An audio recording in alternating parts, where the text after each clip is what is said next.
Hey Milan. Hey Kenshin.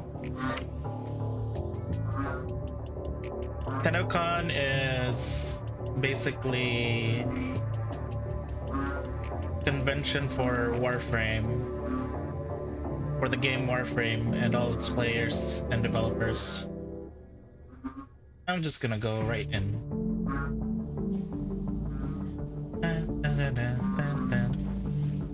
Gonna be playing Warframe while we wait for the event to start. We have about 25 minutes before the event starts.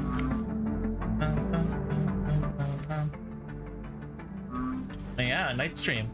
Also, thank you everyone to those who joined us earlier during the Hyatt live event. Had so much fun there. Hey Anthony. Yes, it's been a while. Yeah, I had to take a few days off because I was really busy with the event preparations. You've been super busy this week? Yeah, same. Today is Tennocon. 25 minutes left before it starts. But right now I'm just gonna be casually playing while waiting for the stream to start. Put some goals here.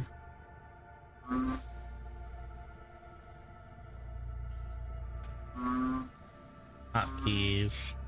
I think I can change it. Let's see. In-game minimalist, yeah. Switch to. Oh my god, there's so much.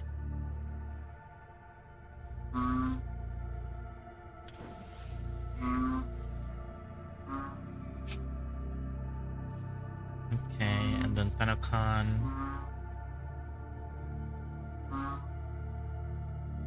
Hey Shadow. Yes, you should be asleep. Why are you awake?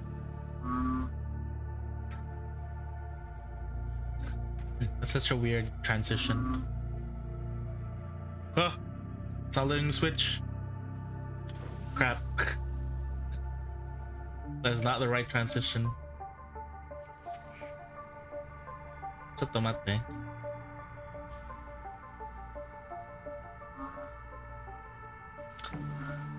It's from the game. Oh, which one? Which sound? Oh, the smoky sound? No, that's from the game. It's not me, guys. I'm not making a smoky sound.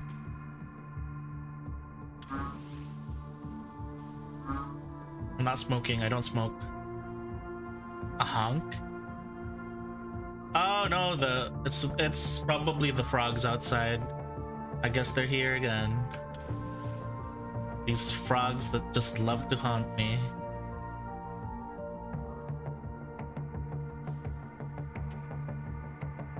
Okay, where's the page up one? Okay, this should work now. There we go.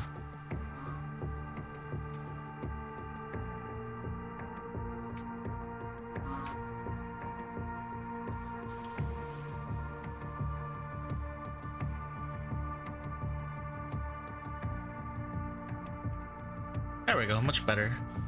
It's kind of seamless in my character, staying in the same spot.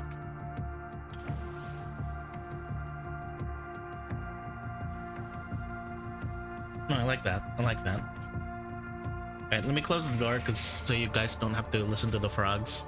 I'm doing good.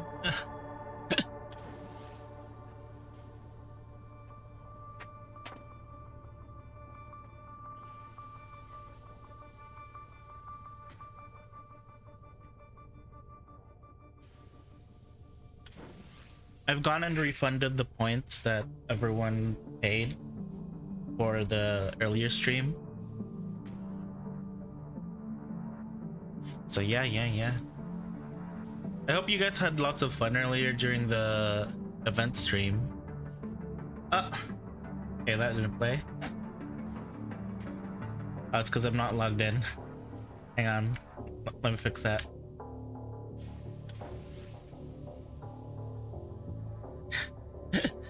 You got a little embarrassed when we read your message. So cute.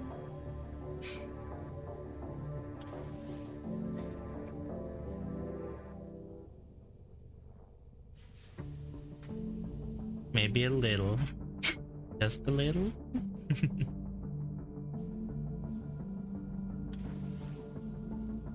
Alright. Let me redo that bonk now.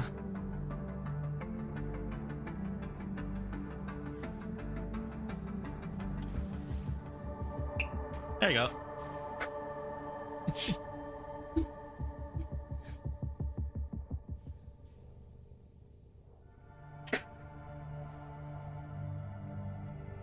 Oh, hey, Toby.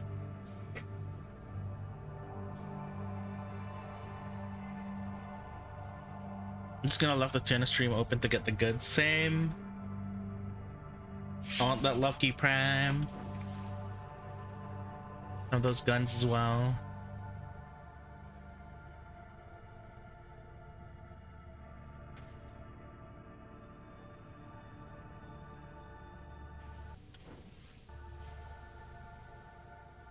Yes. Yes, you are, Toby. You said you've been drinking since earlier. So I heavily assume you are drunk. What's Tennocon? Okay, so hang on. Tennocon is basically a convention for Warframe. It's the convention for Warframe for all the players and developers, where they reveal new stuff and all these things. And basically, yeah, Warframe convention. It's one of the events that I always look forward to every year. So right now we're doing a watch along while I play Warframe during the meantime while it's still loading. I'll be joined a little bit by my son Kuro after he's done eating.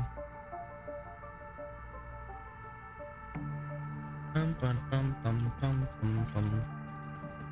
the meantime, let's go and prepare.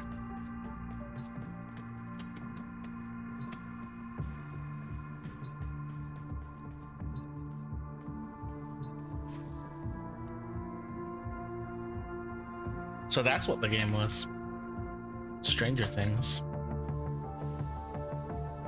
Also, guys, I hope that you guys checked out some of the new streamers that you saw earlier during the event, such as Wesley, Sly, and Sammy. I hope you guys checked them out or looked at their channels.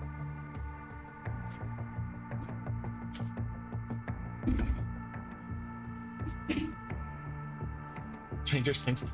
Oh, Life is Strange. I get those two mixed up as well.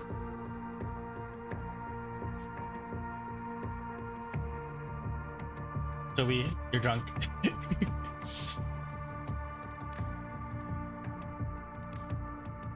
Alright, I want to build stuff. Any guns I can build. I remaster that. And their prime I can't.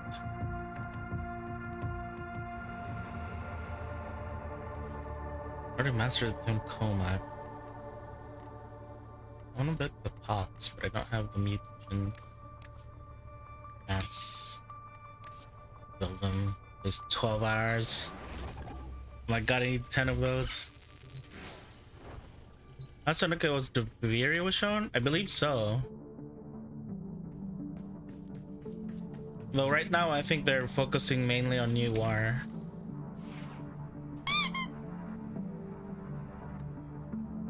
Thanks for the headbats. I didn't buy the Tennocon ticket today, so I don't have any Tennocon outfit. So I'm just gonna watch as, let's see, maybe let's just go as Oberon. I feel like I needed to do something here. Alright, I wanted to go to the thing. I'm in charge, and it's all going swimmingly. Thanks for the hydrate. Centimeter squared to kilometer squared.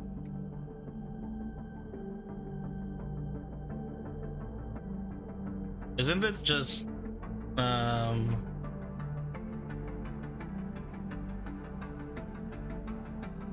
dividing it by I don't know how much.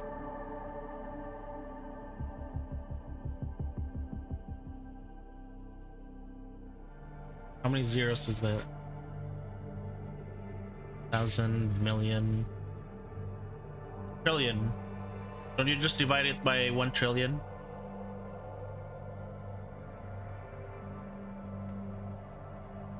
Should that work? I think that works. Dividing the thing by 1 trillion.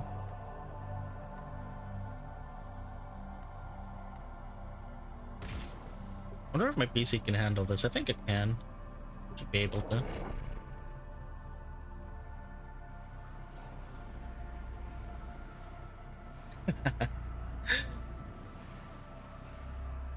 Oh shit.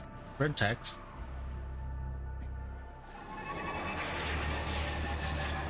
I saw red text. What did red text say?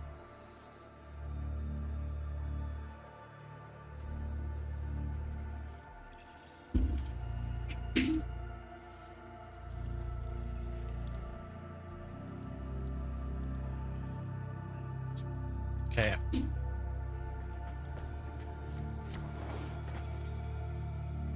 I'm looking at my FPS dropping.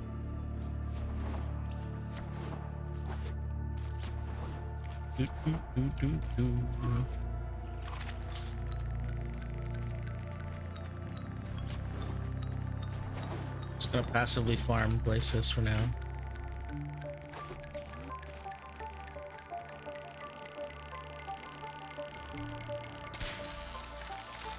What primary is that? Oh, primary. It's the board prime. This is the board prime with a skin. This is just a skin. It's a really cool skin though. Forgot which set I got the skin from though.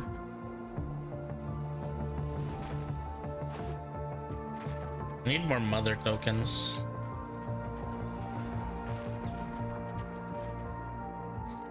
Oh wait, I see some stuff. I see a purple velocipod.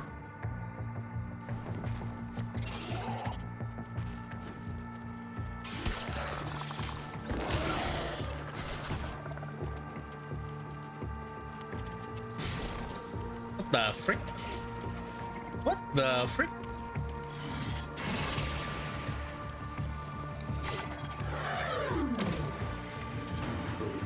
Did it kill me with its nose? How did that happen? What the fuck? You understand Deimos like few others, Hunter. I sense we are alike in that.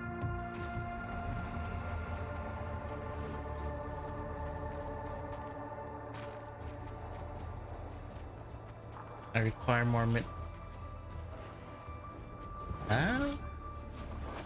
what is that? Oh, just these guys.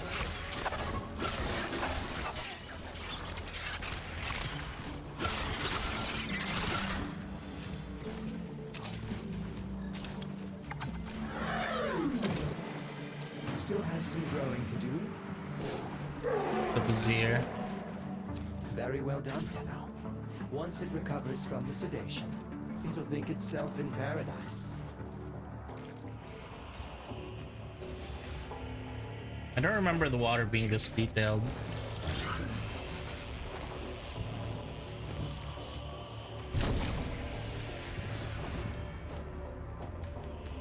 Where's the hole? I see the hole.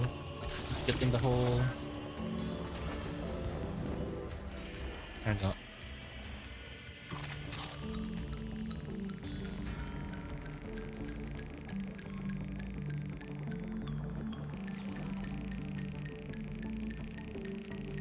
Further down.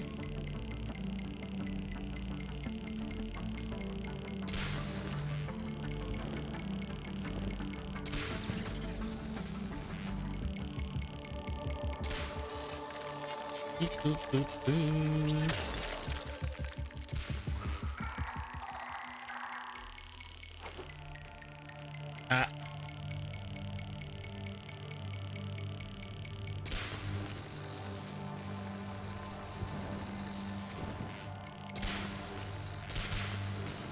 Are you kidding me? Let me up. Let me up.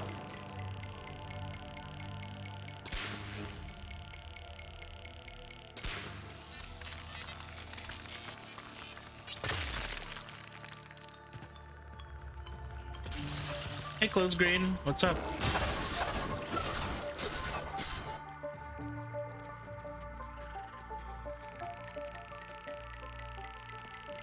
I'm just waiting for the event to start, basically. Oh, there it is. Damn it. Missed the center.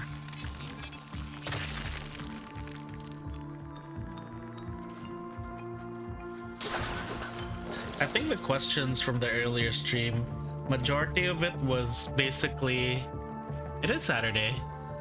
What do you think it is today? It's Saturday today.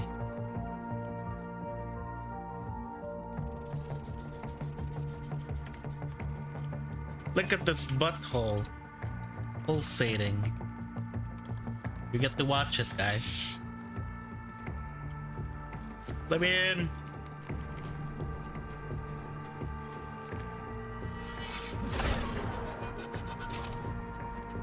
The butthole does not open. It clenched harder.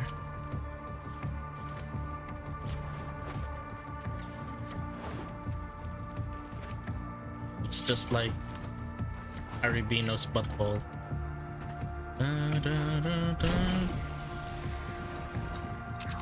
But he does not like bottoming.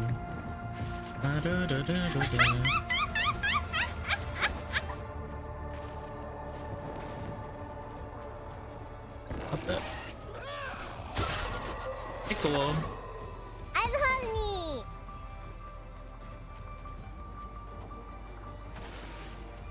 Hey guys.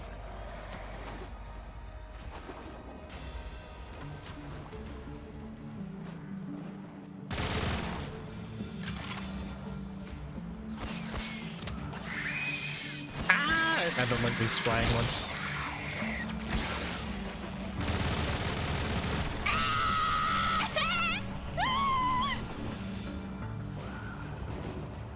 I need to look for the good morning motherfucker from Coco. Good morning. Oh, hey guys. Oh, hey guys.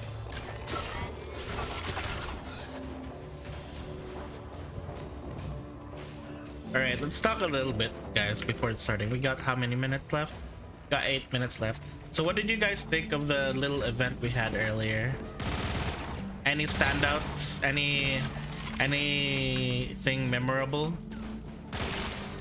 Or what? Anything you enjoyed the most during the whole event earlier?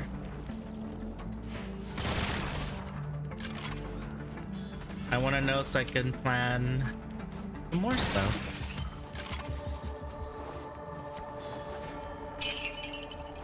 Yeah. Thanks for the bits, Toby. Let's go to the 100 biddies.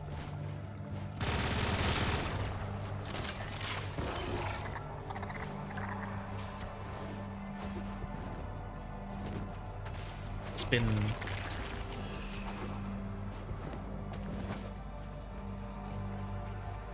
the part where you started doing the alignment change.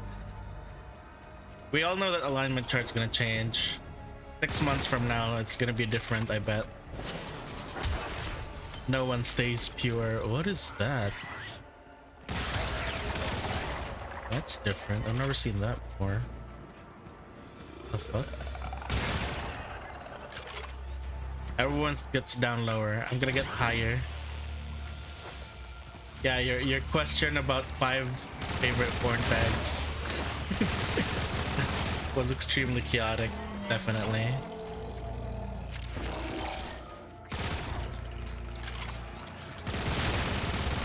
It was great. It was great.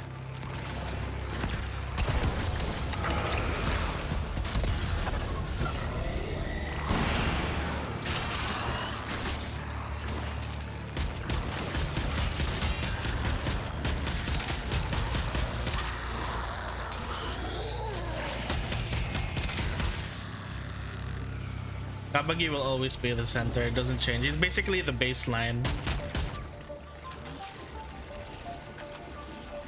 I'm glad you guys had so much fun earlier. I was worried that it wasn't gonna be interesting or like people wouldn't be watching. Kabagi is the heart of the group despite him having graduated already from the group. Being Generation Zero. Joined for like 10 minutes and then left after 10 minutes.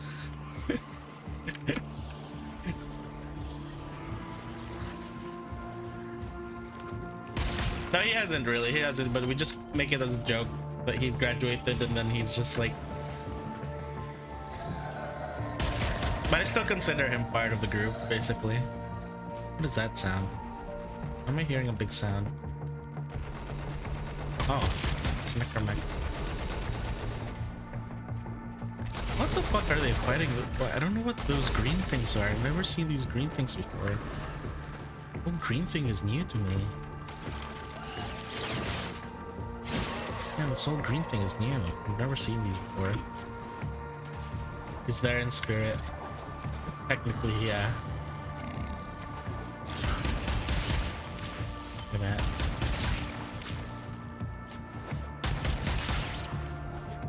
Alright, we got how many minutes? 4 minutes left. Oh, I heard a crying sound.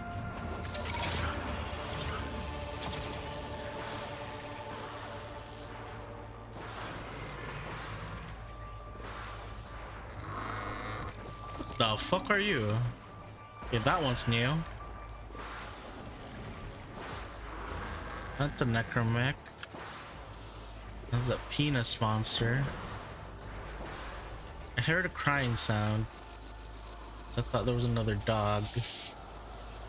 Can't find it. Hey, was that a mole?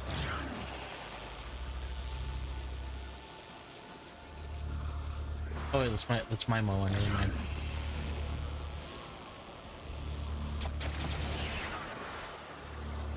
I was really hoping Kabagi could join us, but his family dragged him to the party, so he also wanted to join as well.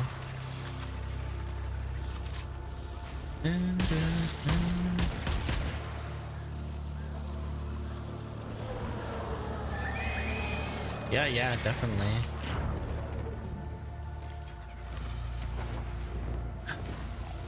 Cats.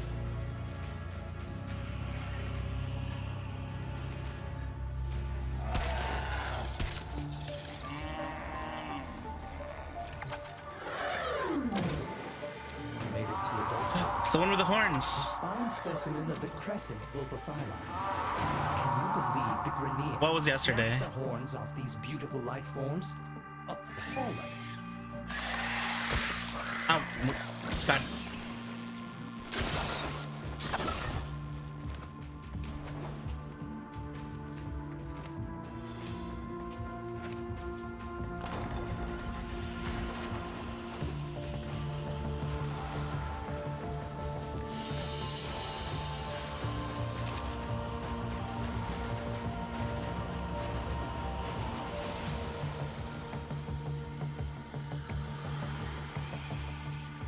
Yeah, it was this, what do you call this? It happened this evening. I mean, this afternoon. Yeah, it's technically yesterday. Yeah, feel free to watch it. I'm gonna edit it so that it doesn't have the cut part. Then post it on YouTube, on the High Up channel. I'm starting a High Up Twitter and High Up channel as well on YouTube so that we have a general place to upload big collabs like these events. Eventually I won't be streaming the events on my own channel, but I'll be streaming them instead on the High Up channel when that happens.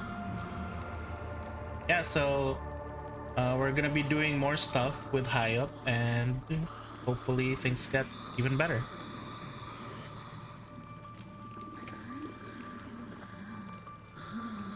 Mother. Together, we will pacify this moon. You are here to so be it. What did I need to rank up? Perhaps. Sorry, glass shard. Okay. It's gonna be hard. Indeed. Because I believe Grandmama has it.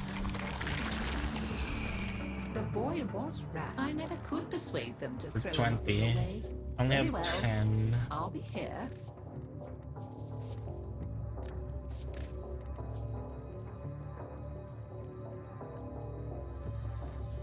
Using tokens. Of course. I quite go on, dear.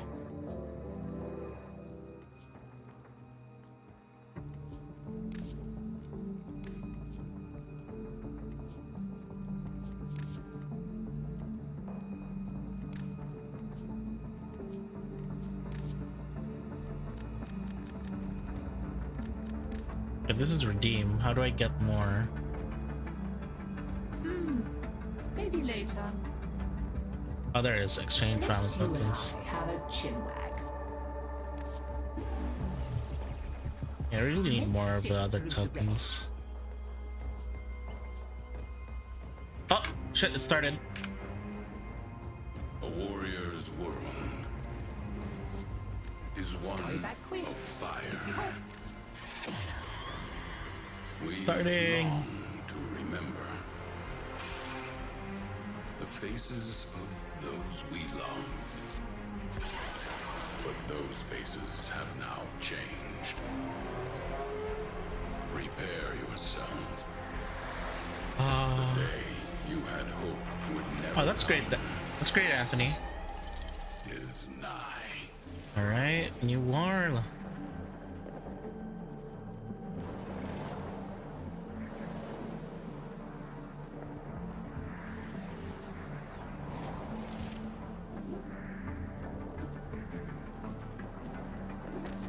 I'm going to the relay so I can watch the game as well. Ah, I want that gunblade so much. I want the gunblade. Yes, yes. More skins, please.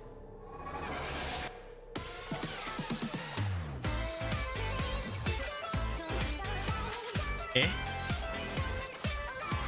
Advertisement. Impossible. Why is there an advertisement?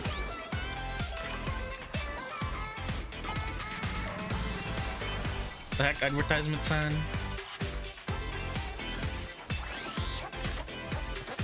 Alright, I'm staying in the relay just in case there's stuff that happens.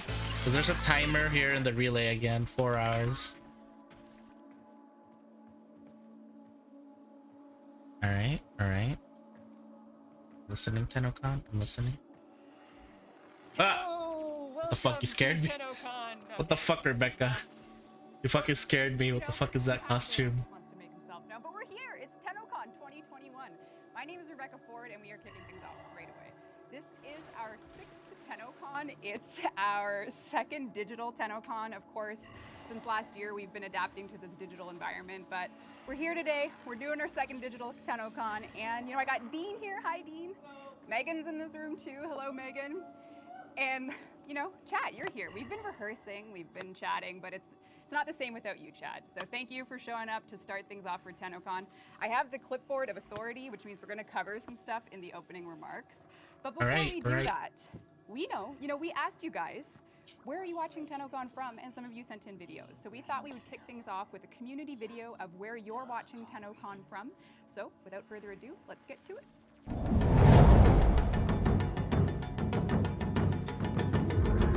Hello, Tennos from around the world. Hey, fellow Tenno. Hello. Greetings. Hello. Bună tuturor. Swazdula. Swazdala, Tennocon. Olá a todos os Tennos. Hello, Tenno. Hello, Tenno. Hello, Tenno. Bonjour, Tenno. Hello, fellow Tenno. Hello, fellow Tenno. Hi, Tenno. Hello, fellow Tenno. Hello, Oh no, my face.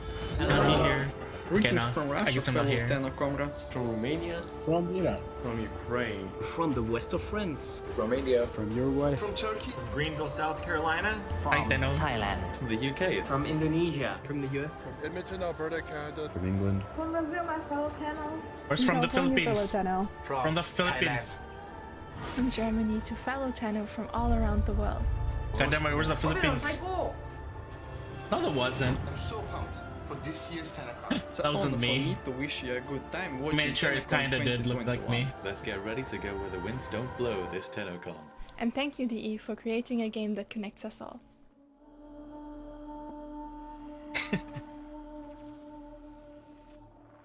Tennocon. So we have some lovely Tenno that sent that in, and that, you know, looks like this is a global event. As usual, no pressure. We have the team at DE watching, I'm sure, hoping that everything goes totally according to plan. Oh boy. It always does, so I'm not worried.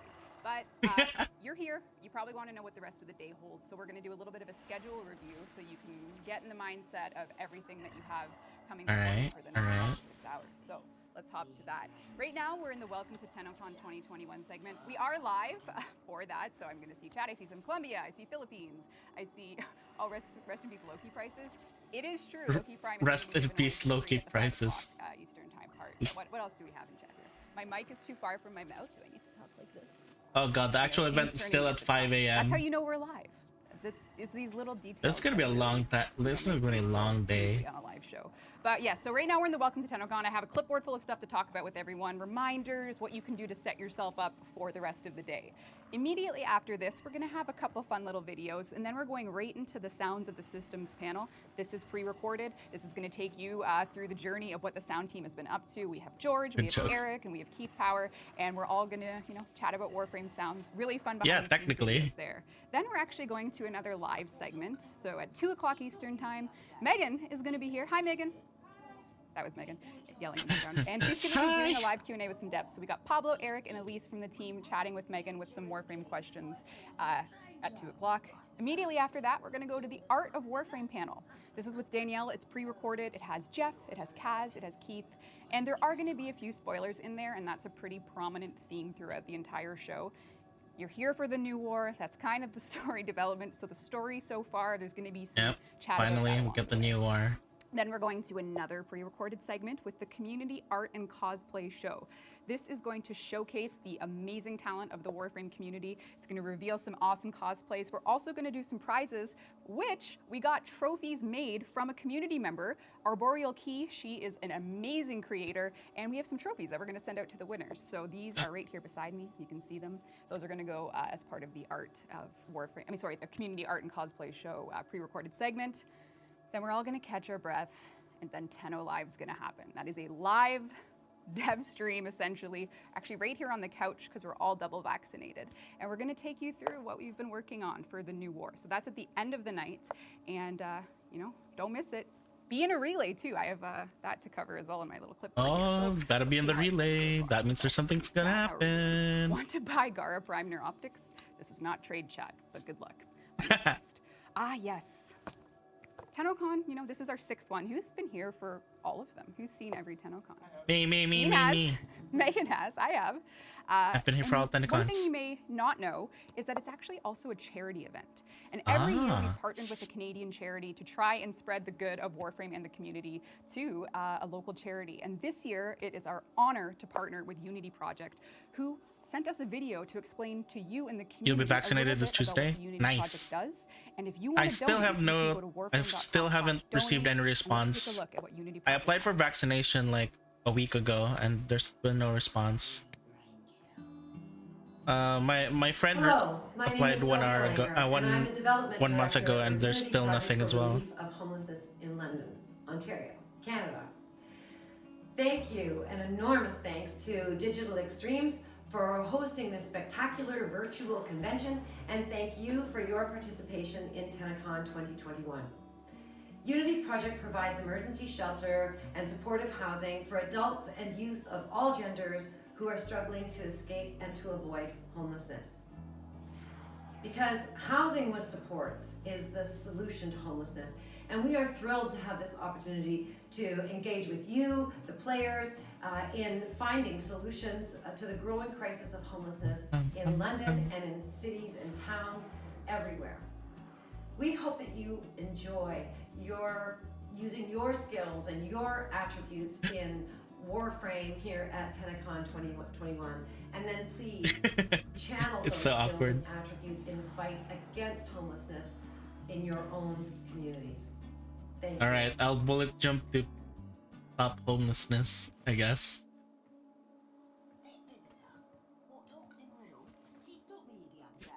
So here in London, Ontario, we are so grateful to work with Unity Project, and we'll be announcing our donation later during TennoLive. But for now, you have a chance to donate. And if you can't Don't worry about it. But you could contribute to warframe.com/donate if you want to get some support for Unity project. So that is our charity partner for this year. And now I'm going to move on to some reminders in a very friendly way when it comes to Twitch drops. Boar's face reveal never gonna happen. These are very important things. I'm not gonna do a face reveal. Stuff. I don't know. Warframe. I don't have a good looking face. Snowball into as much free stuff as you could possibly get. And maybe you haven't played Warframe in a while. And maybe you saw last Tennocon and you're like, Nicole added me on Facebook and I'm like, damn it. Now she knows I don't look good. So if you are, have a false sense of comfort that your link is good because you've linked years ago, you're going to need to relink. And what that means is go to warframe.com/user, make sure your Twitch links are up to date because you can get free stuff just for watching. It's a good deal. I will cool. Sit there, I can tell you a little bit about Thanks for the headbats. From now until TennoLive, you can get the Vastalok Gunblade. This is a Grineer themed gunblade. I want the gunblade. Cool if you like gunblades, who doesn't? Love gunblades. I want gunblades. For watching. And then during TennoLive, Loki Prime is our Twitch drop. This means that if you watch from 5 p.m. to 6 p.m. or however long we go, Loki Prime will be the Twitch drop. So let's see, are people here for that? Do people want the drops? Maybe, maybe not. Gunblades go burr. Perfect. Thank you, Amelia. That was good. Yes, yes. The site is down. Did we crash the site? No. Guys, we got this. It's fine. It's fine. We'll be good. I want the drops. Yeah. Yeah. Oh, God. Very good. Only here for drops. Only here for drops. It's great. Awesome. Great. I'm here for great. All right, let's see. Give us drop, Space Mom, or we betray you. I guess we'll see how that's going to play out later. But all right, we got more things to cover, so don't distract me, chat, please. I have a job to do. I'm a professional. She's wearing the Lotus outfit. I just realized. You probably see these floofs beside me, floofs. so it's been a long time coming. So we've been prototyping, making sure the cotton is the most sensational it can be. I want the and we're floof. officially launching floofs on our merch store. So if I'm going to send you to another website. I hope it doesn't crash. But store.warframe.com is where you can get our floofs. I want to look at. The Crouton and Pobbers are just up your alley. Right. They'll be there on the store. The floofs. They're finally. The store's gonna crash. Here on the store. They're super cute. Oh my God, it's only 60 for both. It's $60 for both. We're working on our next official Warframe statue. Our Volt will be up. You can probably actually see it on the site no, it's the rat and the look at Volt. Kuberdon one. I don't like these ones. Maybe he wasn't your starter because you were here. They don't have the one I want. Well, actually, no, he would always be a starter. Maybe next time. Kofka. This is not for sale. This is not for sale. This is from the fun costume we did when we used to do these events in real life. So this is just a prop for the studio. Site unavailable. Uh-oh. Slow down, Tenno. Did it crash already? No, it's still fine. It's still fine. Live ops team's gonna be mad. It's not for sale now. Yes, it is. Are they not? Anyway, they're live. Dean's gonna give you some real-time updates. I'm sure of it. You want that gun in your dream? Well, there's ways to get it. They're not legal, but all right. We have. Oh, right. Speaking of things, not only merch with our new launch, our fresh launch of the floofs, we also have the Tennocon digital pack stuff. So if you're here and you didn't know that there was a Tennocon 2021 merch pack, this is also available on our store. So this is live, and you can also get the digital pack as well if you want to participate in the Barrow Relay. So. All of the sweet stuff. You got our Tennocon 2021 merch design, our t-shirt, you got the pins, the lanyard, the charm, badge. It's all there. Cool box too. And that's all also on our website. You can check all of these things out. Pick and choose, take a look at what you might want to get if you're into getting some Warframe merch or even the digital pack. Because in-game right now on all platforms exists two very important things. There is the Barrow Tennocon Relay, which means if you bought a digital pack, you can go to the digital pack relay. Barrow is there with everything he's ever sold. He'll be waiting for you to change your ducats in. You can get, whatever you want from Barrow. Maybe you want a prime pedestal. It's up to you.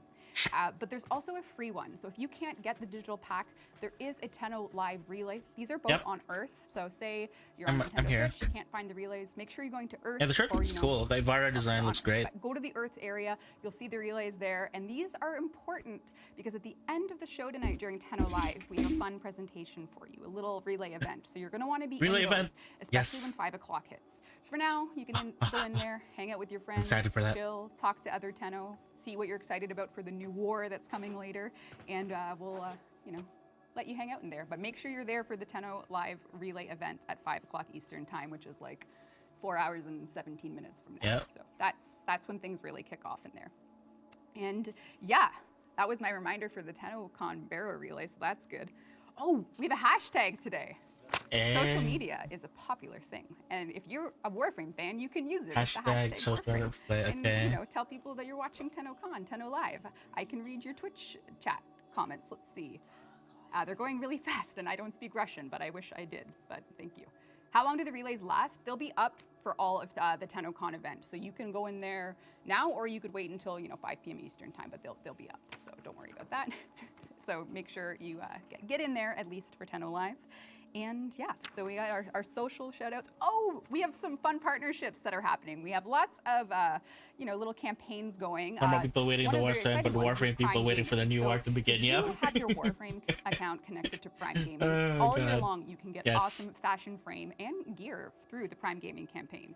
We have a really fun Redeemer skin launching on July 20th, so make sure you link your Warframe account, activate your Prime Gaming, and level up your fashion frame. The Verve Redeemer skin will be coming soon, and it is extremely beautiful. Verve? Gunblades. We got the Vastalok. We got the Redeemer skin. It's a very popular and important part of the Warframe gameplay is Gunblades, because they're really cool. Rainier, And of Gunblade. course, Tennocon, TennoLive, we do lots of crazy giveaways. We have lots of fun giveaways provided by Omen this year. We're going to do one during this segment because why not? You want free stuff. Give me 10,000 platinum. Information, of course. And give it to Omen me. has given us PCs to give away during TennoLive. PCs. We have a high-end PC, we have a standard PC, Oh my God, both made by I want a PC. Zydax. We have peripheral bundles. And Give me. of course, Let me during win. TennoLive, we're going to do Power Plat, which is 100,000 platinum. 100,000 What will you do platinum. with it if you win? I look forward to reading your essay on the matter. It should be on my desk by the morning. But lots of giveaways today, and they're going to be super fun. We're going to do one right now. Omen has provided us a PC peripheral bundle giveaway. So Give me the we have PC. Lots of fun odds and ends for your PC I need the new setup. PC. We're going to give it away. Oh, it's peripherals. Never mind. It's keyboard and on mouse. Twitch, logged in, you're entered. You don't need to do anything else. I saw my name. Scrubbing through the names. It's totally random. I God actually can't. damn I it, can't Marco. read it. Marco77 U. Oh my God. It's a woo. Ooh. UWU. Oh God, Rebecca said ooh. Marco77UWU has won the first giveaway of the day. This is the Omen Peripheral PC Gaming Bundle. What you need to do, Marco77UWU, Yes. is message this And ooh again. TV/Warframe channel, the one you're watching. You got to tell us your mailing info. We need to know, where you want us to send this to physically, a phone number as well, so we can. Holy make sure crap, the that's courier gets it all expensive. done. And it's up to you. That's why I wait for the 75% off. Congrats. Oh wait, that's already Consider 75% off. congrats. That's Chat's crazy. gone into full ooh mode. Perfect. We're off to a good start. Chat's in Very ooh good. mode right now. Give us Oh, furry no, it's taken Warframe. over. That's okay. That's okay. We also have some There's fun so many things in-game furries in right now. Warframe. There's more to Warframe than just this Twitch stream, There's a Yeah. whole video game attached to the free stuff. Did you know it? And there's stuff you can get for free, including our Epic Gaming Unreal Tournament skin bundles are back. We actually launched them again on Thursday, but on all platforms. So that means if you're playing on PlayStation, Minus Xbox, or 90%? Switch, That's a real the thing? Unreal Tournament skins are live. I thought on the website. So you can 75% was log in, the claim them. They're biggest beautiful discount skins, that you and if could you're on get. PC, just download the Epic Games launcher and launch Warframe through that to claim your free bundle. And they will be there for you for a limited time, so make sure you grab them. They are incredible skins, and they throw back to the Unreal Tournament days if that's somewhere in your gaming history. Yes. I miss Unreal Tournament days. Somewhere in your gaming Oh God, I know it's skills was Unreal. Unreal, then I don't want to roast our players. It's too soon for that. That's The what biggest Tenno- discount oh, is they roast free, me there. definitely. All right, so we are very excited to have those skins back, and they look awesome, so make sure you grab them. Then we're going to give you a game announcement here today. Nightwave is something that we run, intermission, season over season, and we here we have go. an information bit for you on the current intermission, when it's going to end, and what's coming next. So if you're playing Warframe and you want to get to the end of this current Nora's intermission, choice. you have until July 28th to do so. Intermission 3 is Huh. ending on July 28th. This means if you're just waiting to get those last two Okay. Unreal Forma, because you're not quite doing all the challenges, you have this much time to do it. July 28th is when Intermission 3 ends. And then we're moving into something called Nora's Choice. This is going to have a couple new things, but generally it's just a new reward track to get you through, of course, like I said, a couple new things, but it's more of a casual Nightwave. We're focusing our development on a couple other big things You might have heard of them, the New War. So we're gonna just refresh Nightwave, give it a new Nora's Choice season coming up, and you can look forward to that all platforms on August 4th. So that'll be where Nightwave is headed from August 4th for a little bit, and you can finish the intermission while you can if you're looking for those last couple tiers of rewards, and then we're moving into Nora's Choice on August 4th, all platforms. So this is your Nightwave update for the Tennocon Nightwave update. So there you go. Got some game info for you in there. We have a lot of community things up right now as well. As you can see, I'm making my way through my clipboard list. Our Discord. Join our community Discord. You can check it out in the bottom bar. And we're going to be chatting in there throughout the day. When we run those pre-recorded panels, we'll be in there saying our hellos, getting your reactions to some of the stuff we show. So we'll look forward to chatting with you in there. We're doing plenty of giveaways as well, so make sure you join it. Lots of fun going on in there. And then there's chat. I want to chat with you guys, see what's going on before we move on into our next panel. So as you know, the New War is what we've been teasing you with of what TennoLive is going to be about tonight. And a lot of what we're doing today is leading up to that. So again, those sound panels, those art panels are going to be talking about the New War. And then of course, when we get to that live segment, it's going to be, you know, a lot of info on what the DevStream crew and the rest of DE have been working on. But yeah, I'll take some questions in chat for now, and we'll, you know, you just go. Do you want to give 2021 platinum away to celebrate? Oh yes, we're gonna. You know what? Let's give away some plat too. This is a little bonus prize. It is 2021. It is time to give away some platinum to a lucky viewer. Let's see. Me. Give it to me. The winner is, I can just see the names over the list. Zulu747. Zulu747, congratulations. You have won 2021 platinum. So, you know, it's the year of 2021. You got to message us. We don't need your personal information this time. We just need your Warframe account and platform. So say you play on PC, let us know what your name is on that platform so we can hook you up. And that one, D Zach, shout out for getting the off-the-cuff prize there. Good luck, Zach. You can do this. But yes, let's see what's going on in chat. We're here. Tennocon's here. Is there something you're looking forward to? Let me know. Love this game so much from Indonesia. Thank you. Should I get a message for the drops? Right. So the way drops work is you'll have to actually claim them. Right now on Twitch, if your account is properly linked, you should see a progress bar toward your Twitch drop. I believe people right now, still it'll be pointing you towards don't know how Twitch drops work. And if you look, you can see how close you are to earning it. And then all you need to do is hit that claim button. And when you log into Warframe, on your platform of choice, you'll have the Vastalock. You can go run a mission, you know, do some finishers with it, what have you, and it'll be yours. So just make sure that you're keeping an eye on that claim, making sure your account's all linked up. And you really do have all event up until TennoLive to get the Vastalock. So right now, if you need to troubleshoot, don't worry, you have time. You have essentially, what is it, almost 4 more hours of the Vastalock drop until we switch to Loki Prime mode. So don't worry, you got time, you can do it. Wonder if I should play other games. Okay. I have 1 more minute. Oh no, I have to make sure I covered everything. But yeah, it's really exciting for us to be able to run another digital event for the Tenno. I think, you know, this is our 6th Tennocon. We would have loved to be in person, but obviously the world isn't in a state where it's safe to do that. But we do have it set up here. We're double vaxxed. We're safe to have, you know, just a small handful of devs in the studio today to bring you Tennocon 2021. Maybe I should play. The team has worked incredibly hard to, you know, making a Warframe fan pay off with what we're working with today.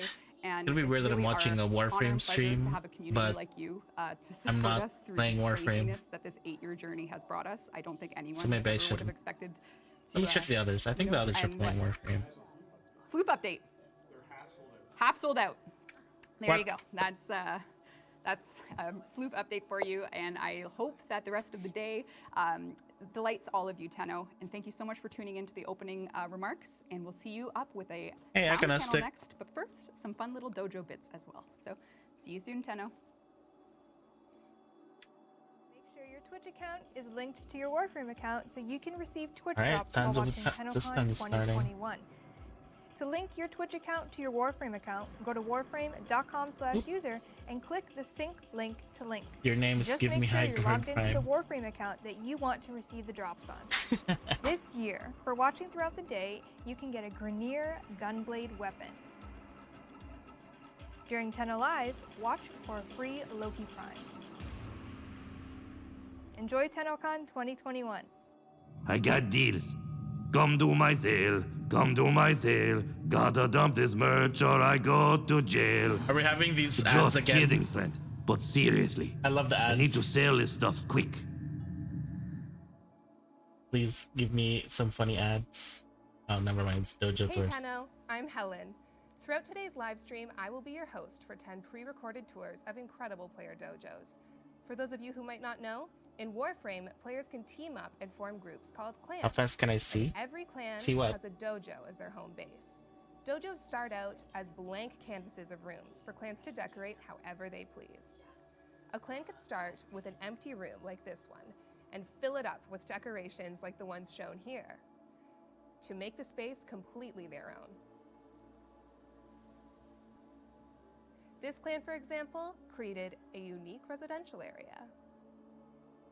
There really needs to be more stuff to the Or you dojo. could take a fully empty space like this one and fill it up with even more decorations to create a grand scale. I have good space. eyes. I have really good eyes. Look at my eyes. The two rooms you just saw belong to PC clan Brotherhood of Mortem.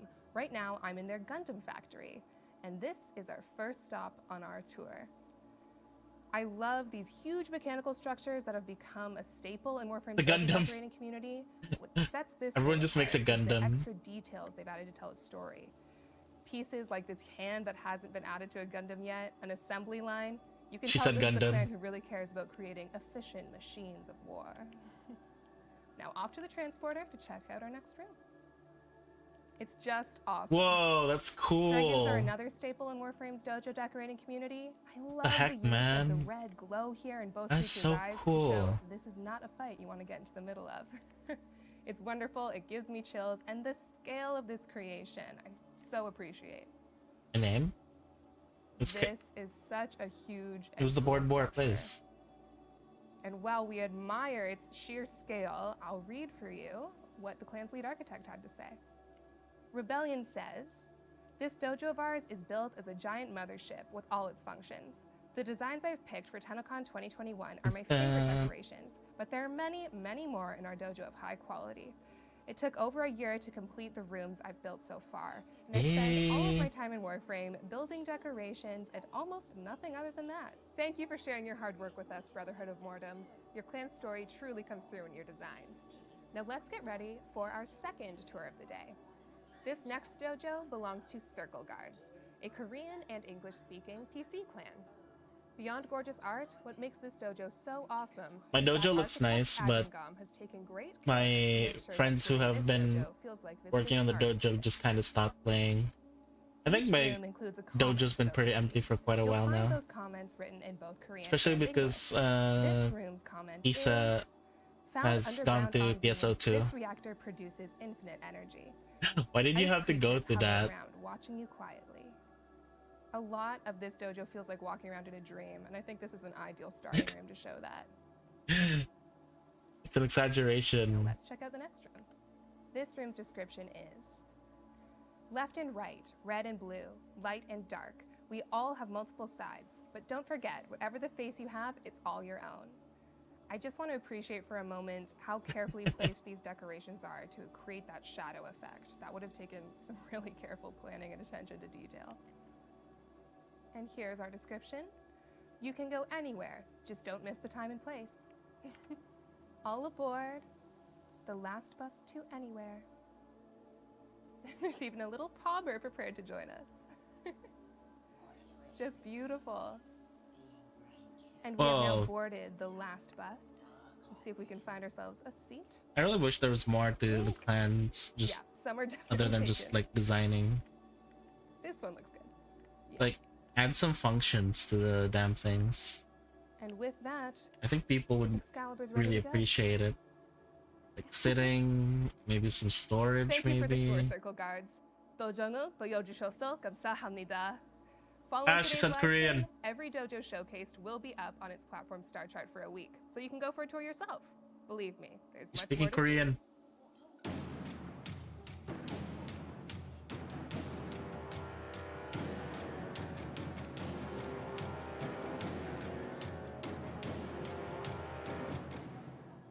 Hi, it's Megan again, and I'm back with another friendly reminder to relink your Twitch account to your Warframe account if you have not done so since the launch of Twitch Drops 2.0 back in February 2021.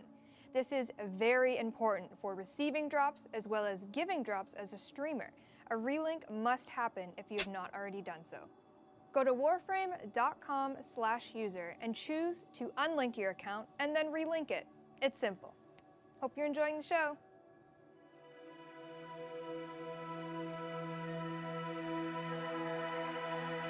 Tally butt.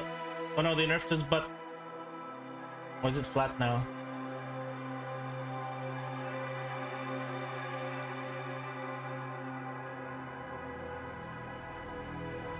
One minute. The sounds of the system. I actually like the sounds of the system panels for each Tennocon because I like hearing how sound engineers make specific sound effects. It actually surprised me that when they were making the Kubro sounds, they were actually riding what do you call this? Sled dog? Not riding the dogs. They were riding on a sled pulled by dogs. That's how they got the sound.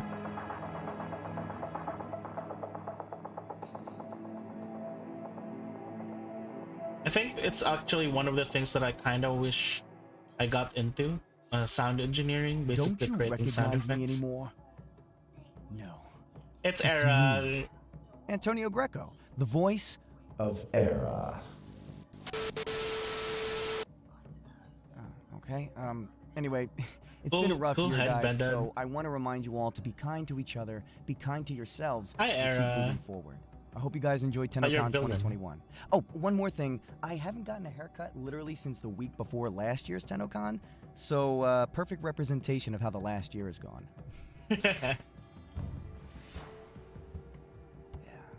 Hi everyone, it's Max here, and I voice Ballas. Ballas, probably to be voice back in the actor team Max. at DE again, and it looks like they've got some really exciting stuff coming up for you guys. Really, I got the drop already. Nice. Have an amazing Tennocon. Just like hope that maybe we could all be together this time next year. Have a great time. Fingers crossed. Take care. Bye bye. Cool. Drops is enabled even on my stream. Welcome to TennoCon 2021. Interesting. I know that a lot of you have probably lost. I guess I should update my title. And that's understandable. Over this last year, we've had to endure the darkest of times. But dark times make room for the brightest stars. For some reason, the drops actually worked on my stream. Never let your shine diminish. On my own stream, what the heck? You are the light of tomorrow's Stardust. Hi guys, my name is Ryan Lawton, and I provide the voice for Nihil the Glassmaker, nice. and also Boone in Warframe. I hope you guys are having a terminal Tennocon, because you're straight logical, fam. Check, check. I still don't understand what they say.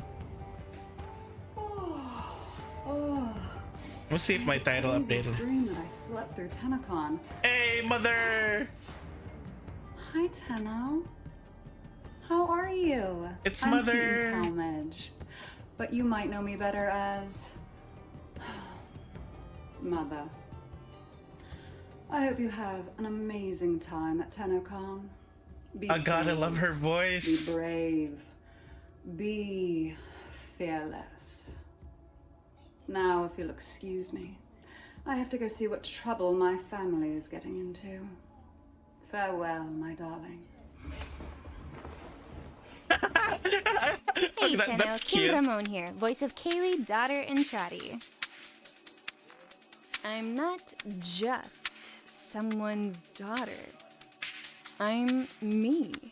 Wow, she has like I'm Kaylee. 3 cameras for It's been cats. such a blast getting to know the Warframe community. Definitely an exciting highlight during my year as a hermit. I'm stoked to have been invited to participate in Tennocon 2021's Sounds of Warframe. How fortunate are we to still be able to connect virtually when it's not yet safe to do so in person given the current circumstances? But y'all already knew the wonders of the interwebs, connecting with fellow Tenno from around the world through Warframe. I can't get over Mother thanks for all the actually fish. having Be kind the thing. to yourself and others. This too shall pass. Keep safe and well. That Hi was everybody, my cute. name is Lucas. Oh fuck, it's and in lieu Lucas. of an in-person Tennocon, I wanted to Shit, set up it's a Lucas. Zoom call. What is this? What's going on? We're saying hello to everybody at Tennocon. They can go to Blazers. They murdered the Tube Man. Okay. Did you want to say anything, sir? Hello? Can you hear me? Yes, we can hear you. This is working. We can hear you. Just go ahead and say hi. Oh, mighty Parvos! Grant me your Oh god, I love you. I love you, Lucas. Networking. Mr. Oh Angel, god, I you love you, wanna say Lucas. anything? What? Oh, yes, you. I need another drink, please. And remember, I like the blue umbrellas. Okay, Rictus. Anything you want to add? Rictus? Who the fuck are you? I've never. Who the fuck's Rictus? I've never heard of Rictus. That's actually really nice. Thank you. Yeah, I agree. Bye, everybody. Leave. I need another daiquiri. Go away. Hello, everyone, and welcome to the that's so Tennocon 2021 Sounds of Warframe panel.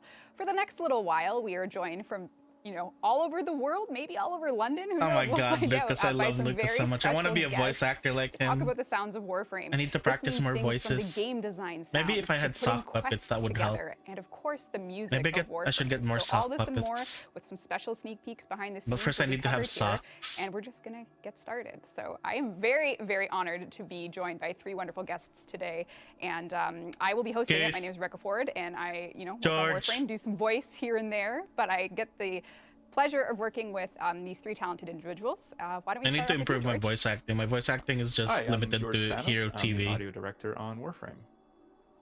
Hi, I'm Eric, and I'm a sound designer on Warframe. And last but not least, from the Backlit Enterprise. I'm Keith Keith Power, and Keith I've Powers. written, Your some of the fucking music music's for Warframe. amazing. Yes, indeed, and we'll be talking about that indeed. Most of the music. A lot of the music. Yeah, it's interesting, George. You never put my songs in that I write. What's with that, George? Well, I'm waiting. The problem is your rate is just really high, and I haven't found a good way to tell you, but yeah, we can't afford you, man. You can afford me. Oh, okay. Well, that's a first, but I probably shouldn't put that in, but that's okay. I'm super cheap. I'm super cheap. I'm the cheap. Keith is super cheap, so. Oh, I we see. just- yeah. Okay, fair enough. But It's a yeah, lie. so for those of us viewing, this is But a he's your pre-recorded mannequin, panel. serves We're that recording someone. safely in advance have of mannequins. Tennocon, just so that we can get you all. No, I want as hand much puppets. I like info hand as we puppets can in more. this panel, and we're going to be covering lots today. I've We been are looking for going an to start Elmo with hand talking puppet about for the game longest design time, but sounds it's of fucking Warframe. expensive. When you're Maybe I should playing just on your settle for couch, like or a if you got your cheap headphones Chinese on, knockoffs. You get to enjoy a lot of beautiful sound, noises, effects made by the Ooh, I'm gonna team do an here. Elmo stream Then with we're an gonna Elmo talk about the puppet. That's what I want to quests do. of Warframe. This year we released I gotta all of figure the out how to make Tempest it Starry, that and we no one released can the see me. Waverider quest. And since we last connected, we released Heart of Deimos, and we released a lot of other things along the way. So we'll take a look at I wanna do an Elmo some puppet show. conversations there when it comes to writing. And then, of course, the music of Warframe. This year has been very special for Warframe music, Nah. and we have a lot more That was special a things joke to from come, Rebecca. especially perhaps in the form of a new war music teaser. So don't go anywhere Yes, as we go yes. through all things Sound of Warframe. Our team has been working remotely for the better part of a year and a half now on Allframe, and in that time, not only have we released Heart of Deimos, the open world, we've also done everything That'd that be funny yet 2021 creepy. had to offer, from Orphix Venom, Elmo should be Sebadoth, a Call of the Tempest Starry, abnormality to in 2 Prime trailers, lobotomy. and Ureli got out there too, and we're also working on what we're going to be showing today at Tennocon. So that's a lot Wonder of if I should sound order content the snacks. team has Maybe I made. should order And snacks. again, we've done it remotely. So how has that been for adapting to work from home? George, Eric, how's that life going for you? See, maybe I can order some. Yeah, I mean, it's good. Chicken. It's, it's funny. I think I still have some rice. Yeah, we're 15 months into this now. It was March 2020. Yeah, there's still some rice. I can get we some started to chicken. work from home, and I was skeptical at first about how that would go and how we'd get everything done. But it's worked out really well. I mean, one of the things I think that you'll always miss is the in-person There is? contact. Is it a puppet? Right? Is it a puppet? Please That's a let it tough be a thing to puppet. replicate, even if you've got Skype. It's a puppet. even I if know you've that got I'm in Zoom, for it. I love you still puppets. don't have that love that puppets. contact with other people, which is vitally important. But we make it work. I mean, I think What's this cat note? we've all worked on the game long enough that we all know what needs to be done, and we're able to make it happen in that sense. So it's been good from that perspective. Just the social interaction is definitely a hard thing to try to get back. Definitely, I think we all miss our morning hug that Yes. we do every morning before we start the day. Our morning hug. But yeah, just to add to what George was saying, there's a lot of stuff I think that we're The learning fuck's a too morning hug? about how to work The with fuck each is that? other by working from home. So there are some positive things that are coming out of it, and I It's a think morning hug. when eventually we do return, we'll be able to take some of that with us back to the office. So And I've been having so too far, much yeah. chicken. speaking of Maybe your I'll get imminent lumpia. return to the office whenever it's safe to do so, I walked into the building today and I noticed the entire back of the building has been renovated Morning, to have a Ewan. custom sound studio. Is this something that you secretly worked on while we were all locked at home? I'm so excited. I shared a bit, if any of you are on Twitter, I shared a bit like probably about 2 years ago now about us tearing it down, tearing some of the old rooms down to make way for the new sound studio. And then of course we started building it just as COVID hit. I think it was like December 2019. They started building it and we were like, oh, I guess we have to shut it down. But we were able to, in between waves and doing things safely, the construction crew was able to come in and finish it off, and it's pretty much ready to go for us now. So when we're back in the office, we've got, what is it? It's about 6 new edit suites, 2 new recording floors, 2 new big control rooms. We put in Dolby Atmos. So really excited. There's a lot of really cool things coming up. Right. And I'm the ordering cool food thing as is well. that now I we'll can move enjoy all the this. cobwebs away because it's just kind of sitting empty, but it'll still feel new, which is awesome, right? I mean, it was completed, I guess, the end of last year, so it's just been sitting empty for like 5 or 6 months, but it's there and it's waiting for us. So excited about that. Have you actually gone in yet, Eric, or have you only heard legends of this Dolby-supported studio? I have been in once a few weeks back when I was passing by the office just to take a look, and yeah, it's stunning. I think it's going to allow us to really push the envelope with the sound and explore different avenues through recording Foley, things that we weren't able to do as easily as before. So I'm excited. It looks great. It's not going to look as cool as what Keith has behind him, though. I know, I was just gonna say Keith's just still like flexing on us. So like he's got all his hardware. I see some engineering mixing boards there, but so you look like you're pretty well equipped, Keith. Does that mean that the work from home angle has actually, or are you even at home? Have I just assumed that you're somewhere you're not? I'm at home. Yeah, it's a building separate from my house, so it sort of feels like I'm commuting to work. I walk from the house to the studio, but yeah, it's been more. Hello, can you hear me? More working from home for me. Weirdest year ever, but more of the same. Work from home. You're equipped to do so, so that is, fortunate at least. But it's, everything that everyone has been working on, the community has been just ablaze with love and enthusiasm for all the sound team work, all the composing, all the music, and I think they've I don't been think I can quite, hear you, Kura. I don't want to say spoiled, but a lot of what has come out this year, I It'd be think surprised cool. a lot of the players. I think Yeah, I'm on. another full song with I'm on with lyrics my coming baby from Kua. Pulled Below, which we'll talk about when we get to the I'm on a music call part. with him. And just Okay. Warframe Oh, there you go. varies so much. There goes my bebe. Style. My Like, baby how do you go Kua. from Sevagoth, the There he edgiest is. Warframe we've ever released, to Ureli, who is based on a kawaii magical girl archetype. Like, these things are very different. Yeah, it's crazy. It's, the cool thing about Warframe is there's always something new and interesting to work on, right? So it's sort of like one day you'll be working on something that Right, I'm gonna throw him into the screen as well. and is kind of more You guys can see playful, him. kind of more joyous. And then you'll go to work something like Sevagoth, which is more You can bring him in. and whispery. And creepy Summon the sounds. baby. But that's cool, and I think, and I think I speak for the rest of the team. Summon as well, the but sun. I think that's one of the big selling points for Where's all of that us to keep picture? working on the game is that it's constantly something new. It's constantly something exciting. It lets you build Where was your it? own palette of sounds. It lets you Where build is he? your own career in that sense too, right? So you're always doing something fresh and exciting. There we go. So I think that's one of the good things. Oh about no, he's working large. on the game, actually. Yeah. Eric, have you got to use any odd vegetables in your Again, he sits on my lap. I remember last year you became famous for your brief There, he appearance sits with on the my lap. Brussels sprouts, and I'm just curious still what so garden famous. has been pillaged for sounds this year. Well, of course. Yes, the baby's here. My go-to. Whenever I design a sound, I always.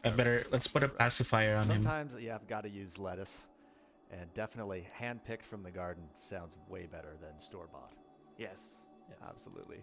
not as much pesticides to weigh the leaves down, right? They don't quite pick up on the microphone the same with pesticides. Exactly. You got it. Now, I actually think we are about to, be in for a little treat here because the sound team that you guys just referred to, getting to build out these palettes and all their custom sounds. This is the most wholesome I look. For us to take a look at a lot of the behind-the-scenes Wow. action from sound design. But I'm always wholesome. Here, so why don't we take a look right now? Hi Tenno, welcome to Tennocon 2021. I'm Jeff, part of the sound team, and I'd like to take you through how we created some of the vocals for the Hound Pet on the Sisters of Parvos update. For this creature, we wanted it to feel digitized, growly, and aggressive, while hinting at familiar animal or canine sounds. Oh, your screen froze. Close screen. Processing on various source recordings, we came up with a recipe that could work for different vocalizations. Let's take a look at a session for when the creature becomes alerted. Here we can see some tracks with source material on them and an effects chain that is doing Let me share the screen as well. Different source animal sounds were used depending on the emotional context. And for this alerted vocal set, we chose some lion source material that has an aggravated quality to it. This is what they sound like without processing.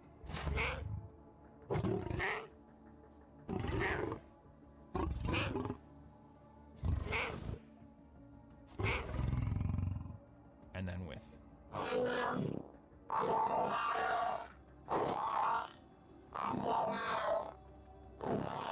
Still get the same drop tone. The effects processing consists of some filtering, I still get the same drop tone in what you're streaming.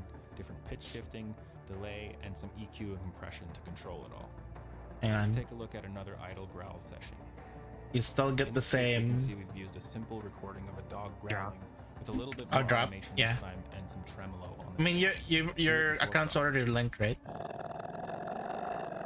I have to be like,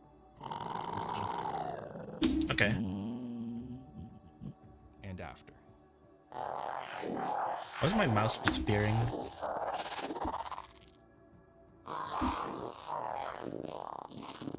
Why did my mouse disappear? I hope you enjoyed this look into how we created some of the vocals for the Hound Pet in Warframe. Thanks for watching, thanks for playing, and have a great Tennocon.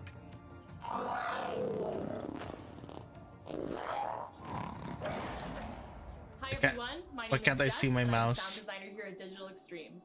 Today I'm going to be taking you through the process of creating the voices for our Sisters of Parvos. Let's take a look. We are going to start here in Reaper, where we've got some raw audio files from our voice actors. You got a drop? We have Nice. 4 different excerpts of transmissions here. These are all for the same event in game, and each one of these is done by a different voice actor. When a sister spawns in the game, the engine will randomly choose a set of dialogue from one of these 4 actors, and that will be your sister's voice or her personality for the duration of your time together, which makes each sister of Parvos you encounter feel a little bit more unique. Cursor disappeared. Take a listen. So you can slap. I slap harder. Oh, I learned to take a hit long before I met you. Okay, there. It's because of Warframe. A weakling. Did you ever sit alone in the office with a plasmic hole punch? You might notice here that these files are actually pretty quiet, and also that the volume really varies even in the span of one tape. We're gonna do a little processing to make these sound nice and Something got sold out. and to make sure these transmissions are loud enough so that we can hear them within the context of all the other sounds happening in Warframe. Let's take a look at Sister B over here. So, Your mic's loud? Sister B's signal chain here is consisting of a little bit of EQ, a little bit of light compression just to smooth out those highs and lows, and a little bit of limiting to bring that signal up just so it's loud enough that we can hear it over everything else happening in Warframe. Let's take a listen to the processed file. Oh, I learned to take a hit long before I met you. So there is one last step to putting these systems Yeah, there we go. in the Warframe universe, and that is getting this audio into the game and adding some effects to their voices in the game engine. Let's jump over there. Alright, so we are here in the game engine where we are going to add a little more processing to our sisters' voices. So, just like how each sister's personality is randomized in the engine, the effects on each sister's voice are randomized as well. So every time I you didn't know encounter Space a new Jam's sister, work. the game engine will set different Space Jam standards for movie? effects like bit crush, Yeah. flanger, and phaser.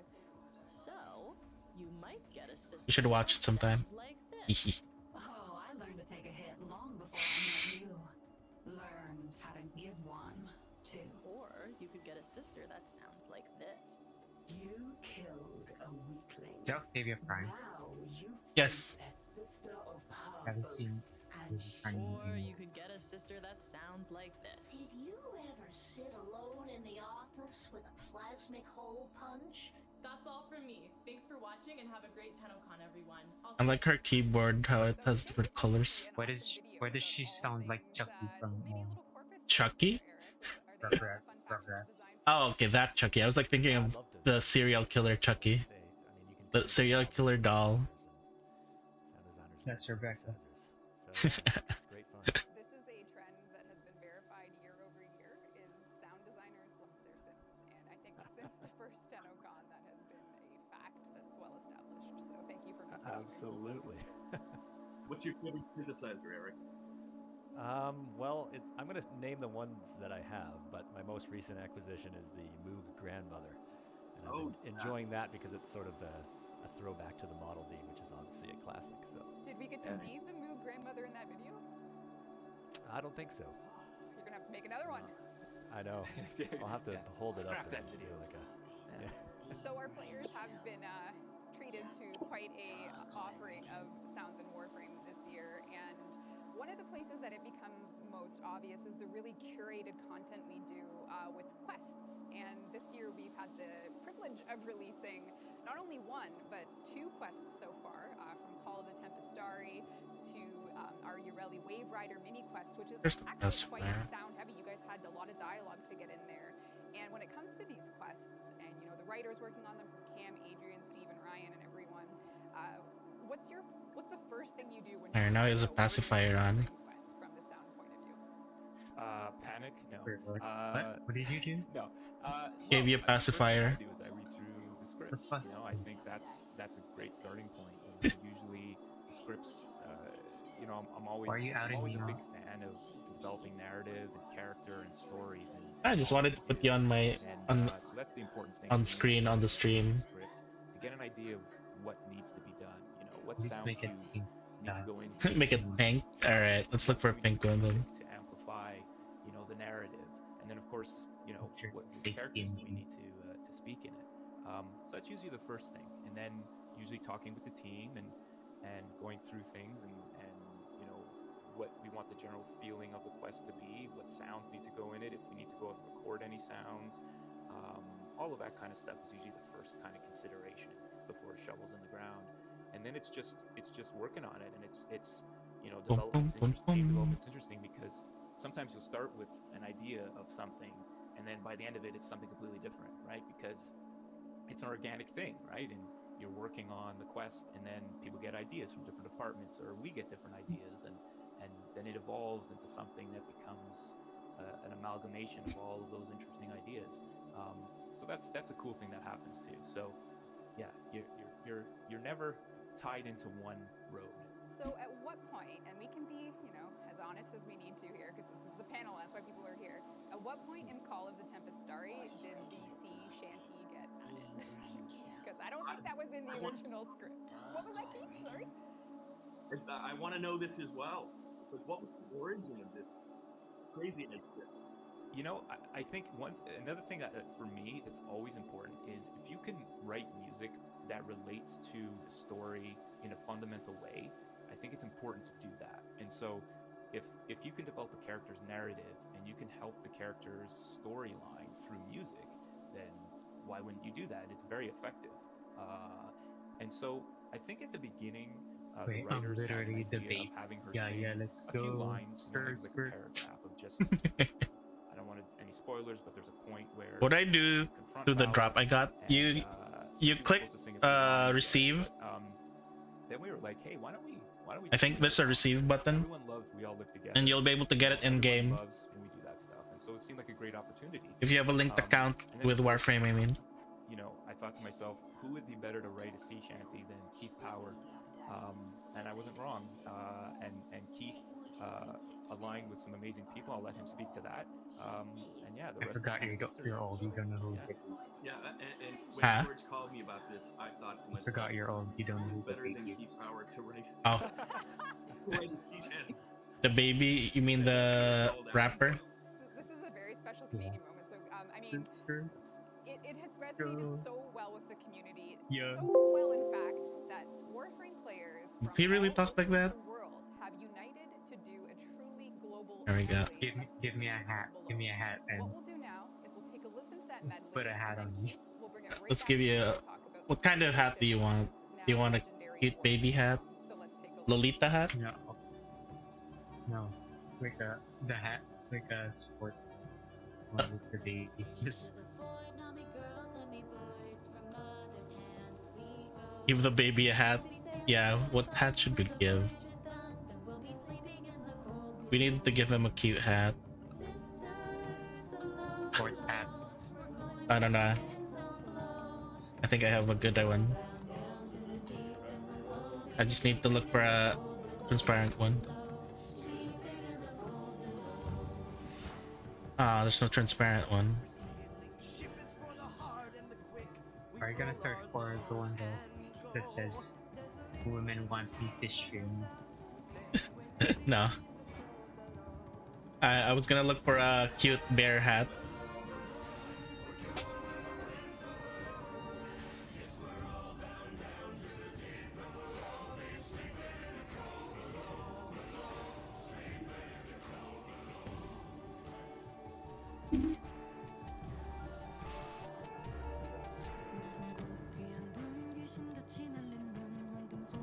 Oh, Korean.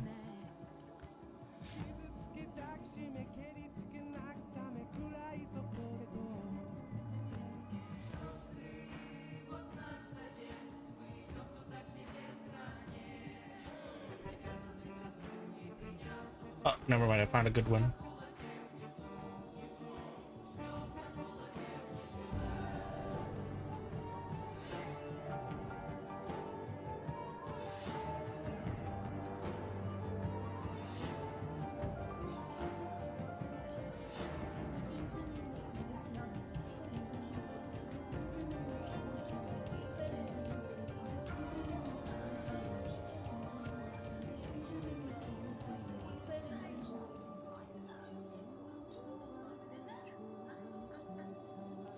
I'm rotating it a bit.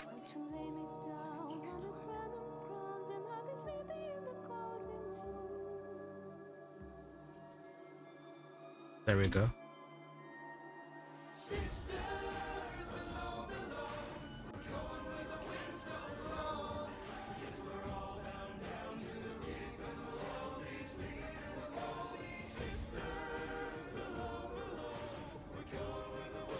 Does the drop have an EXD expiration date? No. I don't think it has an expiration date. Oh no, it's white pixels.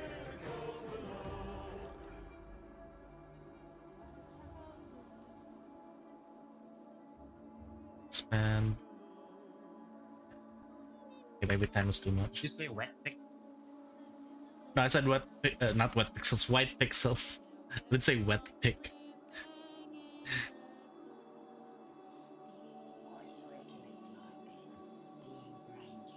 Maybe so.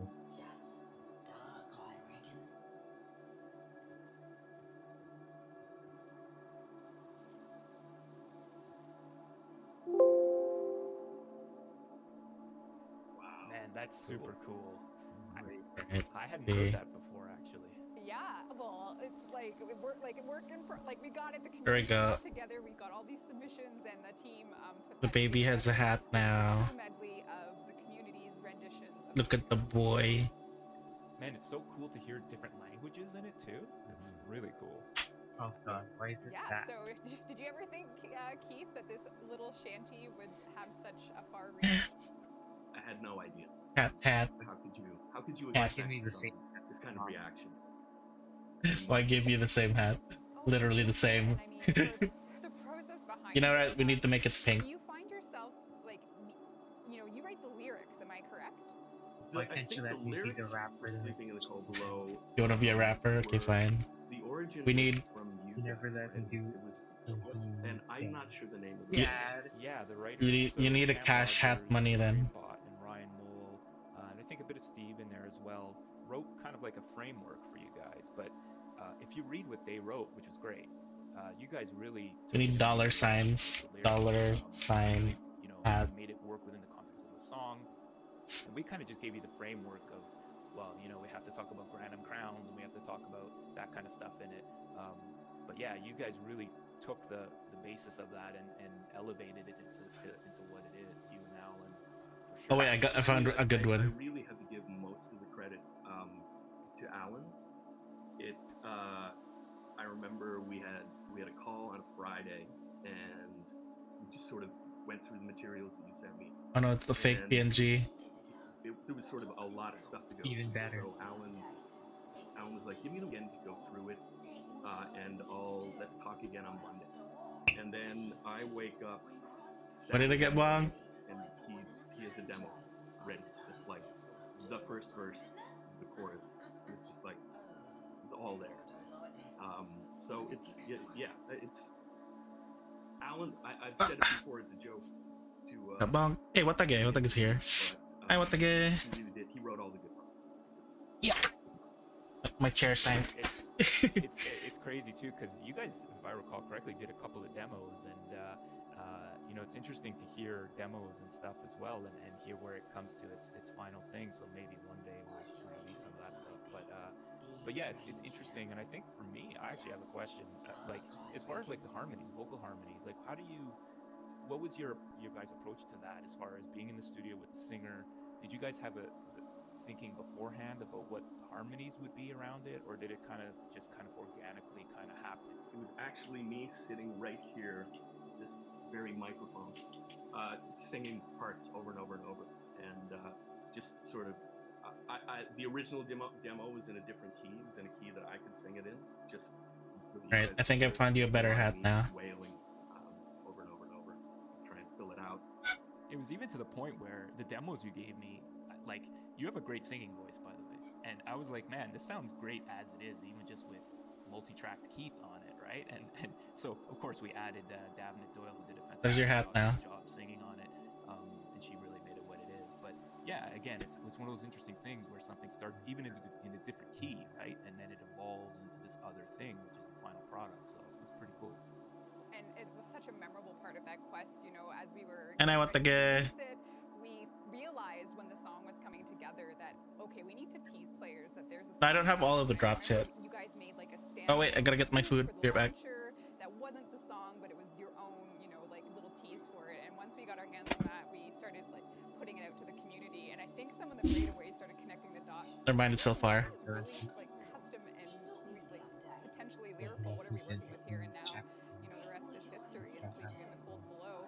I think it reached 1 million views on YouTube faster than any video on our channel. I think, or near top. So it only took like a few days, if I recall correctly. Close green. Got it. It was Supreme hat. really special. So, all right.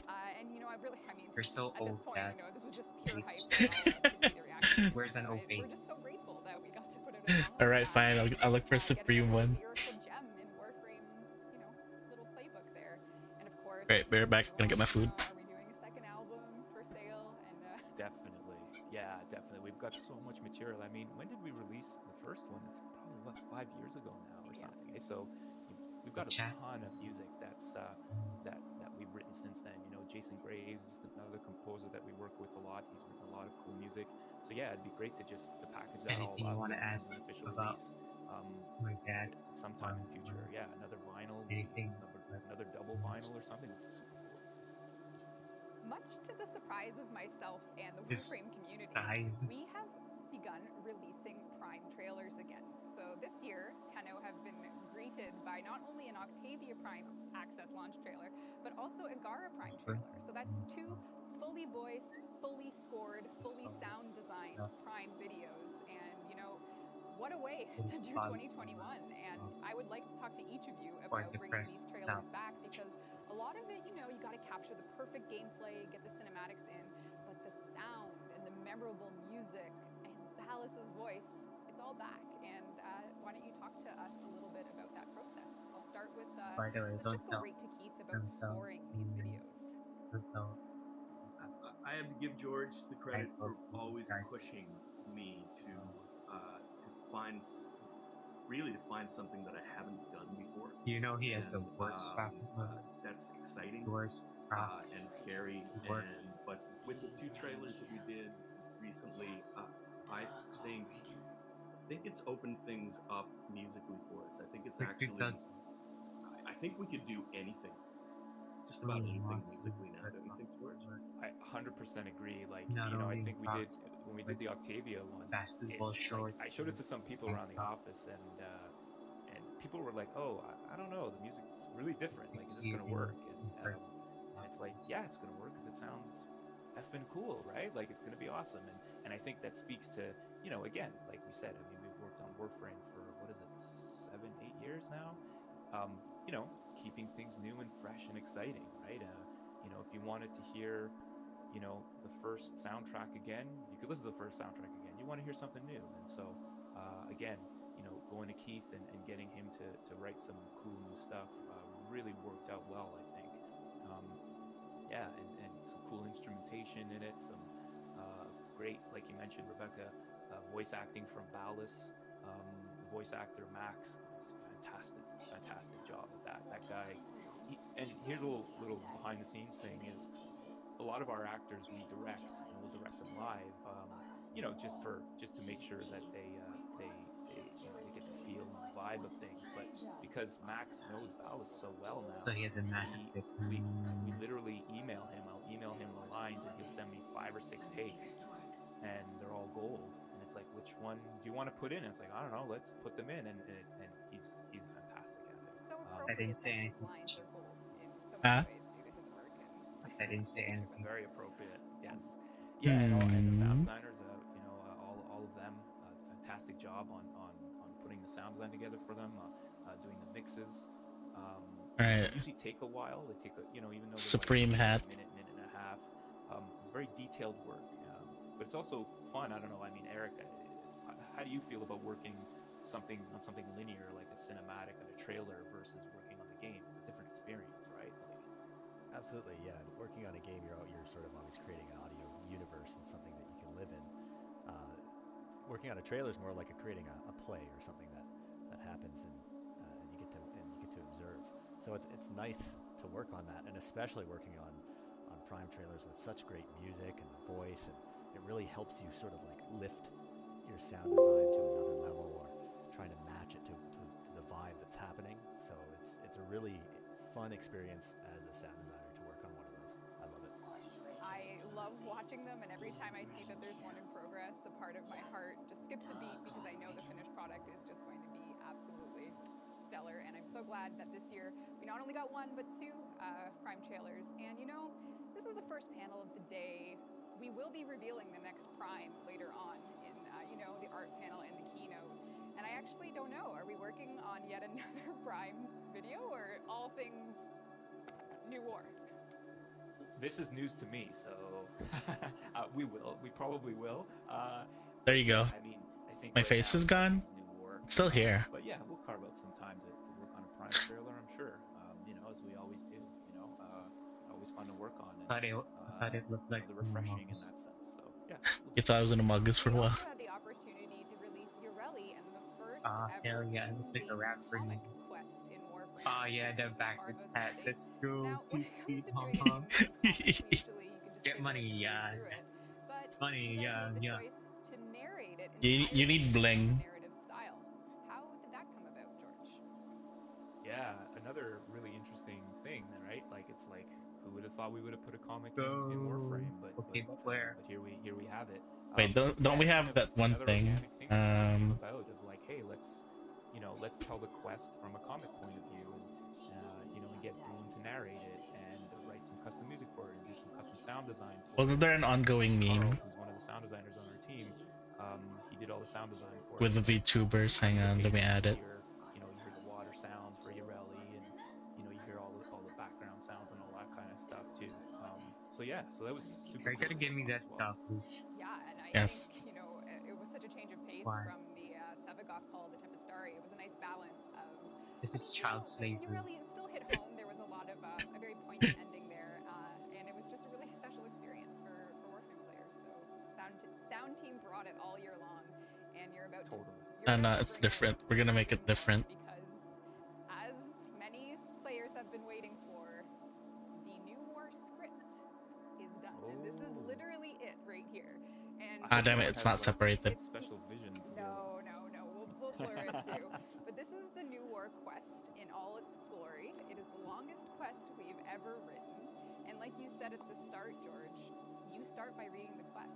So when it comes to sound design, you looked and you were picking out slots of where things are to be, designed from scratch. And from what I hear, we have a very special behind-the-scenes video made by your team. Yeah, man. I just want to say, like, yeah, it's three. Here's your tiny hands. 3 parts, and it's huge. The quest. So it's super exciting. You guys, when you play, For some reason, you have human, feminine human hands. From all departments, visually, audio, animation, the art, everything, super cool.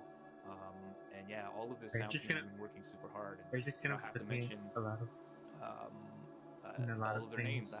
We've got throughout Carl, the stream. we've got Eric, It's just gonna grow. There's gonna be more stuff on top of your head eventually. We've got Jess, we've got Swader, we've got Jem, fantastic audio programmer, and they really make a lot of the magic happen that you guys hear in the game.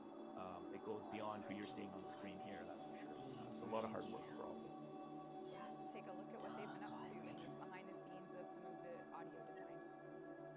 Hello everyone, I'm Carl Mattis, one of the sound designers here at Digital Extremes, and I want to show you a little behind the scenes of what lies behind the sounds of Jareli.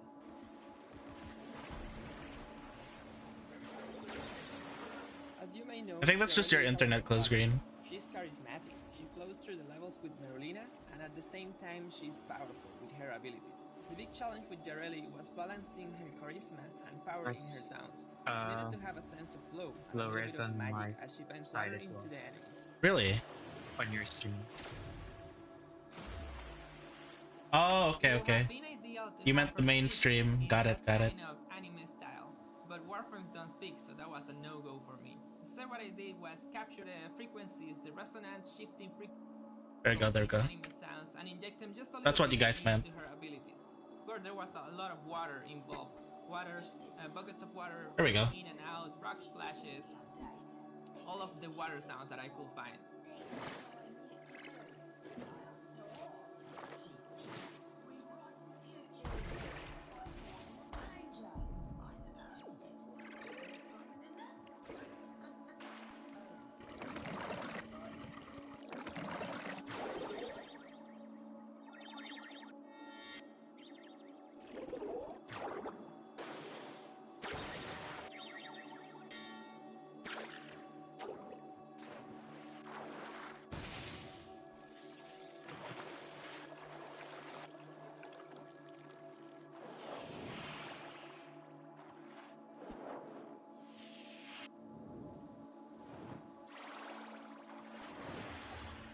I feel like I need to edit it to make it work.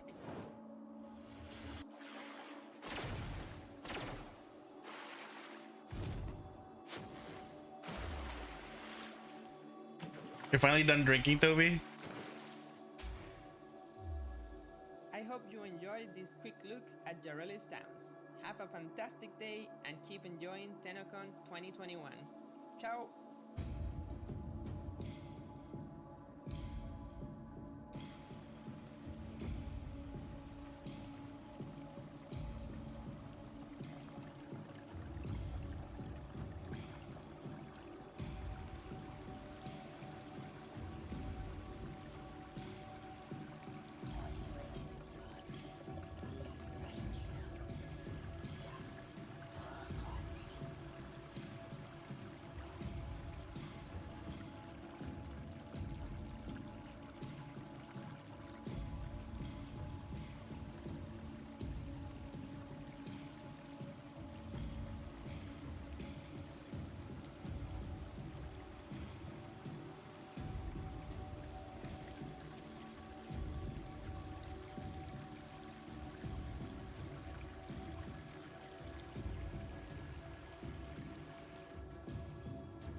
TennoLive, you'll be getting a first look at the start of the new war.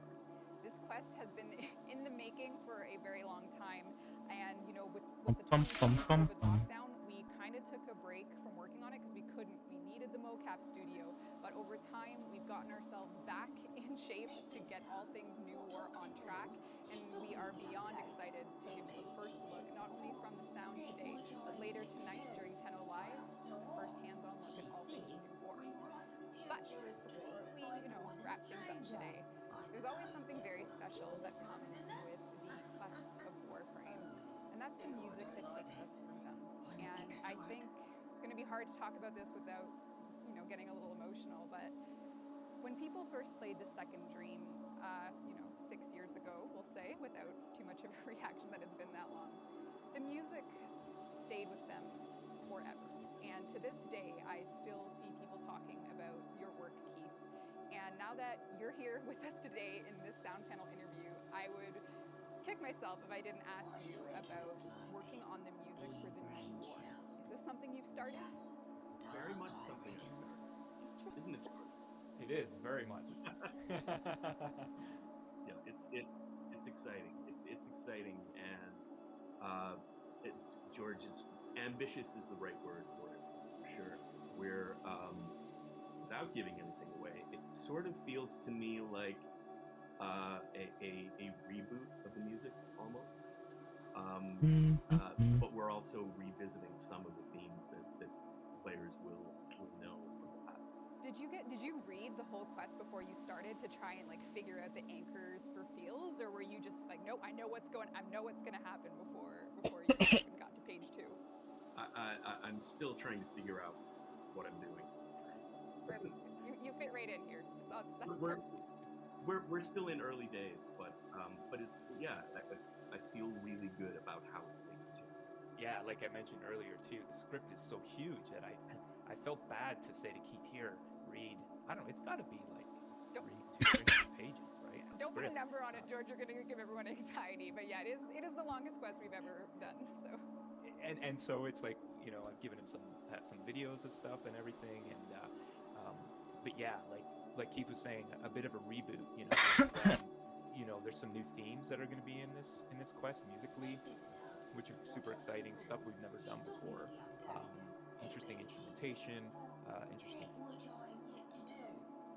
feel for things to really, like you mentioned, Rebecca, people play the second Dream, and I have it clear in my mind that me watching people on Twitch crying when they were playing some of those moments, and man, that sticks with you. Like 6 years ago, and I still remember people's faces, and we're always trying to go for that. We always want to make people feel attached to this game that they've put so much time and effort into, and they have so much dedication to, that we're constantly trying to make you guys feel an emotional connection with the characters in the game. And Keith has been doing a marvelous job at that. So yeah, it's going to be great. Thank you. I think we're lucky enough here on the sound panel to actually get a first listen to some New War music. So why don't we take a listen now? New War music. Lower the Warframe sounds.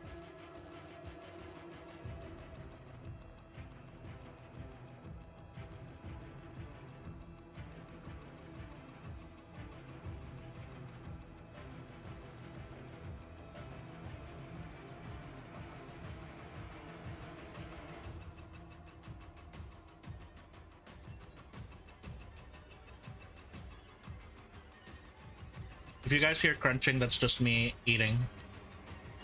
Up. Eating my ass. Naughty baby.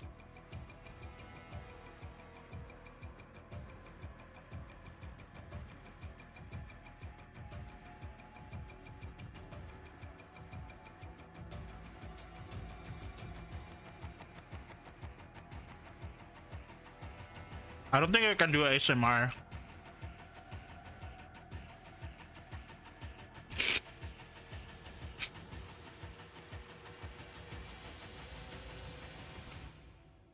So what you just heard, you'll actually see in context tonight during TennoLive, but it's a very special part of any quest is, of course, the kickoff. So did you know what you were dealing with, Keith, when you were scoring that, or did you just have a sense of the tone you wanted things to start off with?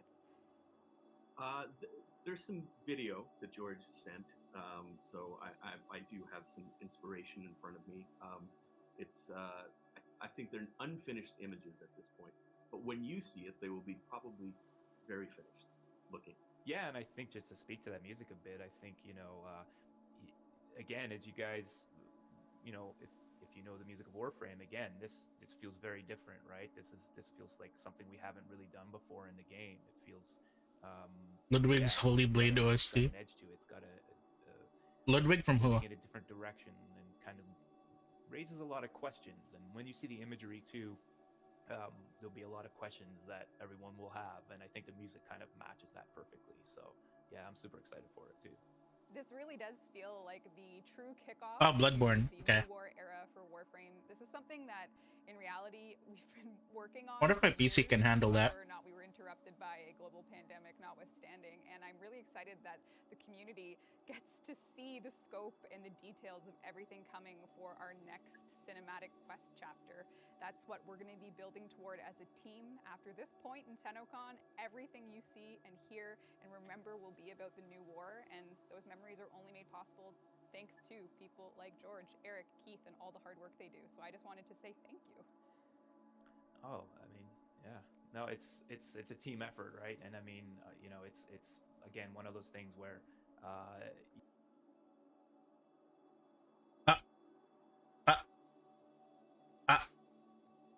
even though the people you see on the stream, I thought the stream crashed. There's 300-400 other people who are really making this happen. So yeah, it's team effort all the way. It's real privilege to be working on something so exciting and has such great history at this point. Yeah, it's really an honor. It is. And I think after reading the script myself, I'm going to sign up for acting lessons. So if anyone has a reference number or two, there's going to be some very tough moments in this many 100-page script. So we'll have to, work and support each other to get it to the finish line and then delight our players with truly the next chapter in Warframe. Oh, you always sound great though, Rebecca. Like it's always, and we haven't done Lotus in a long time, right? Like how long is it? When was the last? We did some one-off lines for Orphix Venom. Yeah. But other than that, I think the last true lines were the Ropalolis in the Jovian Conqueror. That was 2019. And I guess there were some other pieces here and there, but it's definitely been a while. So. Been a long time since Mom was. Well, it's all gonna come back full circle. It is. And this does mean that our sound panel is coming to an end. So as much as we'd like to stay forever, we do need to send you guys to a live panel up next. That's right, live in the studio. We will be bringing you a live developer Q&A. Just like my dad. Megan, Pablo, Elise, What? and Eric. I'm right here. Make sure you get your questions ready and tune in to see what they have to It's say as about if I all could things hear Warframe. his voice. Thank you so much, everyone. I can still hear. I'm right here. I'm still here. I'm still here, baby. So much. Well, it's hot. I'm right here. Desperate to sell all this stuff today, for no particular reason. Don't you know there's a sale going on, and that it's incredible? Hi Tenno, this is a friendly reminder to make sure your Twitch account is linked to your Warframe account so you can receive Twitch. Have you been watching K-On, by the way? K-San. To link your Twitch account to your Warframe account, go to Warframe. Have you been watching K-San? Click the sync link to link. Just make sure Her streams.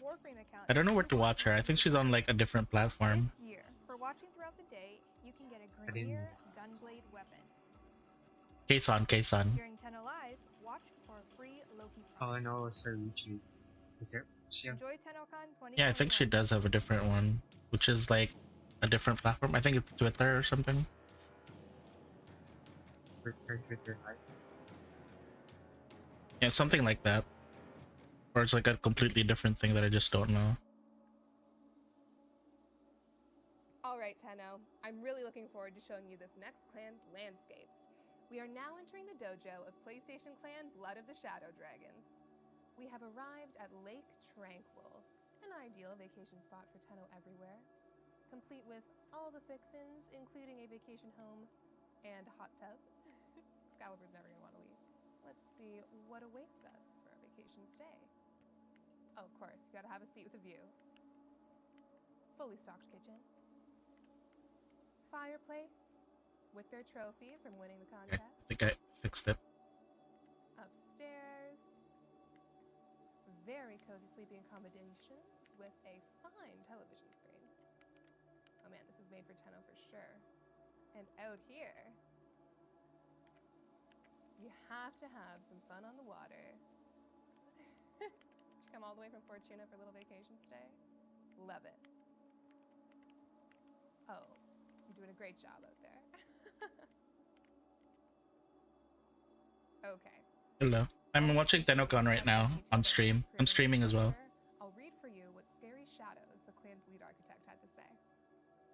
I spend most of my time in the dojo with a bit of music, and building rooms from scratch seems like a very relaxing pastime after work and a couple of Warframe missions. My clan is a small bunch of friends and people that reached out during the times I've been featured, which I enjoyed a lot. I'd greet people on the dojo chat and take people on tours and chat for hours. My designs are mainly freestyle. I just start building and see what comes. Love work and style most, but appreciate all factions. Well, those freestyle from scratch landscapes are amazing. Thank you so much for sharing your dojo with us, Blood of the Shadow Dragons. Up next, we It's have not long a enough. Xbox clan called Spectrum. Are any of you fans of the kaiju genre? Isn't this incredible? I want to get a closer look, but I also don't want them to actually attack me. I'm sure they won't. They're decorations, right? I'm just convinced. Look at To make the that. chain longer. All the work that would have had to go into creating this structure from scratch, just starting with the skybox. It's too cool. No hit run of Sekiro Shura ending any percent. You haven't 100%ed Sekiro yet, right, Anthony? There's something in the background there. We can get a nice vantage point while I read for you what this clan's lead architect had to say. This is our small contribution to the great community of this game. Recent times have been difficult, but we have spent a pleasant time meeting very good people and having fun. Together, we can carry the weight of the world. Big greetings from Chile. Spectrum, we really appreciate the tour of your clan's hard work. Gracias por compartir tu dojo con nosotros, Clan of Spectrum. Nice. I'll see all of you with more tours after this panel. Hi, it's Megan again, and I'm back with another friendly reminder to relink your Twitch account to your Warframe account if you have not done so since the launch of Twitch Drops 2.0 back in trying, February Megan. 2021. It's not working. This is very important for receiving drops as well as giving drops as a streamer. What errors popping up for you? If you have not already done so. Go to Says warframe.com/user can't be done at the and choose moment. to Try unlink your again account later. and then relink it. It's simple. Hope Damn you're it. enjoying the show. I got deals. Come to my sale. Come to my sale. Gotta dump this merch or I go to jail. Just kidding, friend. There's only but 2 drops, seriously, right? I need Yeah. to sell this stuff and quick. the local run. Yep. Problem linking with please try again. A warrior's world is one of fire. We long to remember the faces of those we love. But those faces have now changed. Prepare Alright. yourself. Have fun, Toby. Take care. The day you had hoped would never come is nigh. Nice collar. Had to load it again. Why is the collar on here? Huh? Why is the collar on here? Cause you're like, oh no, this is my dad. You can't have him. Fair enough, but There we go. Plus, you have the rapper hat on, so. Are you my bottom bitch? This is me entertaining my kids' desires to be a rapper. He's like, Dad, I saw they do this on TV. Put this on, Dad. Put this on. I'm gonna be the rapper. You can be the bitch. Oh god. Oh god. can't even see my mouth anymore. I can see them. Mainstream volume is so low. It's because I lowered it earlier. Here we go.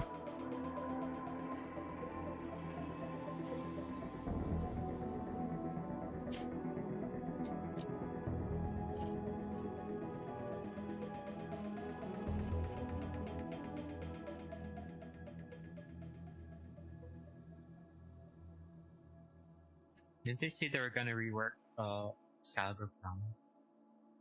Rework or re-release? I'm all set. How do I look? Hello everyone! Welcome to the Developer Q&A, and yes, this segment is live. It's happening right now in real time, which does mean that we can see your Twitch comments as Pablo. they fly by. A lot of them are about our current It's my clone. situation. We are aware. We are actively working on it on all platforms. So don't worry, we'll take care of everyone. You'll get His your beard looks Vasilocrop, nicer than you'll yours. get your Loki Prime later on. Yeah, Don't I worry, like his we're beard. working on it, His and beard we will looks update you very, when we have very more information. well Just done, hang out with well us. kept. We're here, we're live, we're sweating under Look at these those lights. rosy Pablo is cheeks. looking He's like beautiful in Santa. his 4K camera. He from is Santa. home. So we're gonna get into our dev Q&A. I am your host, He wears Megan Everett, for blush, today, unlike Senior you. Community Manager. You wear And joining me Crocs. today, I have 3 He wears incredible blush? developers working on Warframe. So before we get into Yeah, your look at those submitted questions, cheeks. we're gonna go into some introductions. I'm No, gonna I'm good, start I'm with good. Elise. Hi. Maybe that is blush. I'm a senior animator on No, Warframe. he's just Good. natural El blush. Pablo. It's- Hello, I'm Paulo. I'm one of the game designers here at Warframe. And you might know me from the nullifiers. You know? The nullifiers. My Yes, he made that.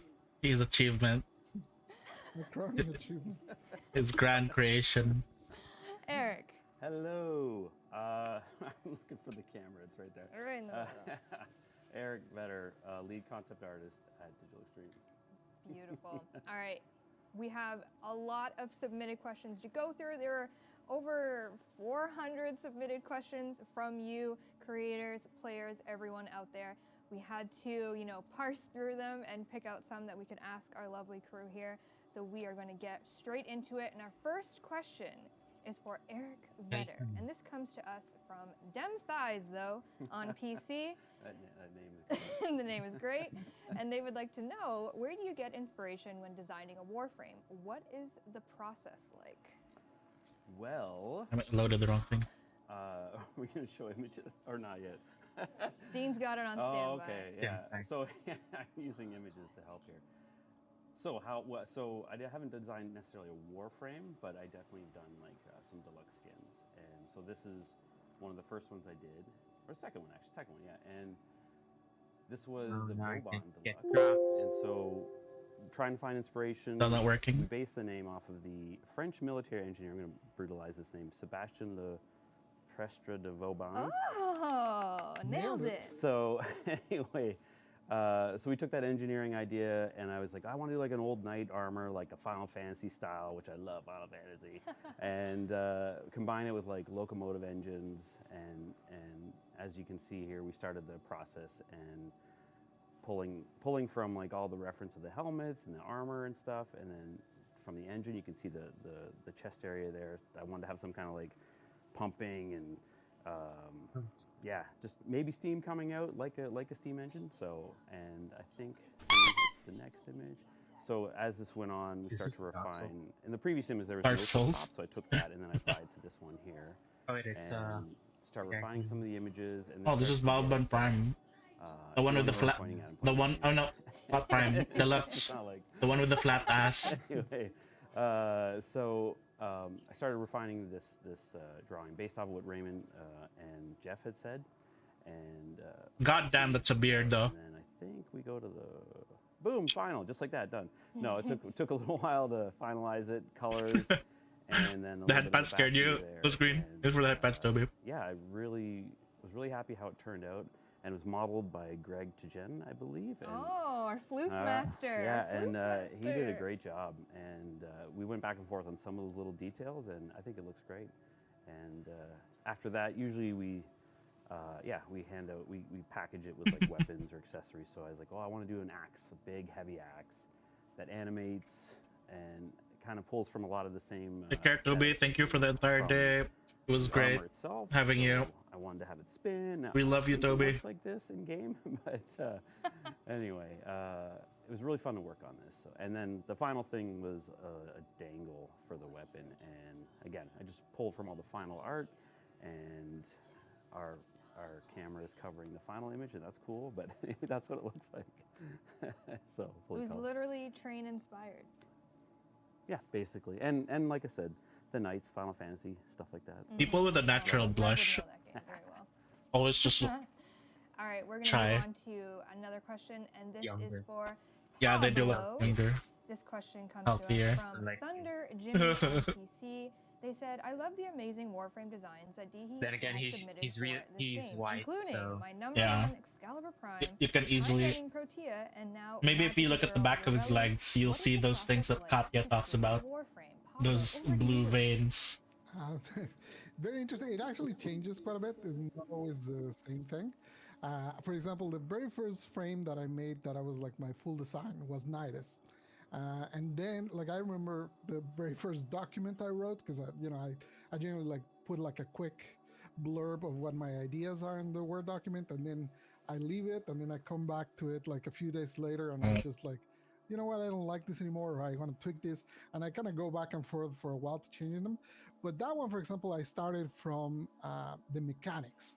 I really wanted the idea of pull things in and then hit them.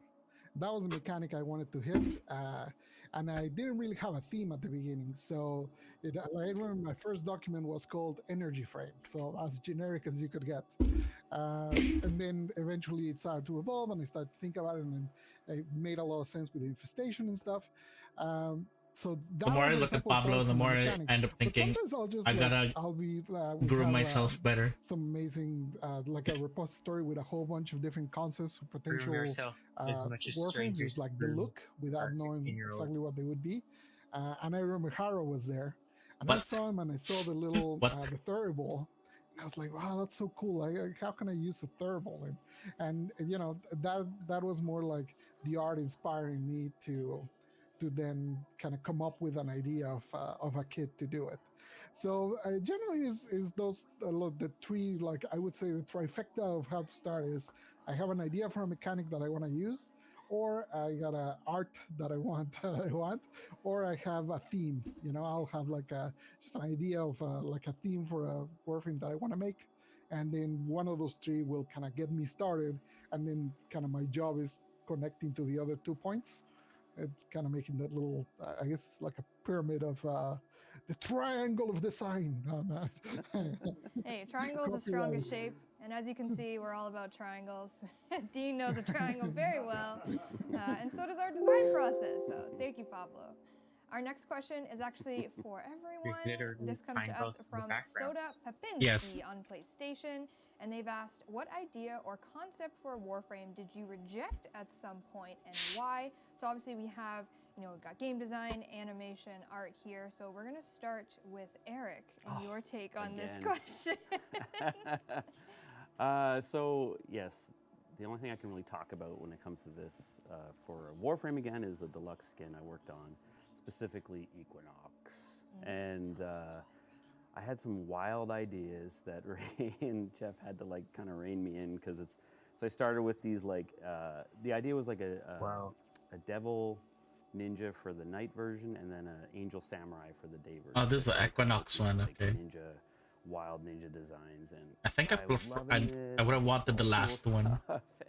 But as we moved on to the next one, which is the samurai, like these are two models that got to build. Oh, the first one I like. The first one. So it was quite a lot of ideas, which I like to start with, just wild stuff, and I love samurai. God, anyone who can draw Warframes, play those. I have so much respect for them. Oh my god. Yeah. Anyway, so so as you can see here, it went through a lot of different changes and ideas. Gosh. Wow, that's like, a lot. Okay, so I tried like 3 different helmets on each of these different designs, and as the bottom left started to kind of scale it back a little bit so you can actually build it and make sense of it. And the next image, I was like trying to throw like all kinds of different materials in and all these things. Oh no, I wanted the eye one.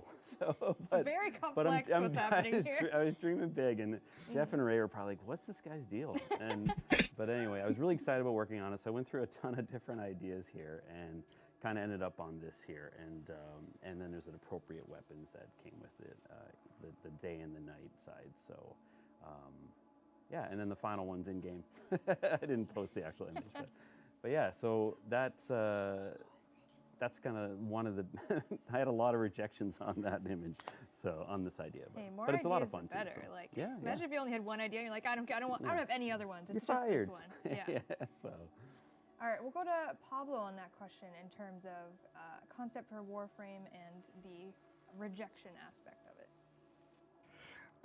So basically, like how we kind of decide like the Warframes we want to do is essentially Quite Shallow just whoever's tweeted. gonna sort of lead She the said, Warframe decides what they want sometimes to do. Warframe design's process is actually Rebecca just kicking the door into the office with JoJo pants and a stack of manga. With, I don't know, 10, 12 different Warframe designs that I made through the years.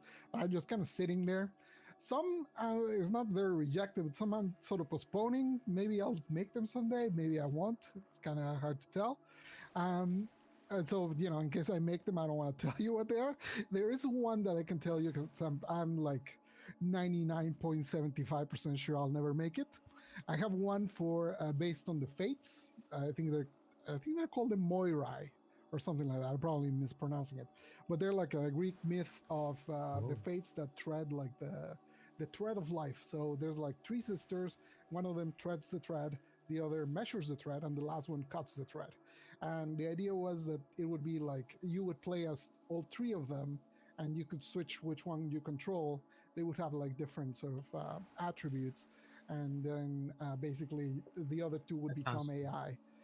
But I don't think I'll ever make it because now, when I wrote that was so long ago. Now that it's so hard to really have like cohesion with AI at the speed and the speed that we move, that it just doesn't. I just don't think I could get it to ever feel the way I want it to feel, because if they're the three sisters and they're like supposed to be sort of intertwined. They showed Protea Deluxe apparently. I would like them to feel like in the teasers. Unit, which is kind of impossible when you just fly. She looks interesting. So, you'll see it in the art panel later. Won't do, so there you go. That's a dead Warframe that shall never exist.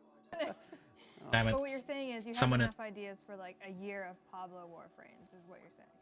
So I have all of those, and then I have a document that's just like little, like almost like Twitter snippets of like, oh, this is kind of cool, and they're just whatever ideas, and it's just pages and pages of random thoughts. So you know, there's always something. 2022, year of the Pablo Warframes. I'm into it. Pablo frame.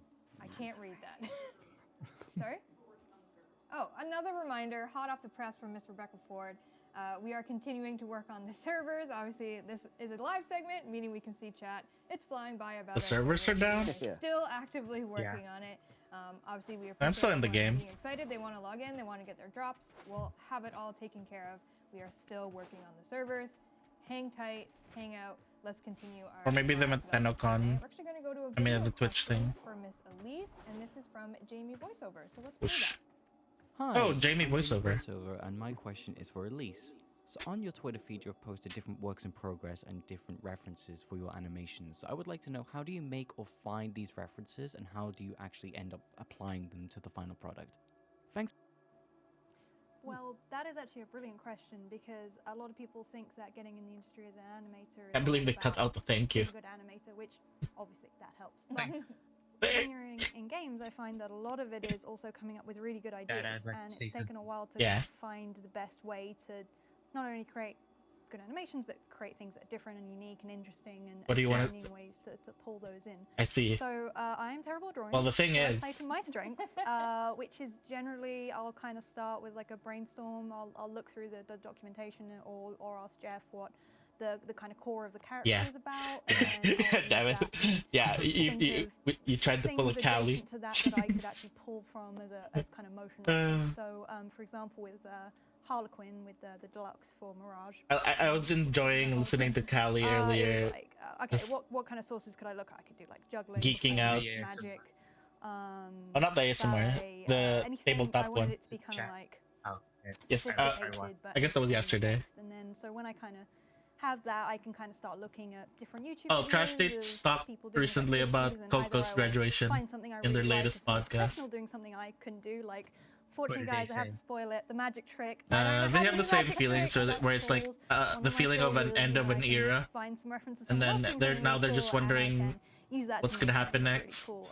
So one of my options is to find someone else doing something cool and use that to make something cool. And then they think that Coco basically realized that she can't grow any further if she stays in HoloLive. Stick a camera on and like run through a bunch of different she'll be things, stuck as a VTuber if she stays in HoloLive. That's what she thought. That's what she thought. Certain things, some That's what they magic will think. happen, That's what they it's think being she a good thought. animator is building on that skill building, said that? that idea building process of you got being to able say to that? move your body enough Yeah. times that you find some Yeah, that magic in sounds there like a geek somewhere and thing to say. identifying it. So for Harlequin, I don't know. I just think that most of it was the found thing footage Giga with some of says my own sounds stuff. like For it's Wisp, big I brain, didn't but it's actually do actually, any like, reference for. very shallow. That was mostly Yeah. done where I just. They also talked about took a Odd character Taxi and I think I Records just of spent a Ragnarok. day trying to block out as many animations. The only one, as possible. So I would just the do, only like, one who watched 6 poses maybe, and I Odd would Taxi try and is as many Giguk, poses as but the possible other the other different two ideas, and then are I about just to do the watch best it. ones. Records of Ragnarok. It's definitely a skill. It takes time, Because but, like, because you Joey have and to Giguk are like manga readers, they didn't really like the. Everyone has their own ways. They didn't really like the anime, but Connor loved the anime. But I generally find I get my best work from drawing expected camera from a myself JoJo. with some very Yeah. clear idea in mind of what I'm trying to aim for, and something will come up. Magic. Oh, they also talked about Invincible, and then they did the stupid title card thing. So many like specific poses and attitudes. It's more about figuring out who they are as a person. No, like when Connor was about to say Invincible, they edited it and then just showed the Invincible title screen. Nice. And then I play it back and I. And then Gart was kind of like being really dumb. It's like because some magic in it. because when they started talking about Incredibles. Speaking of When they started talking about Incredibles, Gart was like, "All right, show the title screen." It's like, no, that's a different thing. That's not Invincible. That's Incredibles. Story quest for Warframe. What are you looking for when creating a new quest? So from the angle of a new quest, we're gonna go to Eric first. I can't remember if the chess tournament's done already. Yeah, we're not too involved in some of the story quests as far as like the story design. How do people grow a beard like that? I think for when we get new ideas and new quest ideas Hey, Clark. coming in, like say You're awake.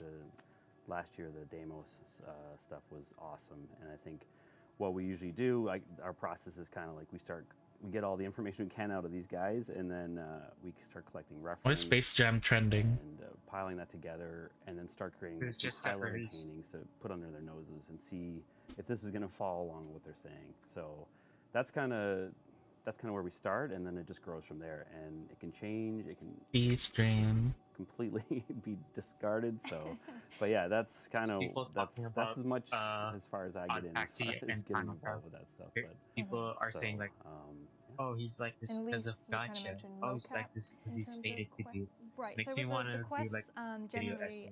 Jeff will give on me a what scene that's is got some like basic idols or exactly. mocap already in it, and then he's put it in the People scene say he's with a faded, rough like camera, so I vaguely like know Gigot kind of says what he's aiming he's- for, this and is then his usually fate he'll talk me through. to Okay, be like he's this happy person. here, and then he's surprised, and then he's the, going to do this. the majority and then say this moment you need to really sell it, it's and because of kind of Gotcha that he cool, turned and into I this will are like go away and get small the brain emotions dumb and- poo-poo. The gotcha has nothing to do with it. The gotcha has nothing to do with it, to be honest. And then You know, the first block out. people and have then Jeff small will kinda brains. guide me If towards they'll be like, meeting my animation and his direction. Gotcha, bad. Joker, Joker, Joker. Yeah, same with our artwork. It goes through Jeff and The taste master why Jeff. so serious? Creative process is a lot about live in a someone having society. a clear vision and then everyone else just kind of editing until we find something that. Apparently, Space Jam's. Swear to God, if I see it. And in terms of game design, No, Mr. no, Pablo, you do you first. have any creative processes from? I swear to God, I don't really go along with quests. I mean, every now and then I'll have conversations with like Steve when we're starting to like choose where it's gonna go, and he's trying to find like the through line of the quest, like what is it that the quest is sort of about. Thanks for that, Toby. And then he'll generally ask me like about ideas of how do we make this without actually having to make like a whole new system and stuff like that. And then we end up making one like Yareli where it did require a whole new system and a whole bunch of things. But that's kind of that's kind of our style and our ambition. That we just, it's hard to resist the pull of keeping adding things. Bring the whole squad. Let's bring the whole squad. Literally just on those is more like every now and then I'll chirp in a few ideas. Let's summon all of them. Give some comments, and that's as far as I get on Quest. Fortunately, we have some very, very talented people to handle those, and they're amazing. Hang on, I had to put out Taxi because a little similar question. This is one other people appeared instead. This is from Kuragi_Kureda on PlayStation, and they've asked approximately how many drafts does it take before finally getting something that you're satisfied with? Well, you saw my Equinox adventure, so that took quite a long time. It really depends on if you get that first kind of idea figured out, like roughed in, and they're kind of happy with it. It's funny, like it can. The Equinox is a great example. I'm summoning the squad. I'm summoning the squad. And they're over here going, no, come over here. So, but other times you start right there with them, and it goes much quicker. So there is no actual like time that you can lock it down in, but yeah, it's all fun. I still love it. So whatever Jeff's attitude yeah, whatever is that Jeff day. feels like, maybe he didn't work. There you go. There's Tennocon right beside you now. Haven't kicked in or something. So the worst. Then in the morning. Yeah. Not a morning person. After his oatmeal, it's nicer to talk to. His protein oatmeal. Yeah. They say that art is never finished, but only abandoned, and I think it's very, very true for this. Like it's the sort of thing that I think it's like they're holding hands. Making anything, any system, any Warframe, any whatever.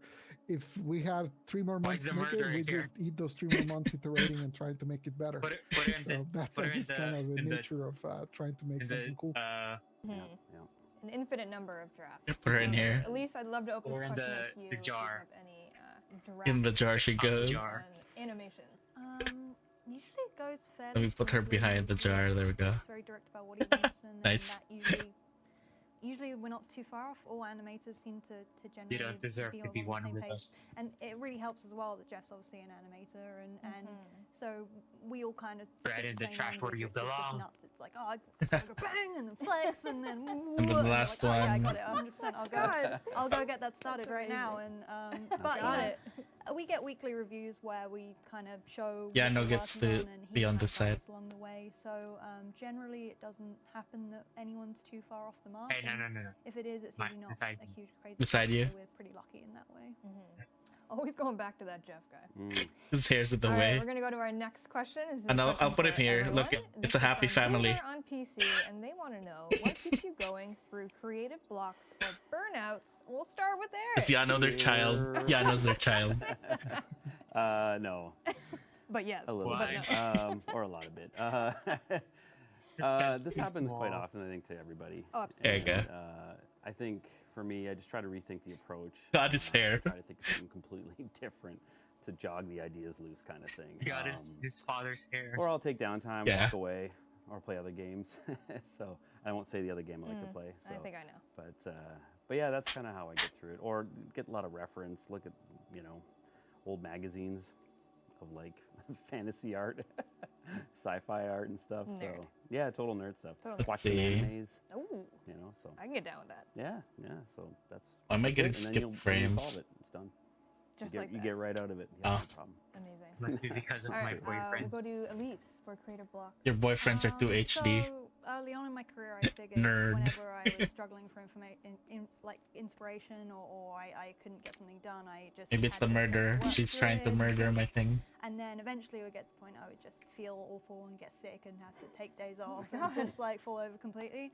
And I was like, okay, this strategy is I wonder if I can find and then picture over of time them. I've realized that I see it more like a well with Where's like baby one Daimon? side that fills up and one side that goes out. And if I open the dam too much and all the water pours out, I'm like, oh god, I've got no water left. And I don't really have like a fast track to filling it back up, This is except the shade to of just pull back, you know, like try not to think here. about stuff after work, try not to work late, try not to work weekends. You're right, you're right. Try and like chill out basically and have some fun recharge. in life and we have baby recharge. done. I think that I used to try and find Wow, there's no solo photo of Diamond. I'm gonna go and run, I'm gonna do all this stuff, but like really can't rush. Yeah, I found it. When you're burnt out, you're just in this fog and it feels terrible, and I've realized that I do much better trying not There's to 5 people? What do you mean? open those floodgates and then trying to pull things back in as quickly as possible and to just try and be like, oh, there's 5. Wait, starting to not feel good. he's suddenly shorter than Yano. I need to pull back before it Something gets wrong there. to the burnout point. And obviously that's not always something you can do if there's a big deadline, and I 100% get it. No, go down. I think everyone who's in a creative space goes through this at some point, and even probably not creative spaces, you just hit a wall. Yeah. And I haven't found a solution to that wall except for to just be like, oh god, The whole there's crew is wall. here. I'll stop running right I at acknowledge it. the wall. And then at least when the wall hits, maybe it's small enough I can That jump makes over me wonder it. And it's who's like, the shortest one instead of like out of a... all. I'm pretty sure it's Yano. Is Yeah, it Yano? it's definitely Yano. Pablo, creative blocks and burnouts. So for me, it's a little different just because I have a lot of work, a lot of jobs. And so, you know, if I'm blocked on a Warframe, I just leave it and move on to working on some system stuff. If that's blocked, then I can go and do some UI stuff or do some management stuff. Like there's literally like, I just can like kind of jump around until I'm like, okay, well, you know, things kind of get done. Now. Also, my brain is pretty good at like boomeranging. Yes. If I'm stuck in something, I'll go and do something else, and all of a sudden my brain will be like, hey, I got that solution you needed earlier. And I'm like, cool. And that's kind of how this looks like a music that's video. kind of how it works for me. I'm the rapper, you're my bottom bitch. These are like my I love it. hoes. Your backup. All right, we're gonna your go backup into dancers. a fun and classic question. This is from The Dirac baby featuring Hasaki on Nintendo Switch. This is my first The classic collab question feature with of Yano. what is your favorite Warframe? Yeah, I'm you're gonna so start honored. with Pablo. There's like a sequence in the middle where Yano starts rapping about the baby. Kind of a bit egotistic. So I go like right in the middle. I choose Nesha because, you know, I reworked Nesha, but, you know, it was already made before me. So Nesha is my choice. Yano is the Nicki Minaj Elite. Japanese I know rap. what you're gonna say, so just Yes. say it. It's weird, which seems very selfish, but I actually kind of like the damage and support role, so I love all that. And so it is a bit big-headed, but I love playing with. But I also do play Frostprime a lot. Oh, a classic. Yeah, the whole defense bubble thing, because I'm terrible at most Warframe things, so I'm like, hey, I got a bubble. Yeah, I I'm can good. survive. I'm Don't good. yell at me. Bubble. Eric Vetter.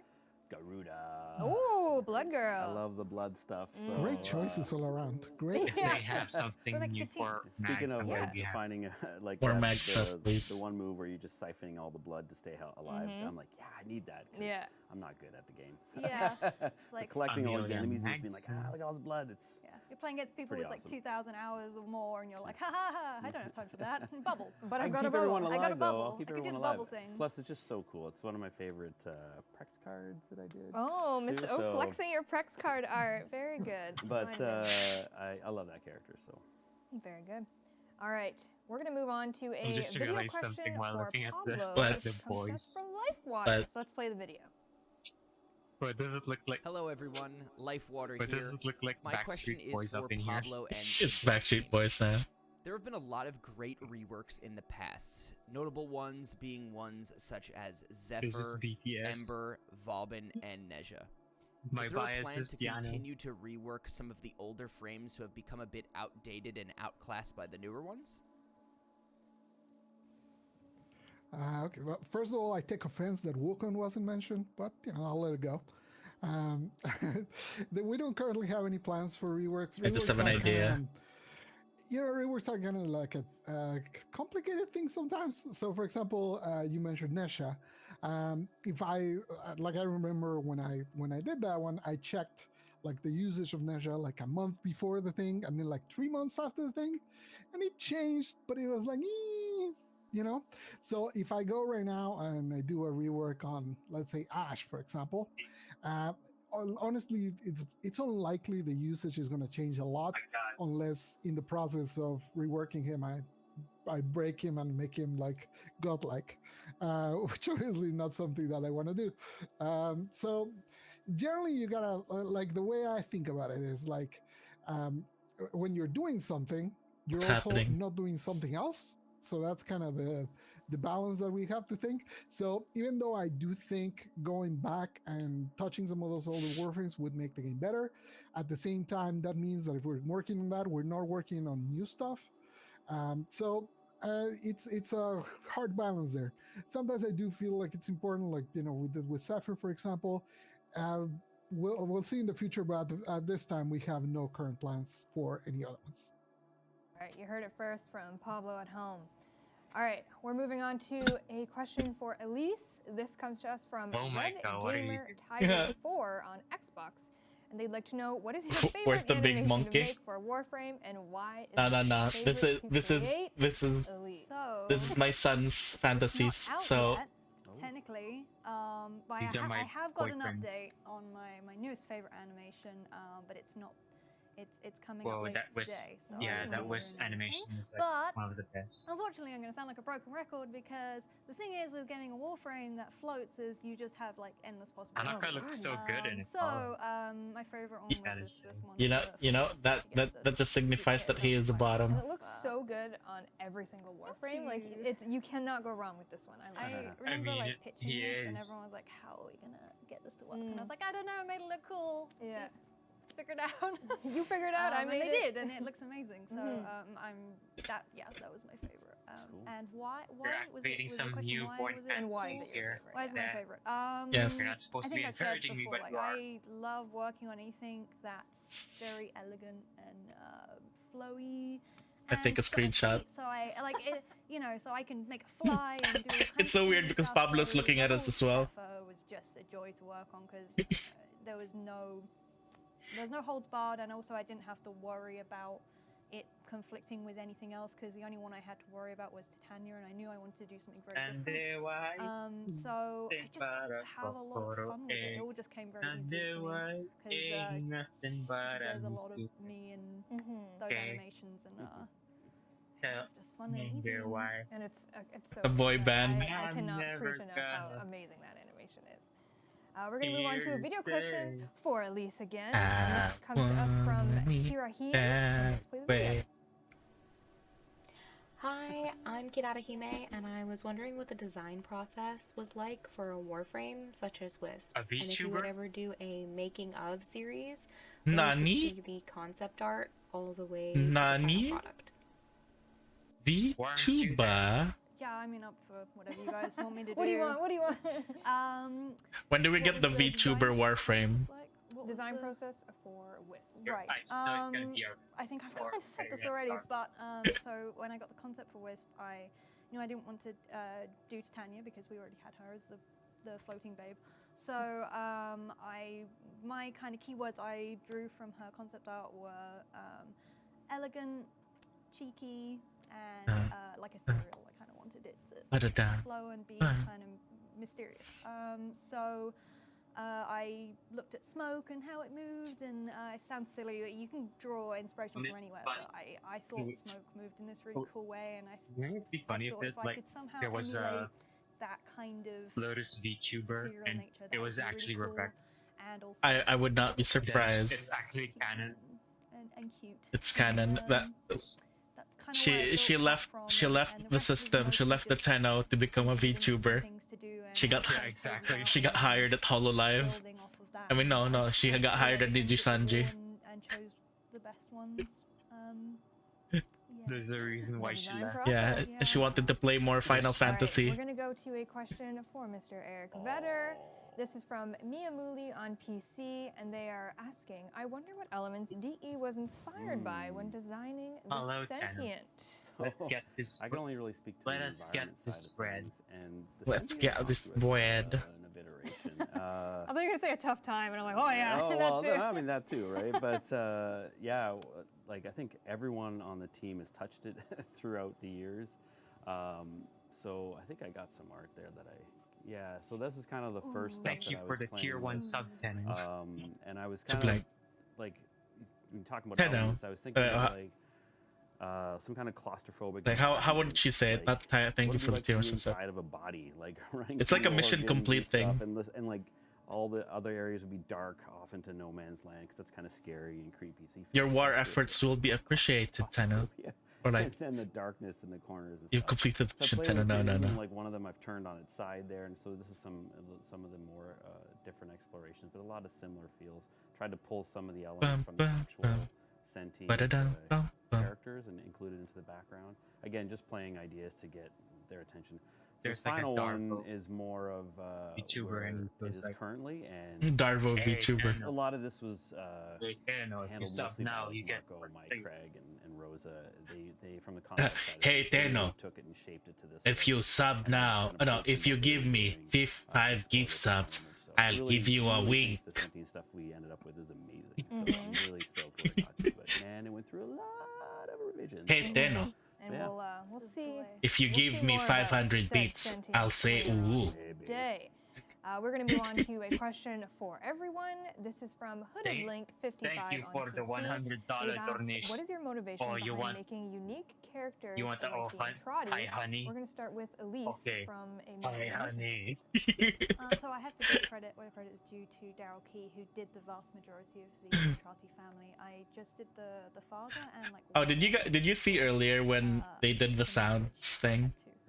The voice actors appeared. It was a yawn, and I yawn like this. Oh, the yawn. For like yeah. So I didn't realize. Mother. I'd been yawning wrong my whole. Everyone's like, no one yawns like that, and I was like, oh god. Mother's voice actor. She actually went to the effort of going to a couch and covering herself in blankets. This reference, I was like, that was. Then gets out of her blanket to be like Mother, as if like she's coming out of the flower. You know, we have a brief. And then after she finished talking, she went back into the into the blanket. I was like, wow. What they're gonna sit and sound like, and how I can connote that, and I just kind of try and get in the body of what I usually try and pick like maybe 3 keywords of something I'm trying to connect with, and it's been a really long time, so I'm not sure what it was for the father. But I think it was about him being. He's not really the head of the family anymore, so he kind of feels like he needs to fill up a bit more space and look a bit more important than he actually is. So I had this very like, I'm really great, but he's not really that great kind of thing, and he's kind of falling apart, and he's a bit achy. Oh, that animation, it gets me every time. That was really fun because he's got this like really mangled. What if I draw? Really get in there. And then it was. What if I draw and have these kind of your character Kuro with run the camera, do a bunch of with stuff the for a boys couple minutes or longer, and then usually magic hits and you just go being a boy band. With that, and then I drag that in and I'm their manager.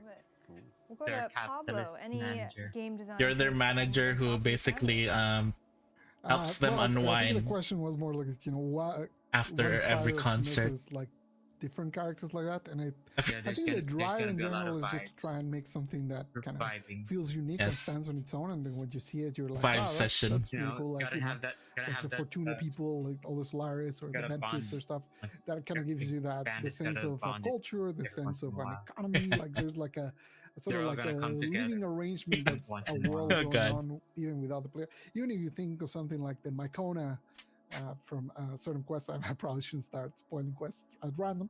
But even they have like their own culture and stuff like that. Oh no! And it's kind of similar to like if you think about. Wait, I'm trying to remember. Were you the one who said or something like that, Human Centipede is your favorite movie? A random planet, and they would kind of discover this different favorites. Culture and stuff like that, and these different types of people and how they work. I think it's kind of have you watched? It's more interesting if. I haven't watched Human Centipede. But also have some sort of thing that you can relate to, like in the case of the family, family grievances. So we all know family grievances, even if we don't live in an infested flower. So I think that's kind of. If I get Amazon Prime, then kind of the drive that we have to make those sorts of. I'll do a watch along stream. And I know. And Trouty wasn't it could be just like a watch along. No, you said no, thank you. With the timer. No, I wasn't involved in any of that. So just the environment stuff. Just the environment. Working on other things. Maybe most people don't. All right, we're gonna go to a Pablo question. This is from. If there's a game of Human Centipede, what was the inspiration behind making the game based on tile sets? So we are going back way back to OG Warframe. Pablo, what do you got? Back in the day. Wouldn't it be interesting if they did make a game, Human Centipede, and then the objective is you're trying to escape? Then each time you die, the person that dies, not die, each time you get defeated, the person that got defeated will be added to the Human Centipede. So it just gets longer and longer with each try that you do. The quality of the content that you're trying to make cannot be made at a pace that will be enough to satisfy customers. I think I'd enjoy that. Basically, in a free-to-play game. Basically, everyone was saying like it cannot be done. So the big impulse behind something like Thousands was exactly that, right? Trying to make it so that by having the Thousands, which are like manually crafted and they're like made by artists, but then they connect in different ways, that gives you enough variety so it doesn't get stale. So it kind of like it reuses the same content and it just makes it a little bigger, so that whenever you make some tasks, it all sort of kind of grows and it doesn't get as hard to maintain. Because obviously we're looking a lot at like, okay, everyone says we're never going to be able to make all this content, so how can we make it a little easier on us? So that's the drive for where that started. We went from 1 tile set to 3 open zones now, so you could say we've grown a little bit in our 8 years. Our next question is for everyone, but I'm actually going to point it at Elise. This is from Good Guy 68, and they're asking, what is the main inspiration for Sisters, Hounds, in-game, real world, etc.?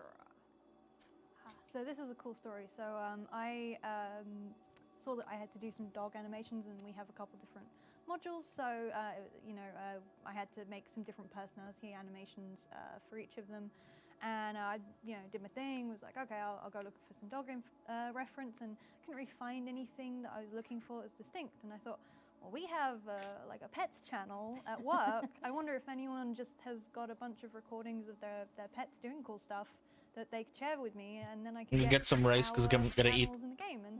And of course, I was flooded with tons and tons of videos, which was brilliant. And so I think the main ones I used were, Dean's French Bulldog Piker had some really great ones, and Fernanda and Cassandra.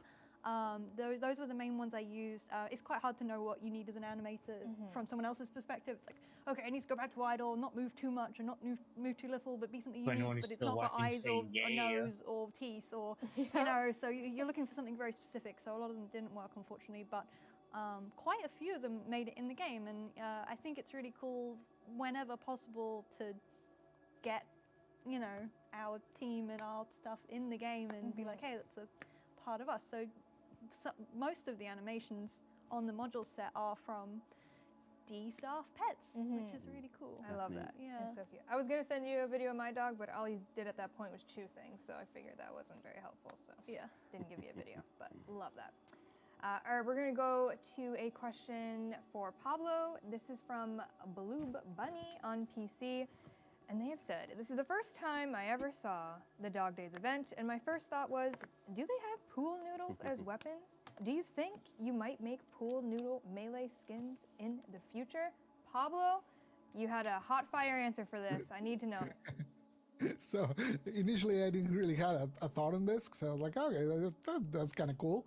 But then for some reason I started thinking, it'd be kind of cool if you could have like a pool noodle, and then the enemies toss at you like water balloons, and if you timed it right, you could bounce them back at them. And I thought it would be like not the same game, but like a separate like mode of the game where you could do that alternate sort of gameplay. I don't know, I like the idea of the timing of batting a water balloon with a pool noodle. I don't know if it would work. Sounds fun. I'm already like trying to imagine what the actual sound of that would be like a foam pool noodle hitting a water balloon. I like it. I think it's cool. Speaking of you thinking it's cool, what do you think? Well, I think it would be awesome, and I don't see why we can't have themed pool noodles like Grenier and Infested. It'd be dope. How would you animate a pool noodle? I don't think we would animate it. I think that the tech team's going to kill me here, but I think that the smartest way to do it would probably be to reuse existing two-handed idols and make it a weapon that has some physics to it, so you could whack something and it go. A weapon with physics? That's so dumb. I think that would probably be the best way of doing it. Well, Well, we're gonna send Jeff a message after this because everyone here has confirmed that pool noodles. Oh God, the one from no one will be harmed Saints Row. except for Jeff's taste. All right, we're gonna move into a more technical question for Elise. This is from Dynamex4 on PC. Their question is, with traditional animation, cartoons, anime, 3D animation, etc., people usually animate per frame. How does that translate in a video game where I'm able to play at 30 FPS or 144 FPS at the push of a button? Okay, so here I go making a fool of myself. I'm not a very technical person, but I should be able to explain this. So we animate in 30 frames a second and then export it at 30 frames a second. So my understanding is that we are presenting 30 frames, like a snapshot of a pose on each frame for each second 30 times and giving that to the computer. If you then play it at 144 frames per second, the computer interpolates smoother between each point of data. So it looks like it's going smoother, but it's really the same data. So we usually use 30 for gameplay, which works great for gameplay reasons because we can't go too high with data, otherwise you're going to have performance issues. But with cinematics, I generally think we do 60, just because you have more data points, so it helps obviously smooth things out. But the smoothing factor is done by the computer, not by data, which makes it look like it's smoother, but it's the computer is taking on more of the workload, so it's less expensive. And you said you weren't a technical person. Well, I hope I got that right, because if not, I think I get revoked in the animation community. Someone's going to be like, actually, that's not how it works at all. You're an idiot. By the way, that's how it works for us. That's how it sounds like. In terms of animation and cartoons, do you agree with 60 FPS cartoons or 60 FPS 2D animation? It depends. On PlayStation? A lot of devs say doors can be the trickiest thing to design and program. Is that the case for Warframe? If not, what is your game's version? But if they don't, okay, maybe I'll reword. Maybe I'll reword it. We did have old classic animations and movies that are being remastered by other people into 60 FPS. The way they were, you know, those ones you find on YouTube. Clients, sometimes you would be like running really fast, and you had lag. You would just slap your face against the door. And we changed that just like maybe like 2 years ago, something like that. I think is when we changed them to be authoritative on the client side, so that if the client got close, it opened even if it had a lot of lag to the server. So there are issues like that, but you know, we've improved over the years. If I had to think of one that's like the vein of artistic, I almost feel bad saying this one because it's so fresh. But finishers have been. Do you agree with people saying that it's better that way? That doesn't make sense. Yeah, finishers have been pretty rough. Like it's very easy to get into issues. Even like I remember back when Ash originally came.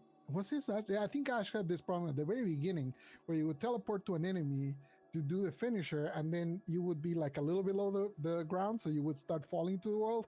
Things like that have been happening since forever. And every time we fix one, and we're like, yes, we're done. Then another one comes up, and it's kind of been like that. Actually, very recently, we fixed it. Well, I say we, the Royal We have a fantastic team. They did like a very, very long digging and into put it simply, if the animator, because obviously the code keeps growing and growing and growing, so they dug through all the 60 FPS, all the spaghetti, and they found some of the issues, and they resolved them very recently. So I've said this before, but now I actually believe that maybe finally the Amazing Spider-Man, they did it so well. You're innocent, Pablo. How could you? Kind of like. All right, we have another question for Pablo. It's a video question frames. by They Rebel sometimes Dusty go Painted. So 24 FPS Hello, per my second. name is Rebel Dusty Painted. I'm a Warframe creator and 60. avid Warframe player. I want to know more about Scarlet Spear. Scarlet Spear was my favorite event that ever came out so far on Warframe, and I love the mechanics. I loved working with other teams to complete an objective, and I want to know if there's going to be another event that is going to be like that. So for anybody that can answer that, I would love to know if this event's going to come back, slow or animation, if those mechanics are going to natural be implemented into something else. 60 FPS usually works as so, special effects. You say you love that event. We loved it too. Like once it was working, a jittery movement of some the process to get it there, that was a hard one. So yeah, essentially it's more like that. We do obviously want to bring it back because we thought it was great. It's just more that like I've seen a lot of don't want to go animated through the movies 2 months we use went 60 there, FPS like for natural before and movement. after release. That period was brutal, and we don't want to Use repeat 30, that. So, 24 to 30 even though for a lot of the special things effects. we did An and fixed example at is the time would be like Riot applied Games. They now, use that it's for not their as 2D easy as just turn it on and it works. We definitely would have to, especially on we'd have the to do Get some Jinx again a lot of load testing and stuff like that, and try and figure out just to make sure it doesn't destroy our lives for a month. So we definitely want to bring it back. It's definitely something that's a priority for us. Why do you know this stuff? It's definitely something we want to do. I don't. Well, you went to art school. You'll find out the priority later today. Yeah, I used to be an animation. It is something we want to do. Awesome. All right, another question for Pablo. These are the more technical questions for designing. It's from Equi111 on PC. Their question is, are there any plans to rework certain types of missions, namely defense and mobile defense, to be less stay and put and more challenging or interesting? Pablo? I don't. Also, when people say, when people compliment in general, an my tendency is to say there's not a lot of gain from reworking some of those. A basic mission, even if it's something that doesn't require you to be paying attention to a lot of objectives, it's actually very good because it kind of changes the pacing. If you're doing a defense, there's not that much to be worrying about. I don't have any. If you're doing a disruption, what I call this? It's good that different missions will require not different that. amounts I mean, of attention. It's I also think I highly prefer 24 FPS animations. Because at that point you're also kind of overwhelmed by so many other things. Well, that's because that's what most. I think as a designer, it's much better to think like, okay, like let's cartoons and anime, right, are mostly 24 FPS. Nuclear defense, or something like make a new game mode that is more elaborate. That's more interesting to me than going and changing most the old Western cartoons these days. And that's the design part. And there's also the live service game part, which is if I go and change the okay, maybe classic cartoons. I mean, a lot of people are going to be like Lion King. Some people are going to be. A lot of people are going to be happy. A lot of people are going to be angry. Some people are not going to care. So I think the one I really like to the whole getting people angry. Oh no! I mean, what do you call this? Like, hey, we have new stuff. Versus, hey, we took away that other thing you like. I was thinking of something else. Other thing, right? So I mean, I think it works better to just basically keep adding on top. Which is, if you look at the history of Warframe, is very. I remember. I was trying to remember which anime had like so much 60 FPS for like 5 minutes left in our Q&A segment. So I think it's the Fate series. As quick as possible. Ever since Fate Zero. So first we're gonna do a video question. For Pablo. This one is from TVG Karoo. A lot of 60 FPS. It's a natural part of any creative process. Which they do it so well. Doesn't that mean that they draw a lot of like? I wonder if they're using technology or if they're using manual to do those interpolations. Most of them are manual. Depends on the feature. That's crazy. That means it's a lot of frames. High priority comes from like we call it preserving your investment, right? Any time that you spent in the game earning a mod or doing something, you want to make sure that you never feel like you're going to lose it, right? So it is that's kind of our priority. So if we decide to rework, for example, if we decide to rework modding, it would be kind of a nightmare. What did the UFS table work on before the Fate series? There's like I don't even know how many we have right now, like 1,600, 2,000. I don't even know how many mods we have. But if we had to do them, then we have to look at what does the player have? What happens if we remove no, before the Fate series? Don't even care that much about. But if we remove it, we gotta compensate that. Because I feel like Fate is where they started their whole. So you gotta make sure that if we're doing it, unlimited budget works. Mostly known for Fate. Would we ever consider it? Absolutely, we've done it a bunch of times, but it is something to be taken with caution. Did it Tales of Symphonia the animation? All right, we're gonna go to a question. Thanks, Iris. This is from Airtrack. Yes, I'm wearing a collar and leash today because my son here, Kuro, wanted to be a rapper. He saw this video about a rapper called The Baby. And he wants to be the baby. Mechanics in your respective departments that need some love. Yeah, let's go. Well, I'm not gonna go over 3 because that sounds like it's gonna take a lot of time. But one of the things I had a lot of fun with and thought made a great improvement to the game was adding the flying set for Wisp. And I think it would be really cool to have a couple of movesets we could do, like a normal, a heavy, and a light, so that when you're playing, and we could tie those to specific Warframes. So like you'd have like Grendel and Rhino could have a heavier walk and a run, and if you're playing like Volt or someone, then you would have a lighter walk and a run. Gil. Sounds familiar. It's a lot of extra animation, a horror anime about performance and code and stuff. So I don't know if it's even feasible, but I think that would be really cool. I agree. I'm on board. We have a question for everyone. This is from Elmet New. At least I remember on PC. one scene in Gil where there's Can we gather the power of this live panel under the expertise of Elise to produce a motorbike type of vehicle for our Warframes? K-Drives are cool, but a K-Racer would be even cooler. Eric, what do you think? Yes. Motorbikes would be amazing, I think. From like a big cruiser like a Harley Fat Boy or to like these insane sport bikes. Like, by the way, I heard that like a Grenier bike or like, Wonder Egg Priority. Like an Oracle speed bike, that'd be dope. Oh. Totally should do Remember that. we wanted to watch it, right? My favorite part of Cyberpunk was riding around on the motorbike. People say that it became it's another Darling in the Franxx kind of situation. And I am also I heard as well. I'm also available for the concept. How does that happen? And the animations. Okay. Pablo, game design, motorbike. What I would add for sure is Devil May Cry 5. You're riding your bike, you jump off, and then you start beating people up with your bike. Yeah. Gil by Junji Ito. That works immediately. All right, Toby, do you like Junji Ito? My boy Kuro here is a very big fan of Junji Ito. One more question because we are unfortunately out of time. I apologize. This one is for Eric Vedder, and it is from Okay, he's a fan. And they said, "Good afternoon, Tenno. My question is for Eric. What is your favorite?" I think the one who's read pretty much all the Junji Ito stuff is Lee. Lee has read all of them. It's harder to skateboard now, but the kickflip was probably the best one, and then I kind of transitioned that into the no comply kickflip. Like this works. That's kind of my favorite trick. Really, the only one I know is Uzumaki. That's it. It's the only one I actually know. And unfortunately, we're out of time for this panel. I had a lot more questions, and I appreciate you guys writing and thinking of answers for these, and of course being here.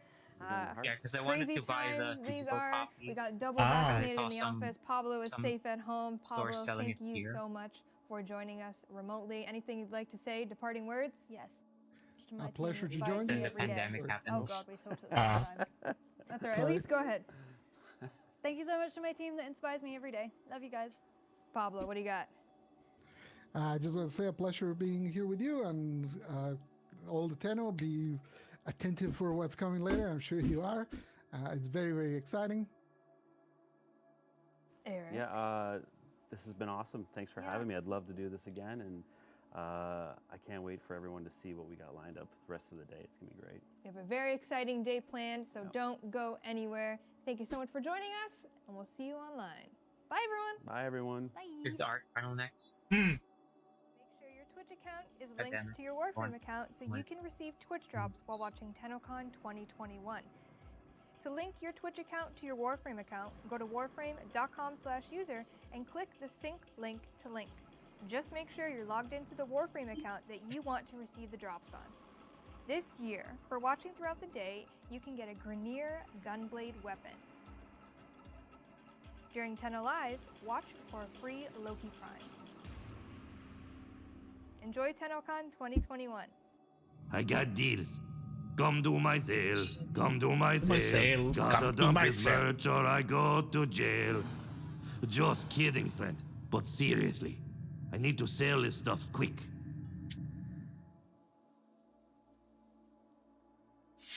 We're back. Dajia Hao. This next dojo is home to Tenno in Warframe's simplified Chinese community on PC. Introducing White Golf. They made this city from scratch. Instead of Let's get a closer look at that Ferris wheel, and we need to appreciate how carefully they used note beacons for all that text and all these light-up decorations. It is beautiful. In this room, I love the effect of having lights as her hands. She looks so grand and powerful. They completely filled this room top to bottom and made it fit for royalty. And I love the way they use the boats. Such cool detailing with the I wonder if there's a gold, fanfic of Yano in the mountains for yet another being vacation babied spot. by Sekiguchi. Albert does not want to leave these places, I tell you. Why? Thank you, White Golf Clan. It's more of a boyfriend. White Golf Shizu, Zizi ni min yu woman fan xiang ni min de dao chang. Now let's take a look at PlayStation Clan Progeny. I think the only Shadow art is another one I'd of say those the aspects of only the people decorations that come I out of see the as a staple, top in and they have Taxi some would have to be beautiful pieces on display here. Aquatic, Jurassic, no, and peaceful. no. I see Sekiguchi as a bottom. Decorations need to be placed very carefully to achieve these. There's no preset shadow art decoration in Warframe. It's all player creativity that made these Where's happen. the Mafia guys? Here we are Mafia now guys? in the clan's cyberpunk market. The baboon. A lot of fun little details Okay, and I forgot his stories that they've name. created. One of my favorites It's Goriki being the the gorilla. sake bar. Yeah, Goriki is the gorilla. More beautiful shadow art to give it Is some it life up? in this city. Naturally, Let's get a Kawasaki. Ardos's vaults. Yeah, Odoka was a I'm top. certain. Thank you for sharing Dobu, your dojo Dobu. with us, It's Progeny. Dobu. There are just 4 dojos left on our Oh, the channel. tapir. I'll The catch you in tapir next is also one. a top. Oh, it's Kiryu Kazuma. Yeah, Kiryu Kazuma. Ultimate dad.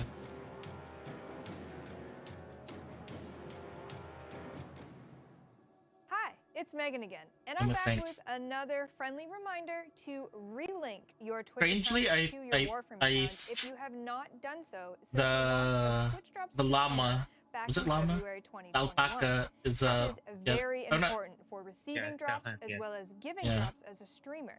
A relink must happen if you have not already done so. Go to warframe.com/user and choose to unlink your account and then relink it. It's simple. Hope you're enjoying the show. The fox as well Welcome, feels like a friends. top, but Buy my more like merch while a it's hot. passive top. I'm desperate to sell all this stuff today. Feels more of For bottom. no particular More Sekiguchi. reason. Don't you know there's a Sekiguchi sale feels going on? like Switch. And that it's incredible? I don't know. He's a top for the fox, but a bottom. For Yano? For me, it's like the reverse. He's like a top for the fox. No, wait. He's a bottom for the fox. Oh, no, wait. No. Because when I'm thinking of Yano, he's like, yeah. Yano is the top. Yeah.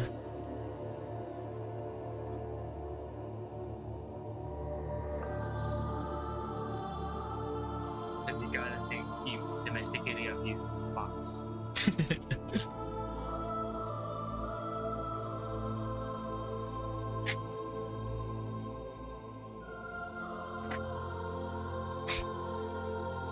Yano Tagalog dub. Oh god. I'm trying to imagine his rap. Putang ina mo. Putang ina mo, nalilitaw ako. No. Filipino rappers are like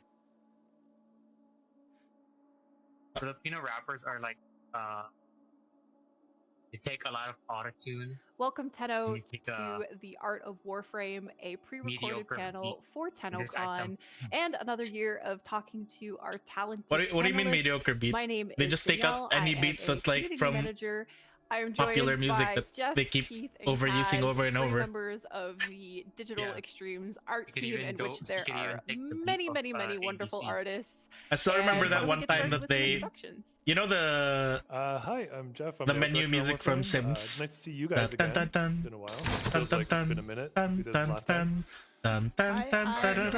Basically, I still remember someone Hi, like one of the I'm Keith rappers Thompson. I'm a concept rapping to that designer. music, and I'm like, what Helping the out fuck? on Warframe since day one, and it's been about a year since the last Tennocon I've since I've heard seen someone everyone. rap And to hi, Midnight Warframe Sonata players. It's good to be by here.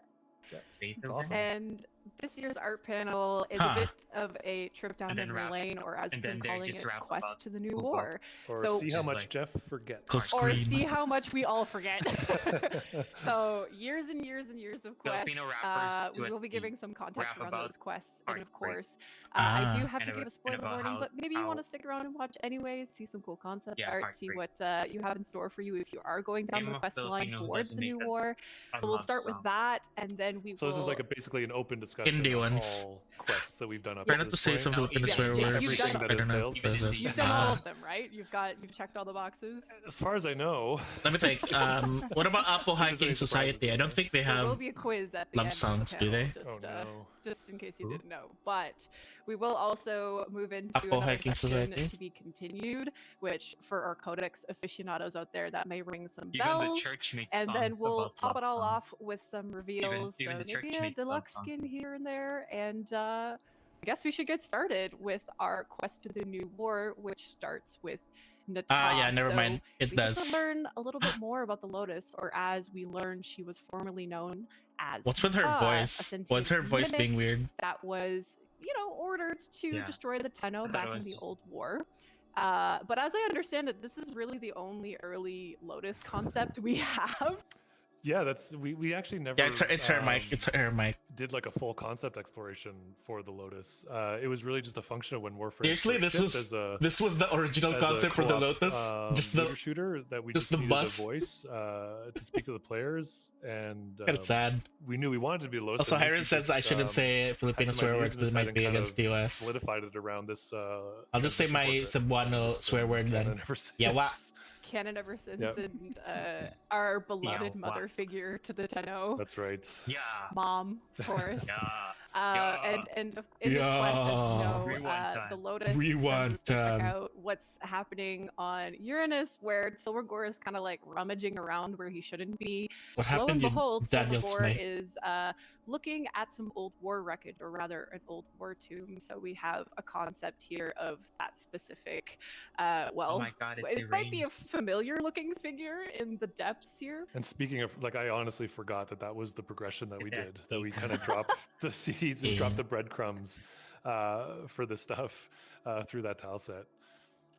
It just so happens that, like you said, the breadcrumbs, Tilragor accidentally ends up waking You had a what? Hunhao, who we see, who is rather Nata's father, and he's just a little upset that Nata has not fulfilled her orders of destroying the Tenno. And that's where we move into the second dream, which we see Hunhao here looming over Stalker in the intro cinematic. And I guess a big point to bring up here about the second dream is that this was launched in 2015. I wonder how the chat's reacting to the mic. Ever cinematic quest. So a pretty big Epic project. mic. They're talking about the nice mic. The same nice mic. This is still probably one of my favorite memories, like working on Warframe, because it was right at that cusp where we were nervous to do this. The game kind of was picking up steam and finding enough of an audience where players were getting genuinely interested in the world and the lore. And we thought we were taking a really big risk. This is what people come. Thanks for the hydrate full screen. Let's try and build on the lore. And I still remember the kind of the reaction we got to it, and the connections that were formed in the game were still probably one of the most rewarding feedback, like senses of professional feedback. What's next after this? I mean, Kaz, you were a player, you were a Tenno before you ended up working with us on the DE team. So you were actually, as I understand it, you played through the second dream as a player, right? So you got to kind of live out those moments and those like reactions that we had. And we'll get through the couple more slides here where we have those big reveal moments that happen. But how was that for you, kind of like experiencing that as a player? Yeah, so whenever I play quests for Warframe, I always have my headset on, my room is dark, my door is closed, there's no interruptions, I play it at night, everything is set up to enjoy it because there's so much to enjoy in all of these things, and especially with the second dream. The people in chat, they're like, I was crying in through the most of Warframe it, chat, as they're like probably saying, most people do. how do I get a job? also I have that I have a bug mic where quality this bad as well. Warframe is carrying the operator like a gun. Heartbreaking. Heartbreaking. I remember just like I was in an emotional moment, but then I just had to just bust out laughing, and it was the weirdest feeling. But in hindsight, it's part of Warframe's charm, maybe. I don't know. Yes. The Tennocon program was started around this I should time, really draw some more little right diamond. after the quest. Literally little. And my first Being item a was bee. added to the game. It was Being just a- the most surreal feeling to have Being the a cutie helmet pie. on a Warframe, walk up to my operator and present my art to myself in another video game. Yeah, that's amazing. That's so very yeah, cool. but I do want to talk about Little this. So, diamond. in the intro cinematic to the second dream, we do see Hun Hao. He's talking to Stalker. But how did Hun Hao become Hun Hao? Did it start with this fungi, organic, sentient that I'm seeing here?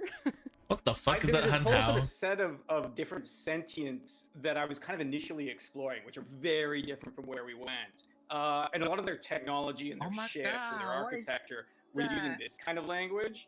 And then I started to kind of mix them a little bit. And then I think the technology of them took over, kind of permeated everything else, a bit like a fungus, I guess. And then it kind of evolved from there. So I can't even remember what year this was. This was way Sounds back like a before fun sentience guy. existed. This was definitely even before Second Dream, and I think It looks like something that would I know, spread like, your you ass and cheeks Mickey, wide. Mike Brennan. That thing. This is just one of a batch. The Hun I think Hao there was, inspiration. It's like there was, something you a attach to someone's whole, butt, and then it spreads their pretty ass. Huge evolution of exploration that went into these guys, and I think even this was kind of pretty close to where Hun Hao settled, like when it was starting to feel good with the shape and the proportions. Yeah, that's kind of, you can kind of see that shape familiarity and what ultimately ended up being Hun Hao and kind of the sentient form that we know now. With the And mic. then I guess we kind of see that also translated in the weaponry. So the war being a very important key weapon in the second dream, it is the melee weapon that Hun Hao gives to Stalker. He equips him with it. He kind of like manifests himself in it to give him orders to essentially destroy the Tenno, do his bidding, find the womb, he likes to call it. But yeah, this became a very popular melee weapon. Was it the first of its kind in this sentient style and very large broadsword? I'm pretty sure it was, yeah. And I think the cool thing about it was it was the emotional connection as to the quest, and it was a really cool opportunity to kind of put a weapon as a quest reward that you kind of had the story-based experience with. Like the full version was the one that the that the Stalker was given for his personal weapon and as a conduit for Hun Hao to speak to him. And then the Broken War was, again, kind of a result of what happens at the climax of the second dream. And Kaz, as a player at the time, were you stoked to get yourself this big sentient weapon? Because I know a lot of players were like, oh my god, this is crazy. We love big swords in Warframe, so this like hit the mark for a lot of people. Yeah, and all the glowies on it too. Love our glowies, love and our the energies. little at the hilt, the little tail, the little shrimp tail. That's like kind of like a minky. He really liked to kind of give the sentients that little organic flair at the end. And a lot of them, if you'll notice the little curly tail on them. Isn't it kind of like a tongue or something? Yeah. Like there's a whole face on the bottom. So you've got the two eyes and the curly tongue there. And then, as I mentioned, Hun Hao recruits Stalker to find where the Tenno are, and as we go through the quest ourselves, we find where they are. They are in these reservoirs on Lua. Here we have one out of the 3 big reveals that happen in this quest. There's lots of things that happen in this quest, and one of them being the operator exiting the reservoir pod at this moment. So yeah, this was I remember this was my favorite parts to work on the quest. And when we were kind of thinking about these pods, we wanted to call back to have that Orokin feel to it, and we really wanted the inspiration of how they come out and kind of blossom like a flower to show the connection to to the Lotus and what her role was with them. So I think this is really successful in how this kind of manifested in the scene. Yeah, there is that moment of kind of like you're scratching your head a bit, wondering what creature just suddenly dropped out of these pods. Very elegant reveal, then we just spilled them onto the floor. Yeah. Here you go. Yeah. You've waited years for this reveal. Here's the operators. And then we have our second big reveal, which ended up being you actually seeing the Lotus. So this occurs, of course, near the end of, or at the end rather, of the quest.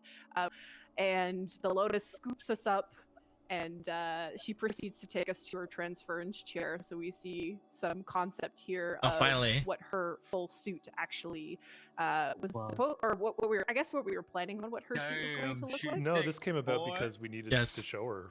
Like we needed to have her in the scene, and she only existed as a portrait. So that's where we never got the full dress. We just got the thick ass one. Mickey did the full exploration of this form of the Lotus. I wanted the dress version. If I'm not mistaken, and I might be, but the dress form on the left hand side there, was that kind of like a paint over for a cosplayer? I think there was like a cosplay request. I think you're right. Yeah. I don't actually think we had art of the Lotus, because at that point, like you said, it was just transmission of just what we saw at the beginning of the panel. That's just her face. Oh my god, yeah, you're right. Yeah, and then we couldn't put it into game because it was a bit too restrictive for for the walk cycle at the time. So she's too much fabric in the way of walking. You don't want to trip while you're holding an operator. It's just they've been through enough already. Exactly. It's been dumped on the floor a few times. And as I mentioned, the Lotus, she walks, she drops us off in our transference chair. But this room in particular is now a very important room for our players. It's where the operators reside. It's where you work on your focus schools, and this room, there was years where you couldn't access it as well for some players. The doors were locked, and everyone was wondering what's behind the doors, and it was a transference room. So it's kind of funny how we put our character creation, funny in hindsight, 100 hours into the game back then. We've made it quicker now, but weirdly it's kind of like this recipe that I don't think you could redo it again.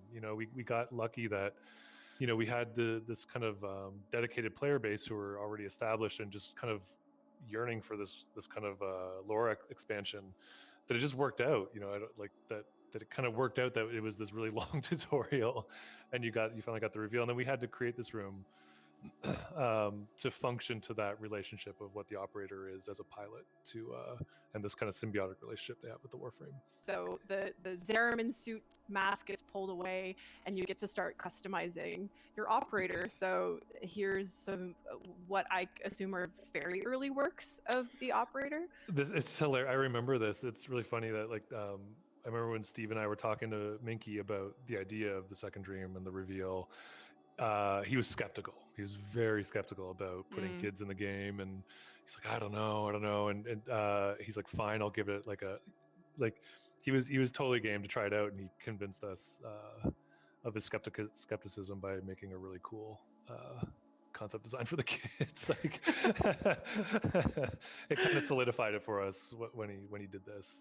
Yeah, no, it's one of those things where what was kind of nice about the operators in the Warframe is you sort of start almost as your adult self, and then you almost introduce yourself as a youth. Mm-hmm. So it's kind of interesting, depending on where you are in your life, which you might identify with more or less, and yet it's kind of part of a cohesive link. So it's kind of nice to have that simultaneously existing in the same space and time and within the game world. And Lotus at the end of the second dream says, and I quote, and I can't quote it properly, Reb, I'm sorry, I can't do the Lotus voice, but she says, now we fight on two fronts, my child, the war without and the war within. So we hop into this next quest where, now that the operators had been revealed in the second dream, we go down a little bit of this rabbit hole of their origins, their backstories, and what makes the Tenno in this quest. Teshin kind of becomes this double agent in this story, not by choice, mind you, but here he is in all of his robed, large hat glory. So he kind of existed in that realm, and he had a bit of like a backstory for them. The Dax were soldiers for the Orokin. And it was really good when we were kind of going into the new sort of the War Within. You know, for him to be a bit of a conflicting voice to what the Lotus represented to the kids. You know, he wanted to kind of cast some doubt on the past and kind of what the operator's role. And we used him to explore the kind of theme around the War Within was growth for the operators. He has a bit of a father figure place too, like Lotus's mother, and then he's a bit of the kind of slightly absent father. Kind of. When he shows up again. But actually, Kaz, I'm curious. Darvo's the uncle. We kind of like mentioned that the father figure a little bit here. Were you, as a player, like when you came into this, were you like, "Oh, Teshin, what happened, man? What's going on?" Like, was there a little bit of a disappointment moment in Teshin? I just remember being so impressed with his voice. I just wanted him to keep talking. You're like, I don't care what you have to say, if it's gonna be disappointing or not. Just keep talking. Yeah.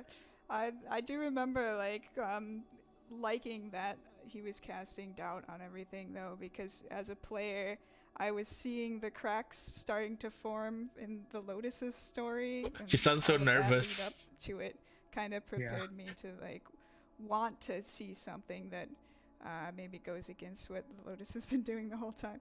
Yeah, that was definitely a community sentiment. I think this was definitely the quest that kind of like created a little bit of a rift there with our personal relationship with the Lotus. So we do enter this mountain pass where this art is just absolutely gorgeous. It really comes alive in game too. Like it has so much vitality, and so it's always tricky to carry through the vitality from the artwork into the final product. But this one it's almost like it got instilled with it, and it increased once it got finished. Yeah, they did a great job implementing it in game, and I think this was probably one of the first. This is where we were really starting to kind of build on the seeds of the Orokin influence to the past, and it worked out really well with that little temple that you're pushed into. But from here, we attempt to use our operator powers on this Iatan, and it doesn't work out so well. Actually, we end up falling into a lovely pile of bones at the bottom of this pit, where we are met with the Golden Maw, or more popularly known in the community as the Ravenous Maw. Why does it have to be ravenous? Yeah, why does it have to be ravenous? Yeah, so this was a function of we wanted to, like in the context of the quest, this was to kind of put the player through some trials so they could kind of snap some memories back and trigger their powers. And I remember when Minky was exploring these, you notice the four-legged kind of look. A lot of Warframe, because the content moves so fast, we like to share skeleton structures in the animation where we can. So those kind of like quadruped looking ones were him taking, an existing skeleton and kind of seeing how far he could push it. And there's really great stuff, but ultimately I think with the timeline we had, the kind of snake worm version that we ended up with was going to be a bit more achievable in the time we had, like animation and AI behavior. And I know, Jeff, you mentioned this, the snapping back of memories, which is as we're moving through these trials and we're getting our powers back, we have these snapshots of our time on the Zeramin 10-0 ship and some very dramatic moments of this kind of flashbacks of the incident. And here we actually have a concept of the ship itself. Yeah, so in that quest, we were using those moments to give the player some insight into what happened on the ship, to the origin of the Tenno and the powers they achieved or they attained from the void.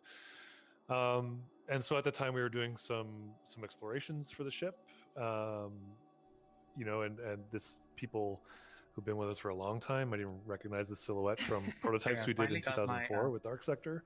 My elemental. But yeah, the intention was that the ship was the nice. colony ship.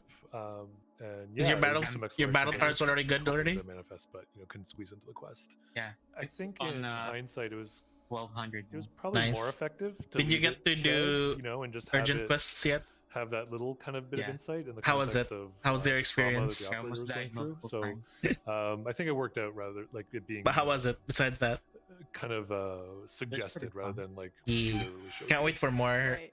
And we kind of Urgent like quests. we've peppered in Zeramin here and there. We've shown it in the Rel web comic when the Chains of Harrow launched. We saw it in the Vitruvian, which we'll get to in the Sacrifice. So definitely just kind of seeing generally what the Zeramin has looked like, just to give players a little taste of it. But here we're actually seeing it in full color, full concept, which is really cool too. This is some exploration of the event, where it hits the void and things change on the Zeramin. There's like a lightning palace. Yes, which we actually see in these next slides. So here we have probably an area. A very small look at the inside of the Zeramin and the classroom.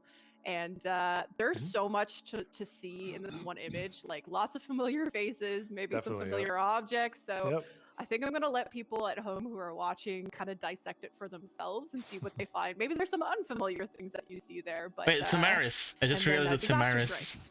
So yeah, and if players have played Rel, like if they played the Rel quest, they are kind of familiar with the state change that happens on the ship. And this was, again, a bit of an exploration of that. And so here we are. We did our self-discovery in the War Within, and we find ourselves going back to the reservoirs on Lua, where we dropped out of our pods, and we hear some flashback discussions between Margulis and Ballas in the Apostasy prologue. So we also end up dropping down from the reservoirs into this enclave of sorts, which ultimately, I believe, is, I guess we could call it like the Lotus's chamber. Yeah, and the cables were kind of meant to speak to her connections to all the different Tenno out there. She was kind of like the hub. She's the router. Then we got kind of like a little bit closer to what we actually see in the quest when her throne comes up, and we have this much more floral arrangement, I guess you could call it. Yeah, and again, for the purposes of the cinematic, we wanted to have something that can work as a reveal device as well. So this would unfold, and everything has to be a reveal. The Lotus to you. And reveal the Lotus. It happens, but not until we are just completely rudely interrupted by Ballas, who has the audacity to reach out his hand. I want to see Ballas and walk out of our lives with her in hand, essentially. And he says, "Of course, I will not abandon you again, Margulis." Before they do so, and this is kind of where we step into the sacrifice. But before we get into that, which Ballas is a pretty big character in that story. Keith, this is your original concept of Ballas. Yeah, we had to do this because I think we've shown this concept before. We made the decision to, like, Ballas at the point had only been a voice in some trailers that we had put out, and of course in some voiceover in Second Dream, doing some narration there. And then when we wanted to reveal him, we reached out to Keith, to kind of like help us come up with a physical manifestation for him. And it's funny, he kind of threw us for a loop, because, and I think even some players called us out for it, because Steve had a small paragraph of existing lore describing the Orokin as perfectly balanced, and then he gave us this beautiful take with this frightening arm that just seemed to suit.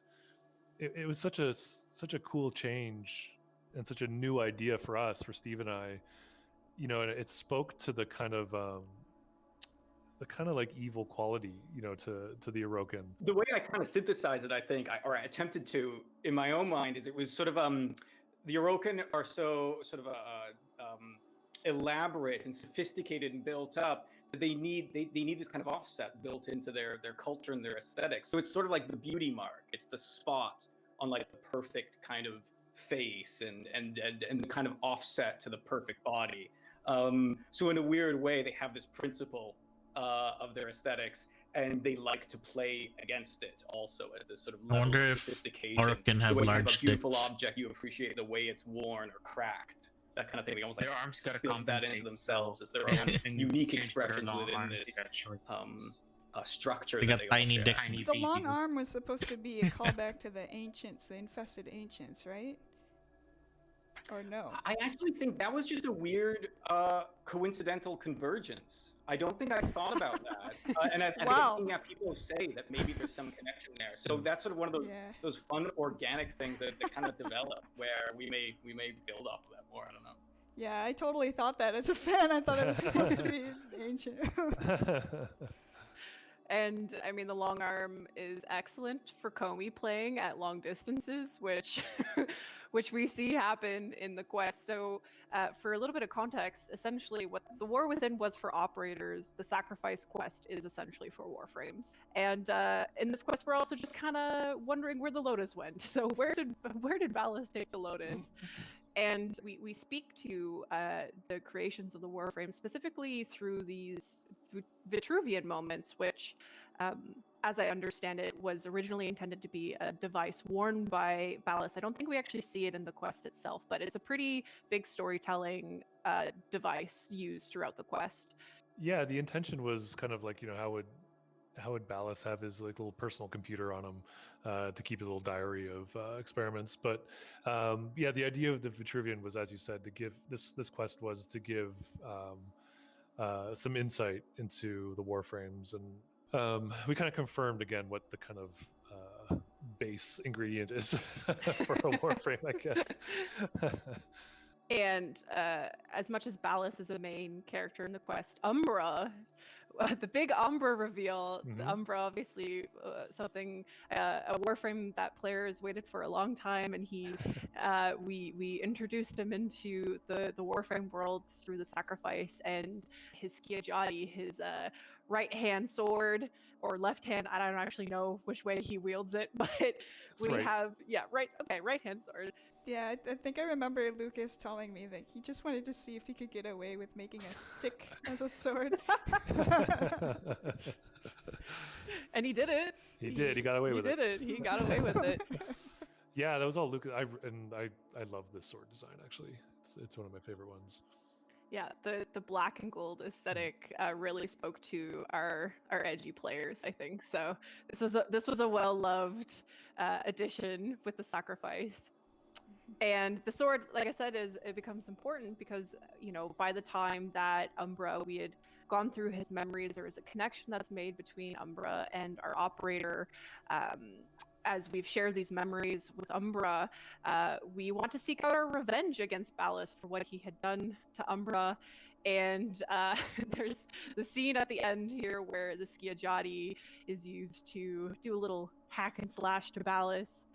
And Lotus returns, but not quite the Lotus. But not quite the Lotus. The concept art is kind of weird. She's quite Nata. So Keith, what's going on here? What happened to her?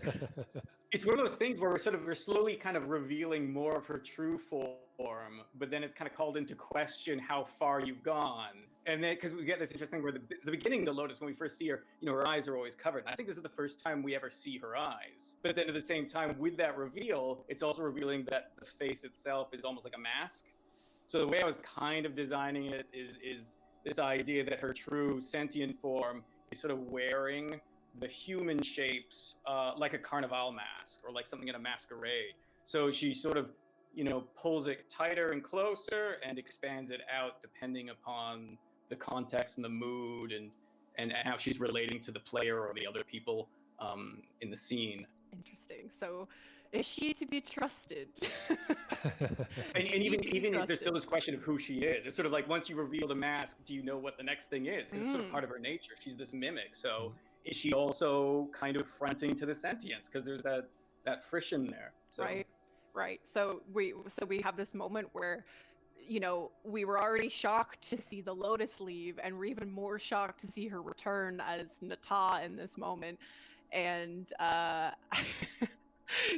this was a moment. This was definitely a moment. And just to compliment everything Keith said, I think I love this design so much because I think it's just so strong at kind of supporting the themes he was mentioning. And there is something I love about, with the eyes. Silence, wench. I do not wish to be horny anymore. What the fuck, Mina? I just want to be happy. It just played to that reveal. It made that reveal. What the fuck, Urbino? More kind of like have a bit more emotional weight to it, than if she was just, pure. He played that silence wench. I no longer wish to be horny. I do remember. I just want to be happy. Sound.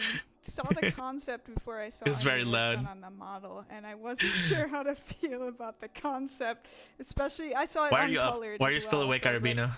Go to sleep.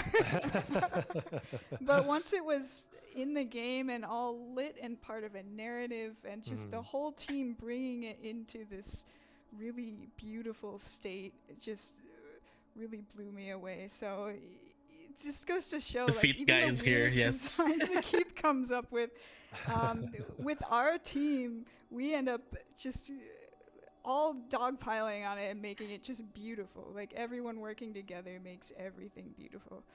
Yeah, I mean, seeing her in game was definitely shocking, but she has this very, she has the sentient style, but also it's very Lotus. It's very Nata. It speaks to something that she still keeps the mask, if you know what I mean. Because she's never become fully sentient to anyone yet. Yeah.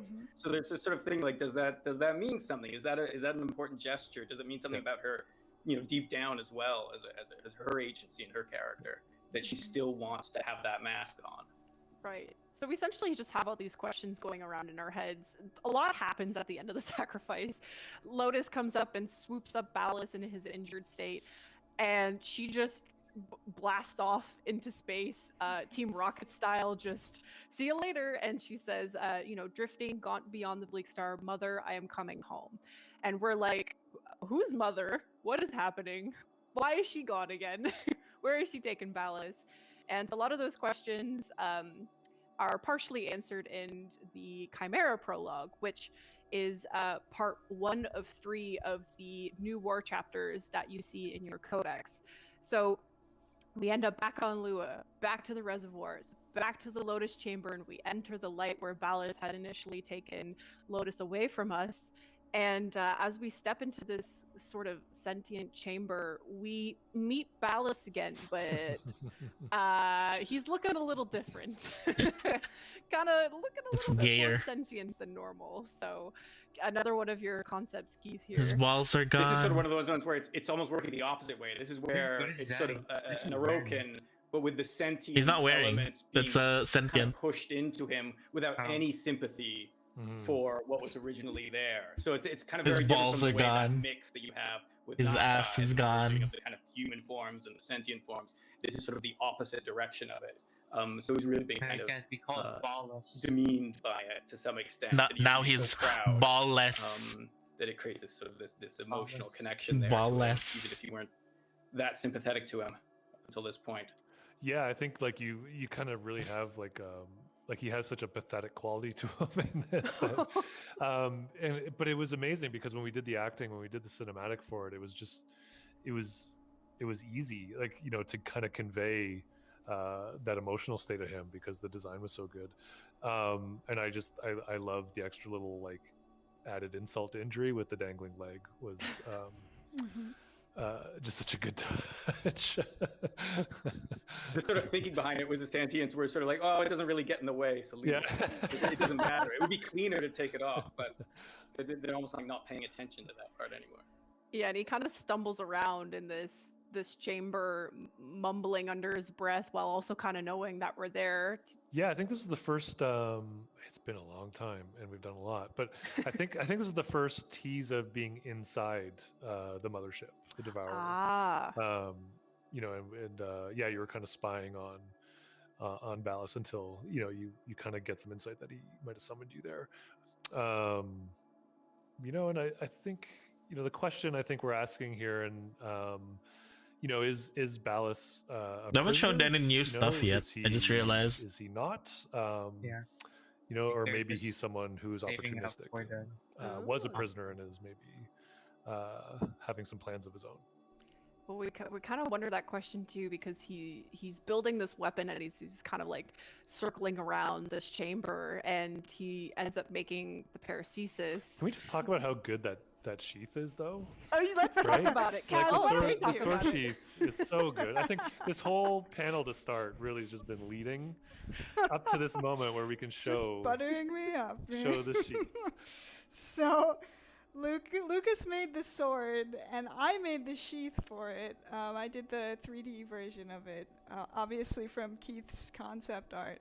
But the players never get to use the sheath, so it never got released anywhere. I want the sheath. For the game was the problem. It was just, it was too good. We couldn't fit it in.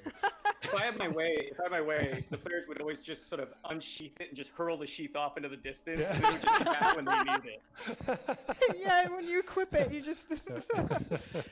Yeah, it was just an unfortunate thing of function. The sword was so big, we couldn't have the Warframes sheath it properly.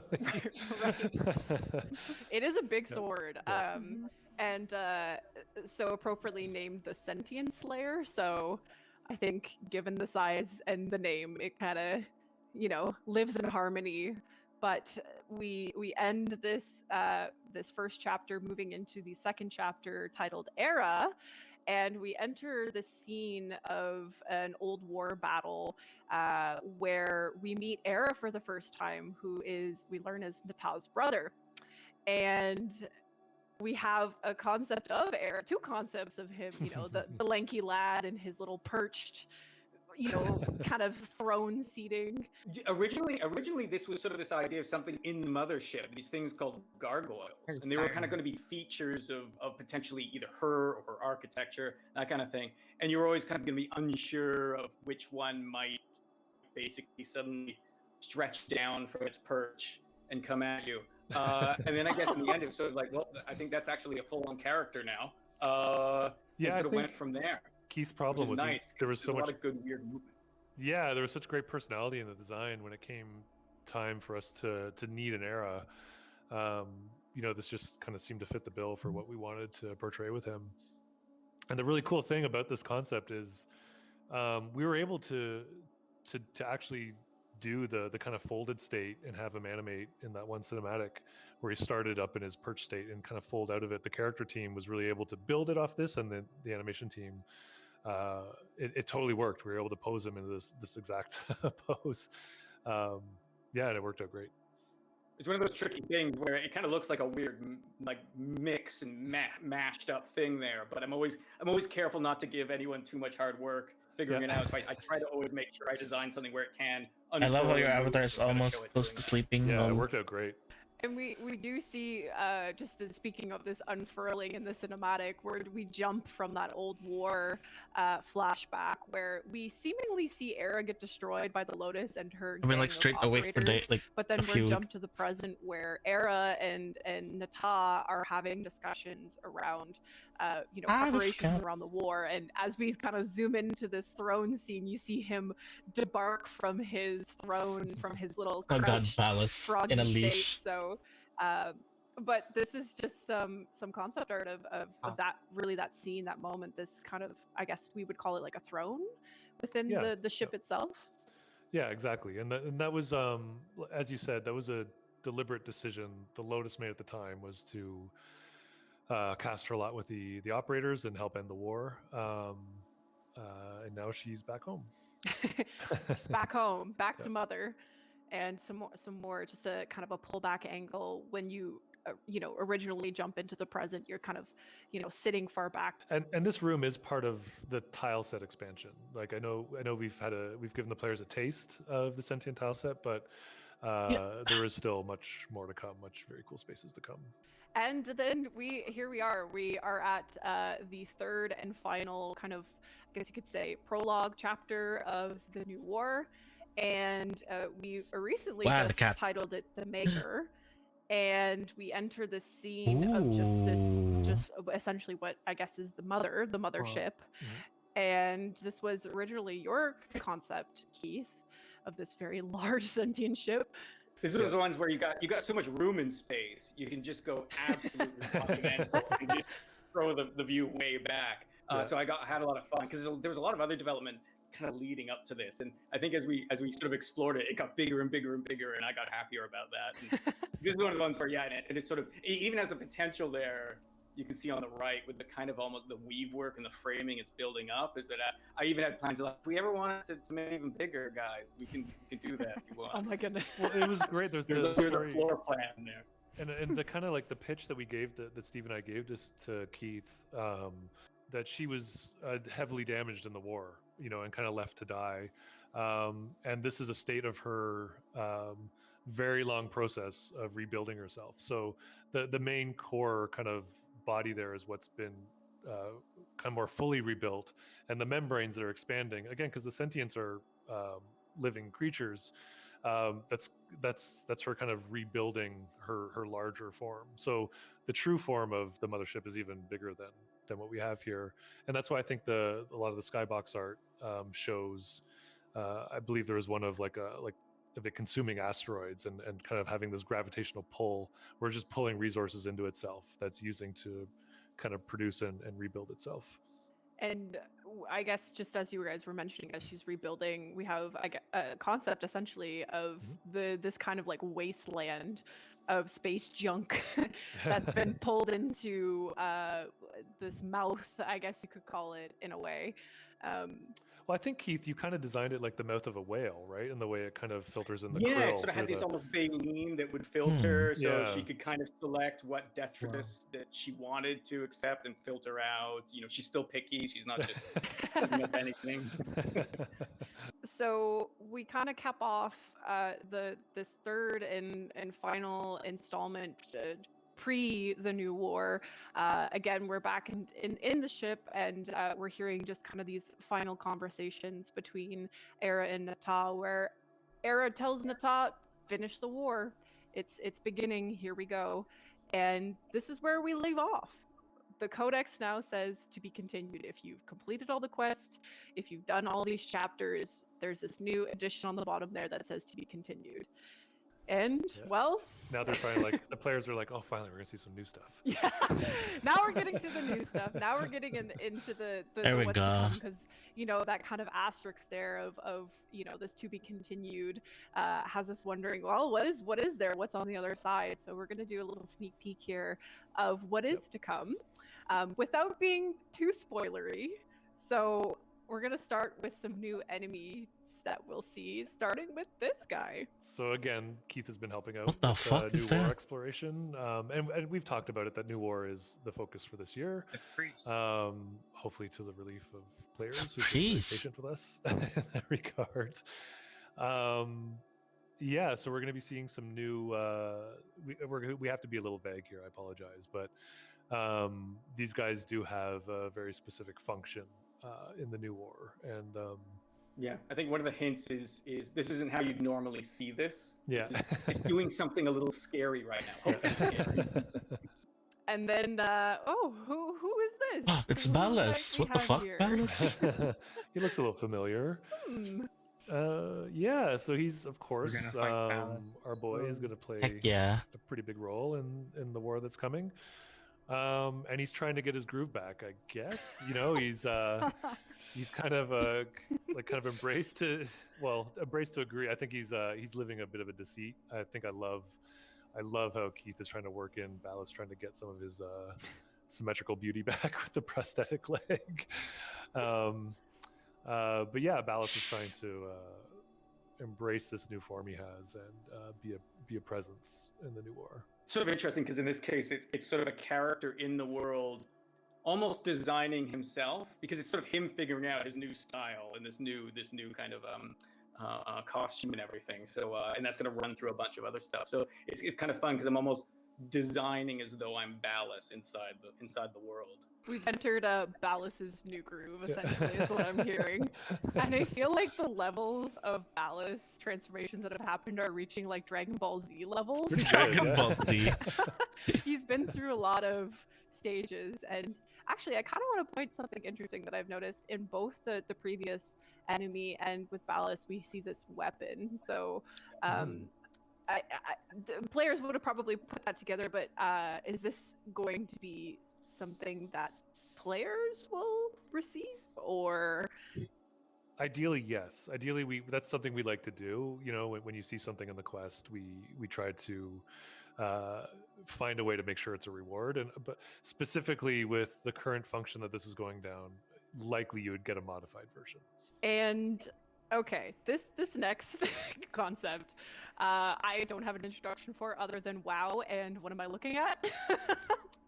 Oh boy, Yeah, what so the crazy. fuck is so that? cool. It's so cool. What the fuck is that? Yeah, the new war is going to introduce, again, like we've already seen a new enemy type, but I would say this is probably a bit more of a sub boss. Ooh, sub boss. And this is tied to Era and his role in the new war and the kind of troops he's building, and the body that you're seeing with the attachment on it is a repurposed Prime Warframe. So Era is getting his hands on some Warframes and modifying them to be some of his minions.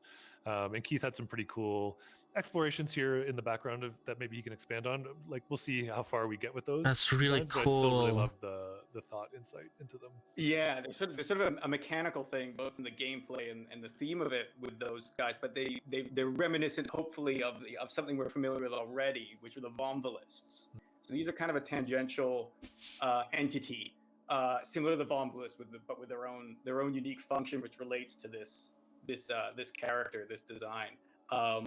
And they're potentially going to actually be kind of kept in a magazine hopper along the back tail there. So you can actually see there's 4 out right now, and there's four gaps already. I need to take a piss. Spear back. So it's one of those things where you'll be able to visually sort of tell how many are left, how many do I have to worry about coming, that kind of thing. So the Archons are basically just Vombalist taxis. Yeah, exactly. That's all they do. Yeah. Vombalist taxis. Yeah. Well, one of the interesting things about this I wrestled with was kind of the notes for this was there'd be a sort of a snake theme. And when I was addressing it, one of the things I absolutely love about the Warframe universe is just because we say snake, it's not like snakes like we're familiar to. Snakes are totally different now. So I'm trying to keep it as kind of otherworldly and whatever we might call a snake that far flung into the future. Yeah. I'm excited to make weapons for it. Yeah. I was just about to ask you, Kaz, because I know you have an affinity and a love for like infested weapons, and this is definitely giving me like big sentient arm gun vibes that we showed last year. Yeah, maybe. We'll have to see. We'll have to see. So here is our first look at the next Warframe, and as I can kind of tell here, we're adding essentially to our very small roster of sentient Warframes, or sentient kind of like hybrid Warframes or styled Warframes, of course. Yeah. Revenant being the sentient Warframe, the Eidolon sentient kind of energy-esque Warframe. So we've entered a new stage, I guess, of Warframe sentient style. Yeah, and to be totally like upfront about it, like this was actually oh god, the chat's going crazy. Like every once in a while, every time, like there's occasionally over the years he'll just say, hey, by the way, here's 20 Warframe ideas, and like you're just like, oh my god, and they're all amazing. And he had done a sentient hybrid a few years ago, and I remembered it because it just seemed really perfect for the theme of the new war, and especially with what we were just talking about with what Era's doing with Warframes. That as a reward, as a quest reward for a blueprint, it would fit the theme really well to execute on this Warframe. So there's probably going to be some adjustments we have to make in the 3D mesh for the skeleton, but yeah, I think it's really great. What happens if he does a split? I always like does he literally split Warframes too, because it's sort of like, should we really trust this one as much as the other? It's sort of a little bit iffy. And I'm seeing a very interesting weapon being held, and I'm assuming this is going to be his signature weapon. As we release Warframes, it typically come with their signature weapon. So Kaz, are we going to be exploring a little bit more of this kind of like staff, I guess, style? Is this what we would consider that, a staff? Maybe a scythe type weapon, but I'm thinking we're going to need to do a few changes to make it work within the bounds of the game. It's just kind of like where it strikes and all that kind of stuff. I think we're going to be making some changes to the head, especially. Okay, so now we're getting into some cosmetics that we could look forward to, and what I guess we've been calling evolving armor or evolving sentient armor. I guess Kaz, you could speak more to this. Yeah, so basically, as part of one of our quests, there's going to be a reward of this armor set, And as you complete a certain goal, you get rewarded with the different forms of it. So in a sense, it's evolving, but you will have each version of this in your arsenal by the time you're done with it. Yeah. So kind of like a visual representation of your power in the game.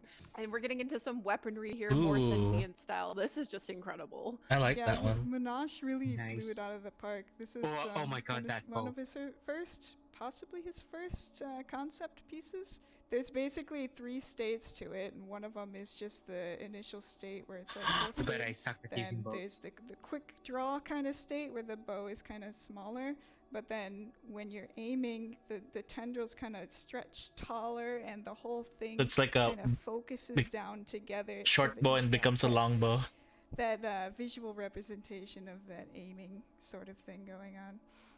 And then we're moving on to a little deluxe segment here. So deluxe, yes, here deluxe. we go. Here's a concept of the Volt, kind of I guess playing along on that sentient theme again, but a deluxe that we have planned for Volt by Nikita. I like it. That doesn't have a deluxe yet. Yeah, he was talking about. I don't think he does. Yeah. Some, like clouds. He's and one of the oldest Warframes that doesn't have the deluxe yet. Yeah. It's also based on some mythological themes as well, and you can kind of feel that. I like how there's lightning inside his body. Moving on to a deluxe skin for a Warframe that currently does not have a deluxe, and that is Protea. And look at that. You say it with the Reb accent. Oh, do I? Protea? The emphasis on the T. Protea. She's a tea drinker. I mean, I love it. This is true. Yes. Reb likes her tea.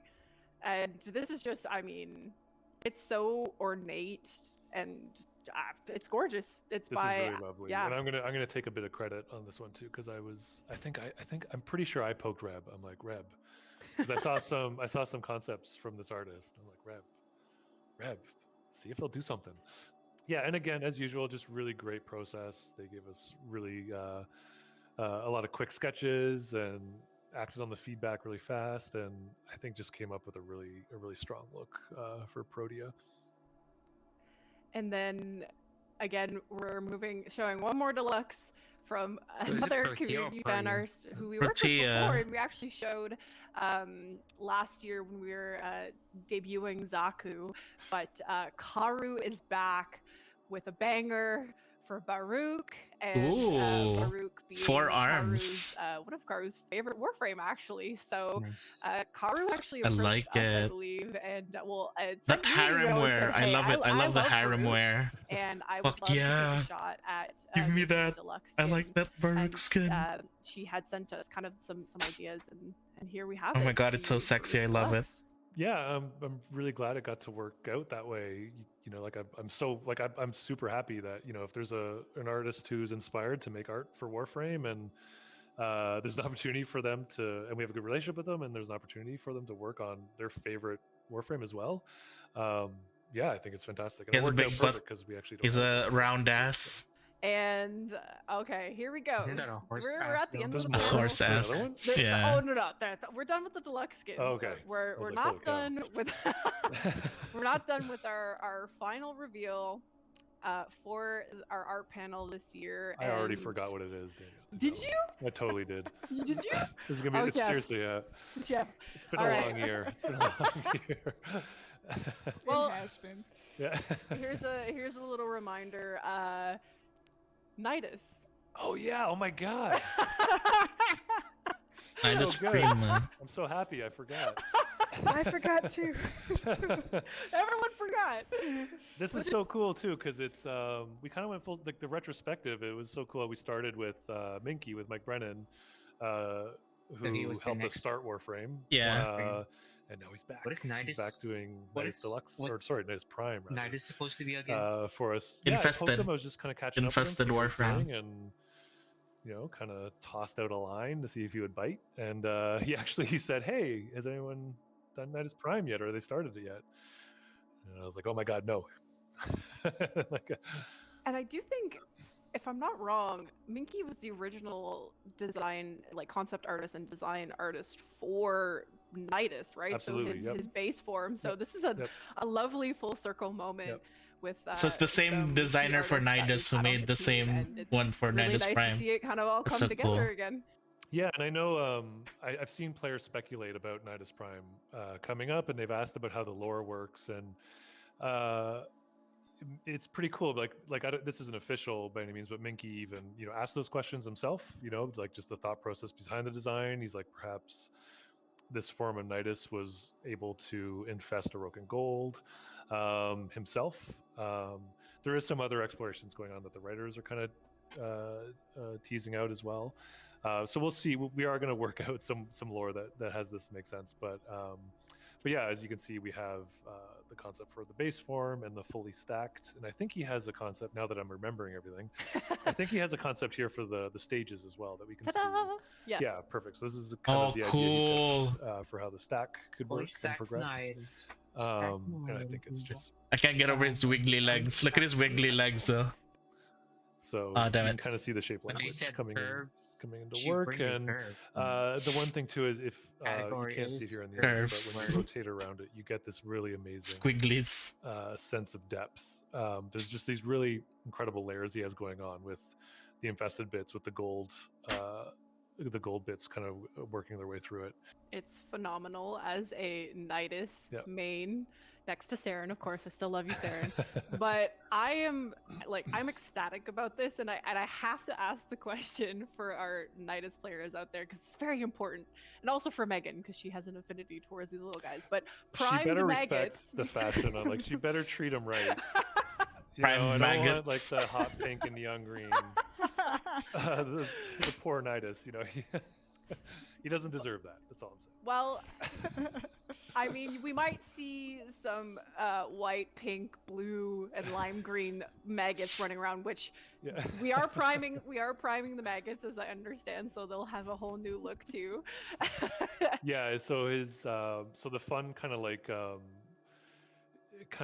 playing like the inside baseball playing with Warframe is that he's designed the maggots around Excalibur Prime. So it's god, it looks like an Excalibur really great Prime. callback to the original Prime. That's so funny. Incredible. Also, we are just showing the helmet model here. Definitely tune in to TennoLive, Maggots Prime, heck yeah, to see the full reveal of Nidus Prime. My very last project when I was working off-site contract was the Hema and the Hirudo, so both of his signature weapons. That's right, I remember that. That's right. That's crazy. That's cool. And speaking of weapons, because of course with our Prime Access, we have the weapons that typically was originally released with the Warframe, which, like Kaz, as you mentioned, was the Hema and the Harudu. But given the infested nature of the weapons, are they actually fixed her mic. I just realized. Or curious what we have in store for weaponry that we could see with Nidus Prime. Yeah, so we're not going to be doing the infested stuff, but instead we're going to be going kind of back to our roots and priming some really old weapons. So I'm sure there's going to be some lore reasons for that. To be determined, but you'll have to stick around to see Nidus Prime actually release. And Keith, I don't know if you had any comments about the Nidus Prime situation we got going on here, but it's always fun to see infested stuff come back. It's like you get to work back into another form and kind of give it a good disease. So, especially these days, I guess it's fun to play with that kind of theme. Yeah. Oh god, disease theme. Very therapeutic. Yeah, that's how we get through it. Yeah. And here we find ourselves at the end of this year's Art of Warframe panel. And we've gone through a lot. We've been through pretty much Warframe's entire quest line. Thanks for the trip down memory lane, Danielle. Thank you guys for making me be able to go down this trip down memory lane and actually get to experience the story. As a Warframe player myself, these moments were really special. And as the quest progressed, we got to learn more and more about who we are, who the Warframes are, about these really key characters in the story. So I'm very excited to see what this next chapter holds for us in the new war. And thank you guys for joining me. It's again, last year we did this. It's just such a pleasure to have you guys on to talk about this stuff. It's so fascinating to hear the works behind the art and making these things come to life. So thank you. Yeah, thank you for organizing it and getting us all together and chatting about it. And of course, thank you to the players for watching and supporting us as usual. It's amazing. Yeah. And hopefully they are excited about New War stuff, because we're very excited about the stuff going into it. Yes. Very excited. Quick big thanks to the whole Warframe team. Love what we're making and love working with everyone. And thanks to the players too. And I'm really glad you enjoyed the game and all the work. I second that. I third that. Alrighty, guys. Well, thank you again for tuning in. We hope you enjoy the rest of Tennocon. We will see you next year, I guess. This is gonna happen next year. Well, maybe a little later on for today for me, I guess, right? Today, yes. Then, the day we do this? You'll see Jeff at some point later today. But thanks for watching, guys. Enjoy, like I said, the rest of Tennocon. And let's go on to the next segment. Thanks so much. Bye. Thank you. Bye. Twitch account is linked Apparently, to your Warframe account, so you can the Odd Taxi manga's gonna cover Yano's origin story. To your Warframe account, go to warframe.com/user and click the sync link to link. Just make sure you're logged into the Warframe account that you want to receive the drops on. This year, for watching throughout the day, you can get a Grineer Gunblade weapon. During TennoLive, watch for a free Loki Prime. Enjoy Tennocon 2021. Welcome, friends. Buy my merch while it's hot. I'm desperate to sell all this stuff today. For no particular reason. Don't you know there's a sale going on? And that it's incredible?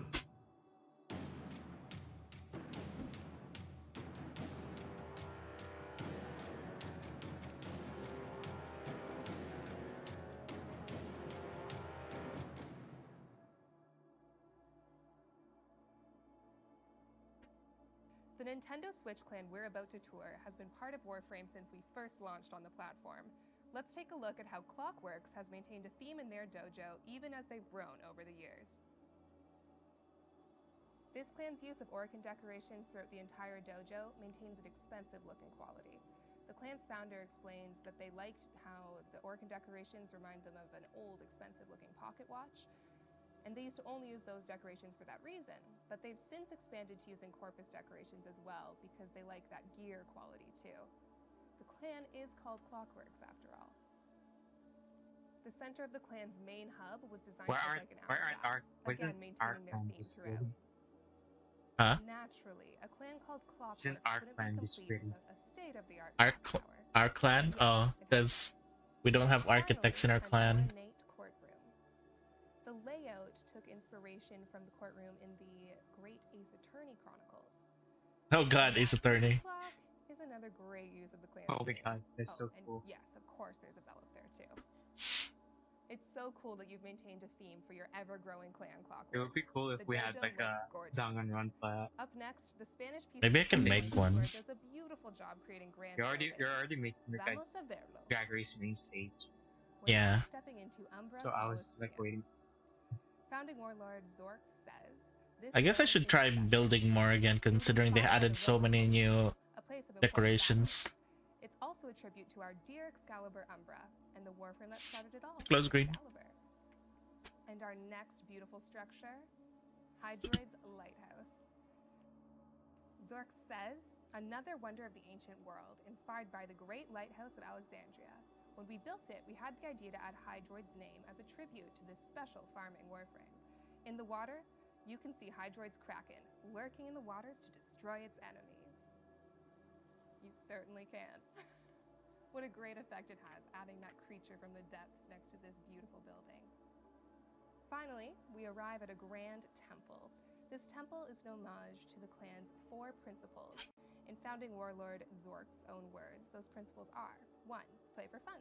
2. Help and teach. 3. Order and respect. 4. Life and personal growth. These principles are what made our clan active for 5 years. Well, your designs are a testament to a great clan. Gracias por compartir tu dojo con nosotros, fan of Fuel. Yes, Just 2 apparently. stops remain on our tour, Tenno, and they're coming up shortly. Hi, it's Megan again, and I'm back with another friendly reminder to relink your Twitch account to your Warframe account if you have not done so since the launch of Twitch Drops 2.0 back in February 2021. This is very important for receiving drops as well as giving drops as a streamer. A relink must happen if you have not already done so. Go to warframe.com/user and choose to unlink your account and then relink it. It's simple. Hope you're enjoying the show. I got deals. Come to my sale, come to my sale. Gotta dump this merch or I go to jail. Just kidding, friend. But seriously, I need to sell this stuff quick.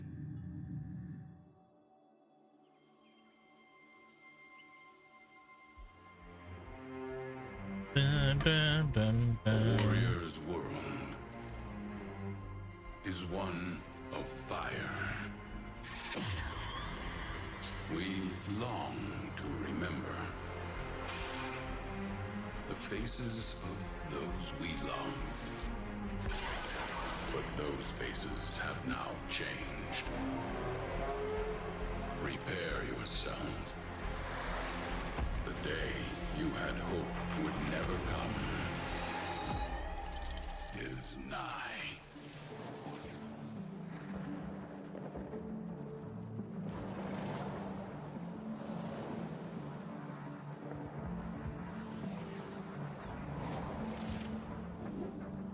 Bum, bum, bum, bum, bum, bum, bum, bum.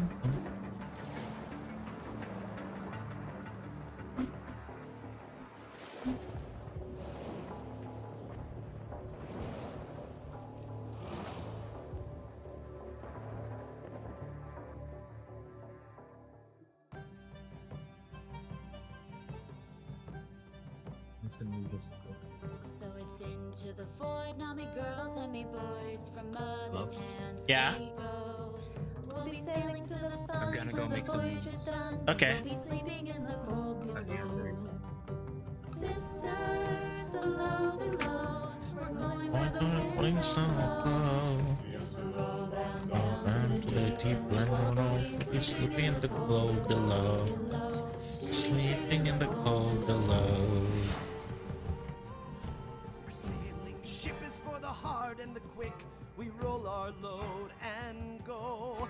There's a living to be made under Zelda Bay when you're sleeping in the cold below.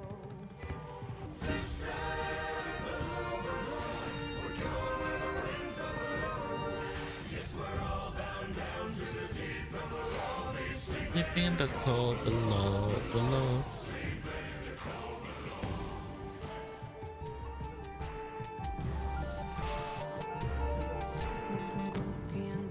귀신같이 날리는 황금손도 있다네.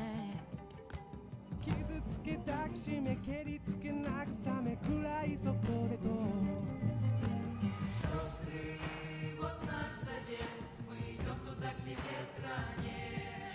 Мы привязаны к дну и приняв судьбу, мы уснем на холоде внизу. Hey, Toby. Уснем на холоде внизу. Bum, bum, bum, bum.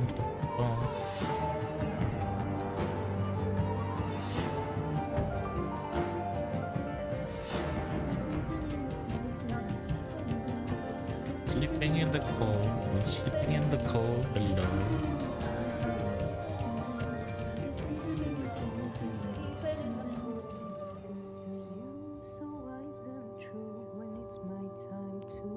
Go. Won't you lay me down on the ground of crowns and I'll be sleeping in the cold below.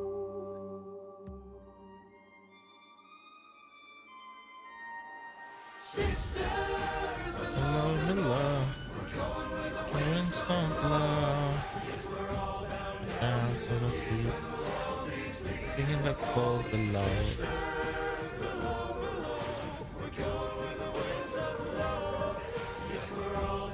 Down to the deep.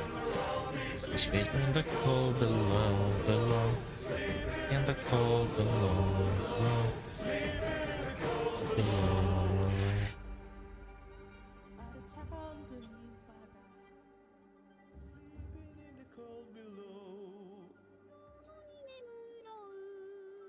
What the fuck? Was that Miku? Till we're all sleeping in the cold below.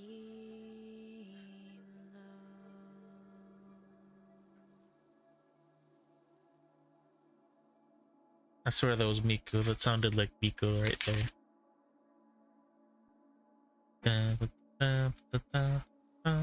Hi Tenno, this is a friendly reminder to make sure your Twitch account is linked to your Warframe account so you can receive Hey, Twitch Tenno. drops while watching Tennocon 2021.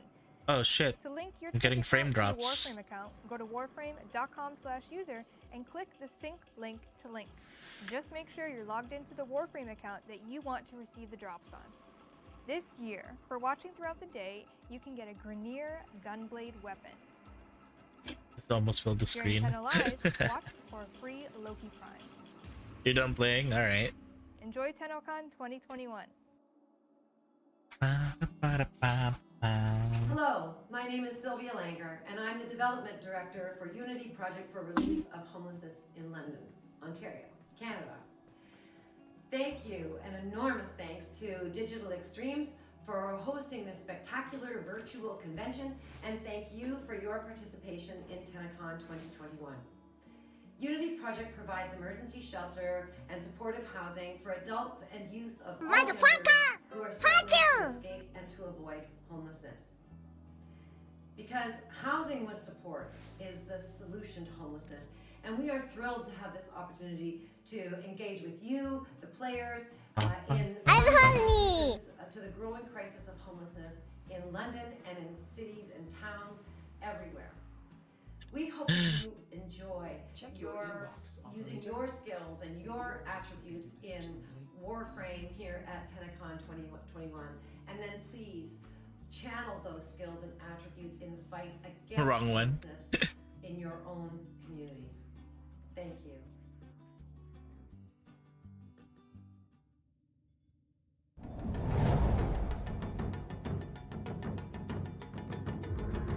Hello, Tennos from around the world. Hey, fellow Tenno. Hello. Greetings. Hello. Bună tuturor. Swazdula. Swazdula, Tennocon. Hola, todos os Tennos. God, Hello, that Tenno. beard. Hello, Tenno. Hello, Tenno. Bonjour, Tenno. Hello, fellow Tenno. Hello, fellow Tenno. Hi, Tenno. Hello, fellow Tenno. Hello, Tennocon.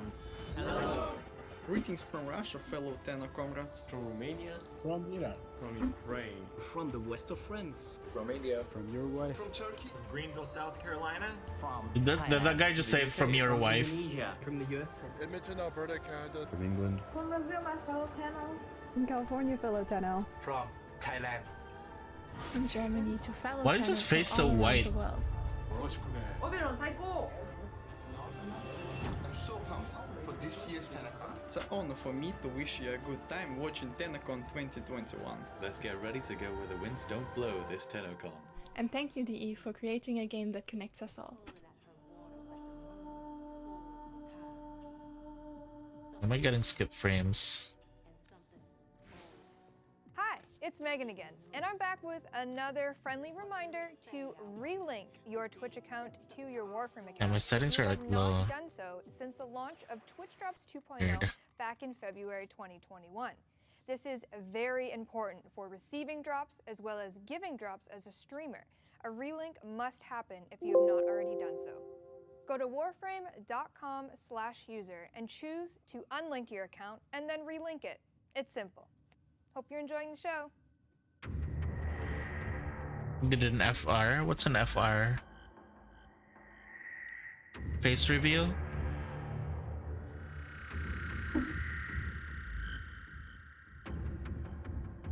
Yeah, I'm still not doing a face reveal, guys. I'm not confident with how I look, so I'm not doing a face reveal.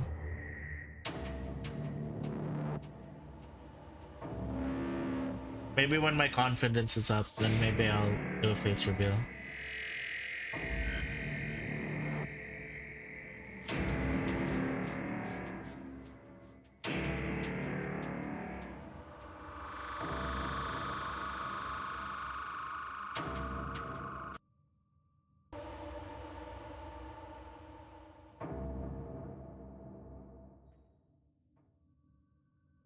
The Tennocon 2021 Community Art Show and Cosplay Contest. My name is Megan Everett, and I am once again your honorable host for this show. Now, if you're familiar with Primetime, more recently Home Time, you will know that we are absolutely obsessed with everything Warframe art. And of course, because Tennocon 2021 is, again, digital this year, we asked you to submit all of your art, your props, your cosplay, and literally everything in between. And we received I'll drag you up for chat. Yeah, drag me up. I will attempt to Make me show look you pretty. over the next hour in this segment. It was extremely difficult to narrow down. Yeah, but people have been asking that I do a face reveal. Category, and I'm going to try and show you them, all of them, as many as I can, in some way or another. And our featured finalists this year are actually going to receive not only a little digital platinum, but also the award as well, because you are a featured finalist. And following the art show, we're going to go right into the cosplay contest. And this year we had some really awesome cosplay. And new this year is the cosplay contest trophy for all of our finalist Thanks for the hydrate. I'm gonna you hydrate. can actually display in-game in your orbiters, in your dojo, however you see fit, to show off the fact that maybe you got best in show. Maybe you got the Ortis Punny Award. You'll have to stay tuned and find out. And of course, each of those winners will also receive a Prime Access. So keep in mind that there were some submissions that we could not include because either it didn't meet the criteria or time constraints, but we really tried to jam-pack this show with all of the art that we could. And again, I cannot express my thank you that you did all of this hard work and spent the time on this art, so thank you again for doing that. So without further ado, I'm excited. Let's jump into the community art show, and we're going to start it off with hand-drawn art. I kind of want to do the same reward thing that Corgo has done, where it has exercises, but you guys can't even see it when I do it, so I'm like, maybe not. The art show hosted by Daniel Sokolowski earlier, you will have seen that Nidus Prime is in our future, so I predict a lot more Nidus fan art and bleached rainbows. I hope to see a Nidus Prime fan art. That is so cool. Moving on, we have the always wonderful Mura Casardis doing Gara Prime. Absolutely proud. Our newest Prime shown in Casardis style, and that is a blessing in itself. Next up, we have Arkbird. This is a line art hand-drawn with pen, shading done digitally of the Sherry Glass Shard, which honestly, I think is an underrated resource, and Grandmother would be very proud of this artwork. Arkbird, thank you very much. Moving on to Fanfona, this is actually a sticky note drawing that they did for their boyfriend who introduced them to Warframe when he had a bad day, so it would make him smile when he found it. And honestly, who wouldn't smile getting a little kiss from the helmet? This is my kind of art. Oh, it's helmets. Girl. I feel like that's where my talent shines, with sticky notes on my desk when I Bonk for no. So, I was Fanfona, stretching. You do sticky art proud. Next up, from Dina Renee, this is an incredible Mirage Deluxe fan art. It is painted with acrylics on a canvas, and she is a canvas, and this looks amazing. And our last featured finalist in the hand-drawn category is by Golden Shade. For the headbands. He's looking icy. He's looking great. I always love when people, when they draw their fan art, they put their actual, their armor or their sigil that they wear in game. He's got his beautiful little purple bow tie, and he is looking dapper and ready to go. And Frost, he looks beautiful. And there you have it, our featured finalists for the hand-drawn art category. All of these featured finalists will be receiving the art award as well as some platinum. But let's take a look at some honorable mentions. Next.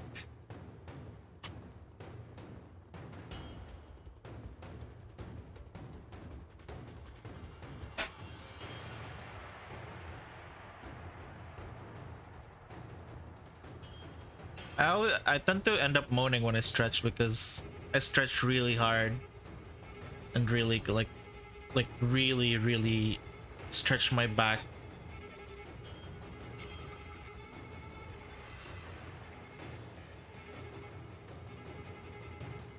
Also, I love getting massages. To the digital art category. Now, this category had a overwhelming amount of submissions, and I am extremely grateful. It's more like a groan than a moan. Down as difficult as that was, and we are going to start it off strong with this art by Kisane. They are a big fan of the Lavirian theme, so in their interpretation of their art, they did a amazing Wukong Lavirian card, and it has a little bit of the plains in the background, which I love. Oh, this is digital art. Incredible. Lavirian art is top tier. Next up in the digital art category, this art is by Altered Silicone, illustrating and honoring the 6 main syndicates that you can either ally with or ally against. And of course, I'm a Steel Meridian girl, so I am looking at Cressatel, of course. But all of these are incredible and really shows each of their kind of sassy little personalities that they have. Next we have from Digital Graphicos. This is a painting in tribute of their siblings and their top 2 most played frames, all of them enjoying the sunrise and doing a nighttime mission together. And they look great. I love a good squad art. It always really emphasizes the multiplayer that Warframe has, and they just look ready for action. Next up we have from Evil Arts, and this is Sevagoth calling forth his ominous looking shadow. I was very excited at the amount of Sevagoth art that came through, because Sevagoth being one of our newer Warframes, and Evil Arts has absolutely doing art right now while Laziness got me. It's still not finished for a month now. What are you drawing? Next up, the always amazing Derica Arts doing their humanized version of Korra Miyabi skin, which is an incredible Tennocon skin, and it had a huge amount of fan art when it came out. And Derica Art, you're just so talented, and the ghost Venari in the background is a chef kiss to the elegance of the Korra Miyabi skin. Next we have from Frevelisk, and they said his valor and power, protect the weak, be strong, Tenno. Wow. And if anyone I really can like that be one. The poster boy is Excalibur in the Rain, so that's a top tier. Next up we have the iconic Debbie Sheen doing absolute justice to the Ember Deluxe skin, which was actually concepted by Debbie Sheen, to which then was made as a deluxe skin in Warframe. It's available now. Sisters of Parvos is live. You can get this deluxe skin in the market on all platforms. But Debbie Sheen, I mean, she concepted it and she does fan art for it. And I have no words, Debbie. I never have words. Your art is incredible. Next up is an incredible piece by Bug Breach. They said that Warframe has changed so much for them, and they wanted to give back and spent the last month creating this incredible piece, and wanted it to be a reminder of the story of what has already happened and what's to come in Warframe. And they've done exactly that. They really have illustrated, the good, the bad, kind of what's happened within Warframe, and it really is a true depiction of the story so far. And soon we will see what is to come with Warframe. This next piece is from Demi Doodles, and it is, of course, Sevagoth showing off his Shadow Claw, and it is hand-painted in Photoshop, a talent that I don't have, but Demi Doodles does, and the coloring in this is incredible, really showcasing that claw and how epic and large and in charge it is in-game. And this piece is by Nello, again, another Sevagoth piece. I wasn't lying when I said I was very excited to be getting a lot of Sevagoth art. Sevagoth. That this is Sevagoth invoking the shadow with a sharp comic style. Am I getting a little bit of JoJo? Any JoJo fans out there? Anyway, epic art. You can't not make Sevagoth art epic, because he's just that cool, and the shadow is even cooler. Next up, a familiar face, this guy. aka Mushkin. Originally they wanted to draw some things that were added in the game since the last Tennocon that happened, mechs, deluxe skins. But they got a little bit carried away, and they said the gang is all here, and they truly, literally drew every single character in terms of Warframes, and of course the Necromechs, the Corn Mechs as we like to call them. Corn Mechs. And there's so much to look at in this. I wish I could stay on this art piece for an hour and just showcase all of them. I personally think one of my favorites is the Mirage Deluxe. Like flapping in the air. I don't know why she's flapping, but she looks great. Everyone looks great. Valkyrie's being a little kitty cat on the ground. It's just so good. If you have a chance, definitely linger on this one and check it out. Next we have from Ureli. This is illustration of Ureli, and also a Prex card-like style. And again, if you have played Sisters of Parvos, you will have maybe perchance gotten the Ureli Prex card by playing the Wave Rider quest. But this is incredible. She's on her little Merlina SK drive, and she looks so good. She's got her aqua blades ready to slice and dice. Water physics don't match that, but with Ureli, physics don't matter. Next, we have Underground Wub No Master. Grendel art. They titled this as Nata fell from the stars. She expected to find an enemy. Instead, she found her new family. Now, if that Oh doesn't God, is that just hit you right in the feels, is I that don't know Lotus what will. holding This two art is incredible. They've two showcased operators? so many things. We have the focus schools. Oh we have wow, the I need to parenthesis, see we the have some comments for sentience this. in the corner. So much It iconic kind of looks imagery funny. in this, and of course, the style of Underground Wub is always amazing. I'm obsessed with this. This next piece is by Graveyard 8, and it is a very chaotic energy family photo, but if you have as many family members as we do in Warframe, as you can see here, there is no way to take a family photo that is not chaotic. And we have everyone here. We got Grendel, loud and proud, Hildren doing her classic, flexing of the muscles. We got Gar in the corner, Zephyr's flying, Wisp is floating, Titania's tiny, with Oberon on the ground. Ugh. Again, there's so much to unpack in this photo. It's an incredible, incredible art. Next, we have a absolutely incredible Titania piece by Kademel.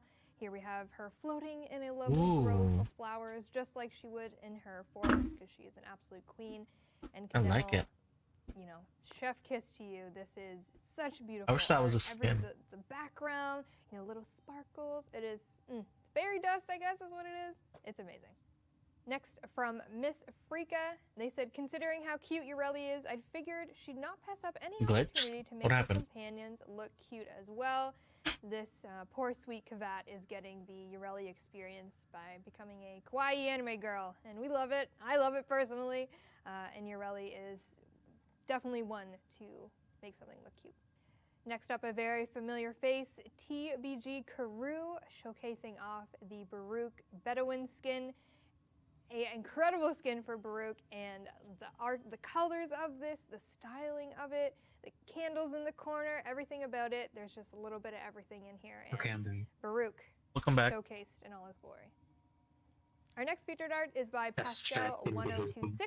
This is Tempestar Encounters, imagined in the 18th century. So we have They have. Vala in her true pirate form. She's got her crazy epic pirate ship. That is and one of my is about pets. to make his appearance, as she's been hunting that boy for thousands of years and has finally encountered him. Pascal, we have seen many a piece from you in terms of your epic 18th century Vala interpretation, and this is just another one on the list. It's incredible.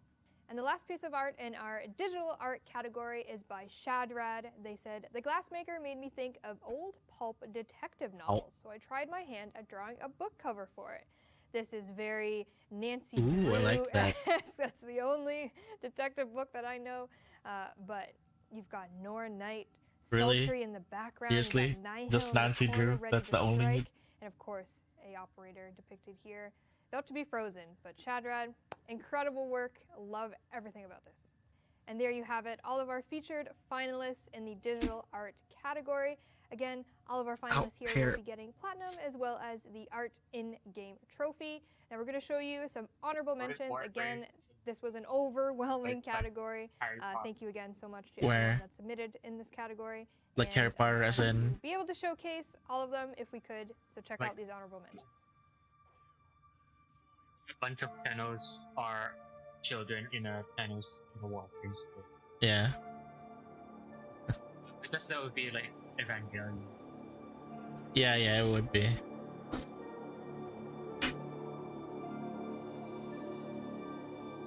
Silence, wench. I do not wish to be horny anymore. I just want to be happy. God damn it, Bino.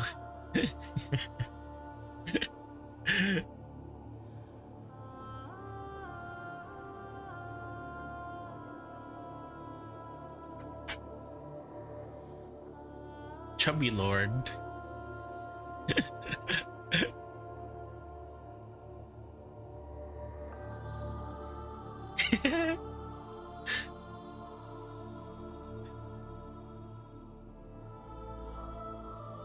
How's your feet commission, Bino? I heard they asked for an extra large foot.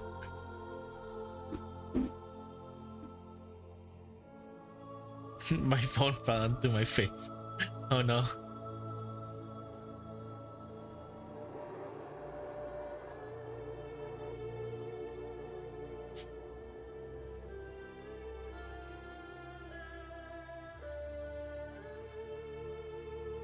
What? How did Selfix not win? That's a really good art.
Falling into your phone.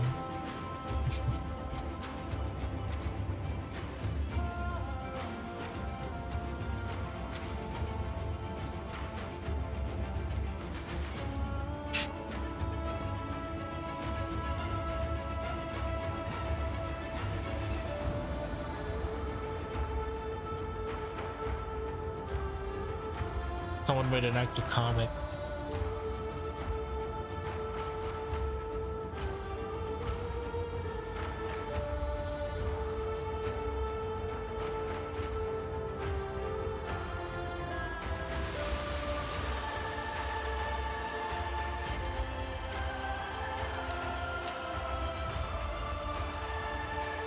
It's a lot of digital art.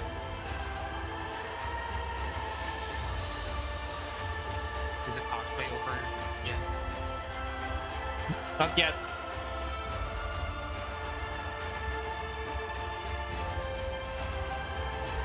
I think cosplay's next.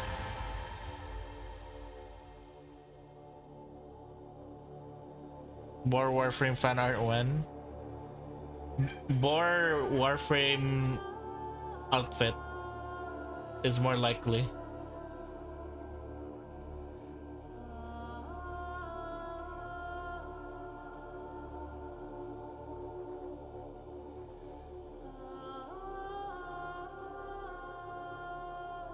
Wow. I love that. Mm.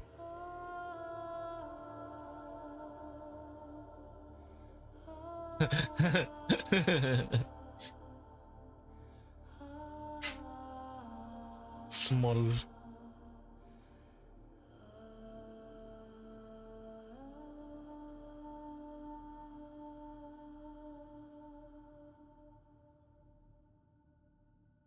Next up, we have the music category. Our first Music finalist category. goes to Go Go Light Up, a Cold Blow metal cover. Let's take a look.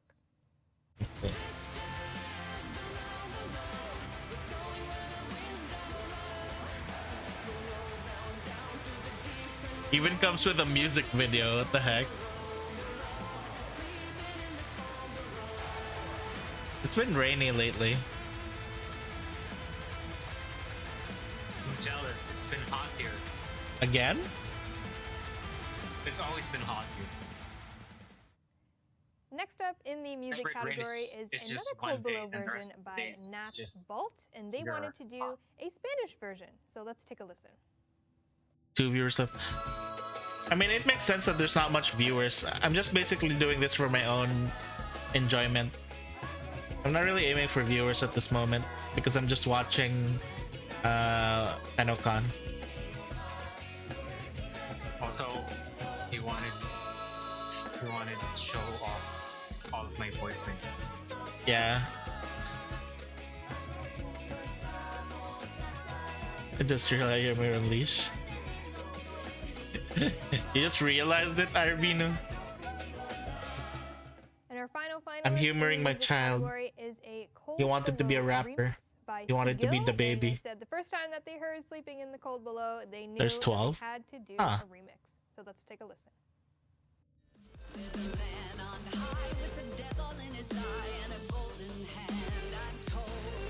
It can hurt Yeah, Toby, you. Yeah.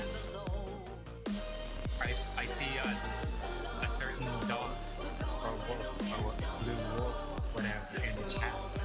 Can we keep him? You wanna keep him? Yeah. Be careful, he'll probably sniff your feet. He'll probably lick your feet. Be careful. The dangerous blue and there dog. you have it, all of our featured finalists in the music category. Again, you will be receiving some platinum as well as an in-game As long trophy as it to doesn't showcase shit to on your friends. the floor. Next up, we have the physical art I don't think he category. shits on the floor. Here we have combined crafts, Not with the sculpture, feet props, again. all into one category. So we're going to start off Okay, with shits on crafts. feet. Our first featured finalist in the craft category Oh, goes look. to Lady Floof. PJ. And they said last year for Tennocon, they created the domestic drone prop out of cardboard. And due to the pandemic, they decided to get back into sewing to make this domestic drone Cool. into a floof. Every piece was sewn by hand and took about 9 days to make. And I'm sorry, but all I want to do is hug and squish this little guy. I need a banana for scale, as I normally do, because I can't tell if he's big or small. But he Oh yeah, it is drawn with a marker. and we love a domestic drone. That's so why? Next up in the craft category is from Kakitaros, and Ooh, what is these this? incredible pieces are actually made out of paper. We see Excalibur, Oh, paper craft. Nedra, Nice. Mesa, and Loki. This to me looks like some crazy action figure toy, not made out of paper. So These kudos to custom you. I bundles? don't know how you do it, and these are always No, so they're impressive to paper. see. Lastly, in our craft category, this is by Fair, Yeah. their friend. They said, my son was gifted several domestic drones for his orbiter by a friend as a mutual joke. At Tennobomb, I gifted him another to keep the joke alive. And then for Christmas, I made a leather domestic drone to fit an actual Roomba and gave it to him, as well as a real Roomba to put it on. So not only is this hygienic, it's cleaning your floors, it's cleaning your surfaces, it is cute, it is stylish, and I'm gonna need to put in an order right away. Fair Why Leather is it friend, made out this of is incredible. Next, we move into sculptures. Our first featured finalist is by Willow Creative. You may have seen these on Twitter. I know Ooh. I did. This is the 3D printed golden lucky Kavat from our Chinese New Year event that we did in Warframe. And it's designed by them. It fits over an old Lucky Cat figure that they had fixed up, and it has been going nonstop since February on one battery. So it is efficient for the environment, it's cute, and it is just incredible the fact that this is 3D printed. Willow Creative, you do amazing. That was a 3D printed thing. Next up in the sculpture category is by Bextooth, and this is a curia made of ceramics. Not Ooh, only did they ceramics. make this almost identical to the curia in game, but they also hid it in a tree, so it's very fitting for a curia. And lastly, in the sculpture category, this is by ZPM3 Atlantis, and they found the design of the Cetus Wisp and thought it was really cool, and so they created a 3D model, and they actually hung it up in a tree by a lake, very true to form for a wisp, although hard to find. This one looks incredible, Nice. and I would absolutely probably steal this if I saw it from you. Moving right along to the props category, this first one is by props. Magic Thighs. It is a crazy kit gun, and all 6 components Kit are gun. interchangeable. Currently, this is the Finger, Haymaker, Killstream, Catch Moon. Oh, that would be good Platinum at Brass is cosplays. finished, and they have plans to build every component seen in the game, so that's a lot of components and a lot of interchangeability, but it is absolutely incredible. I did it all by hand, it's all painted by them, and I can't wait to see more interchangeable ones. I know I have a treasured kit gun of my own, and it'd be very cool to see all of the different variations. And finally, in the props category, this video is by Widescreen John. It is an awesome compilation of all of the Warframe props that they have designed and built so far. I know I have the Vacor Heck in my office. There's some props in this live stream room, and I'm sure other people have some as well. And Widescreen John is just incredible at what he does, and we're always surprised when he posts that he's making something and what he's making, and he loves to ask people what they want to see for him to make, and he does it. So Widescreen John. Archiplasmor next, am I right? And lastly, Make a in Scythe the Prime. physical art category, we have a category titled Other, and these are a couple of things that didn't quite fit into some other categories, so we just gave them their own. First up, this is by Noxexia.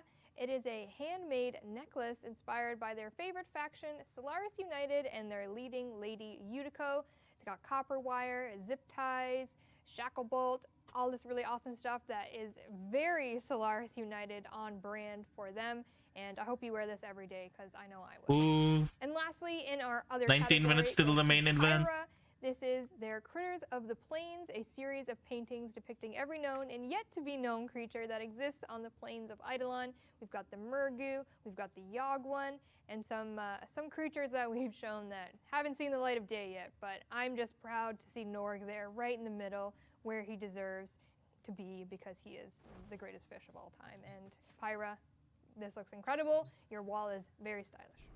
And there you have it for our physical art category. We do have some very honorable mentions for each of our categories within physical art. Let's take a look. Where's the cosplay?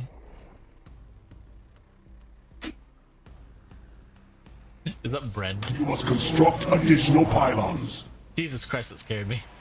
I think it was gelatin. Gelatin Yareli. Oh, Legos. Oh, I should have submitted my plant that looked like a kuva. I had that fruit that looked like a kuva. And we have made it to the cosplay section. Yes, yes, cosplay. Show me We're going cosplay. to start with cosplay, and then we'll show you pet cosplay to end the show. So first, we have our Best in Show winner out of the cosplays that we received. This is by Rosso Fior. And this is a legit, this is them cosplaying as the mother and Trotty. Nice. Since the release of the quest, The Heart of Deimos, this character immediately sunk into my soul. It was from that moment that I realized I wanted to do a full-fledged cosplay. I started to buy materials and turn the image into reality. To make this cosplay, I used a variety of materials ranging from polymer clay for making the necklace, and Ava ending with a rope cable to simulate hair. Now, when this was shown to me, when I saw this submission, I thought it was not real. Like, I did not Yeah, I think thought it that was this was 3D. a real person cosplaying as Mother, and I was absolutely gobsmacked. I was speechless. Everything about, she's done the flower, like everything about this is Yeah, it does look like a 3D rendered image. rope cables to simulate it because we know Mother's got like their use some of great lighting. hair going Yeah, on in the yeah. game, and this is just like perfect to a T.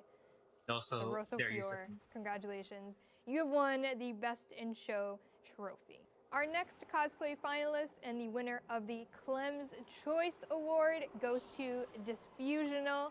And they said with some reference assistance, I was able to construct a Valaglarius cosplay in just 9 days. This cosplay is a waist-up representation of our solar rail pirate, for she had lots of sitting and railjet grinding to tend to. And the photos you see here show a work in progress from her day 1 debut with the light makeup and the day 2 pirate fun that they had with Lady the Laddie and Lifewater with proper face paint. And as soon as they reached out to us asking for some reference images, I knew that this was going to be amazing. And Disfusional, you never disappoint. You can ask. You can go directly to them and ask for I reference. feel like we referenced you for this character because you look great. I need references for Rhino's crotch. So glamorously. And congratulations on the Clem's Choice Award. Ah, Next up, we have it's a nice the winner award. of the Solaris Workmanship Award, and it goes to Workmanship, Plexi Cosplay. This is a completely Oh wow, handmade look at that. cosplay by them. It's primarily Ava foam with the wings made out of vinyl. The organic that shapes posed the Bikini biggest challenges for cosplay. them, and this took them 3 months to build. And I've seen a little bit of the progress that was happening on social media of this, and it is the final Titania. product is incredible.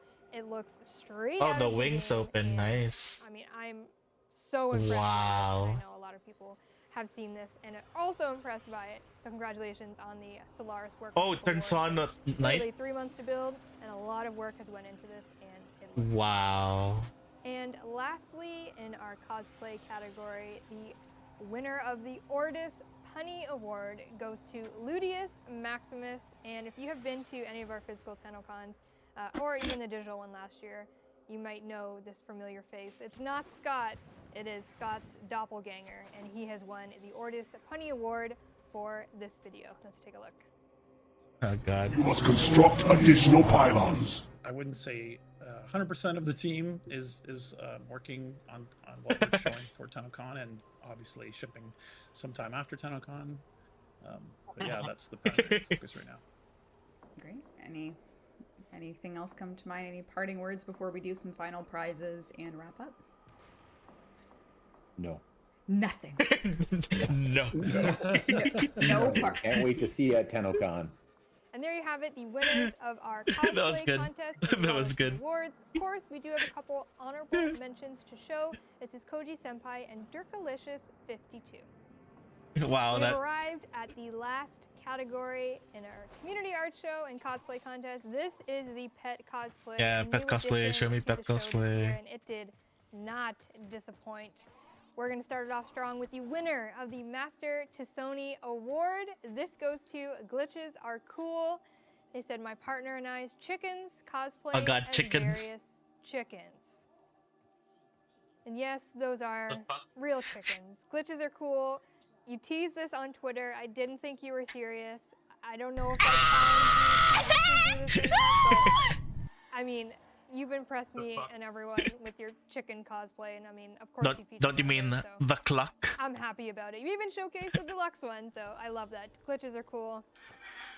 Incredible. I mean, hands nice down to cock. you. A chicken cosplay? Nice I never cock, dude. thought that we'd have a chicken cosplay, but we do.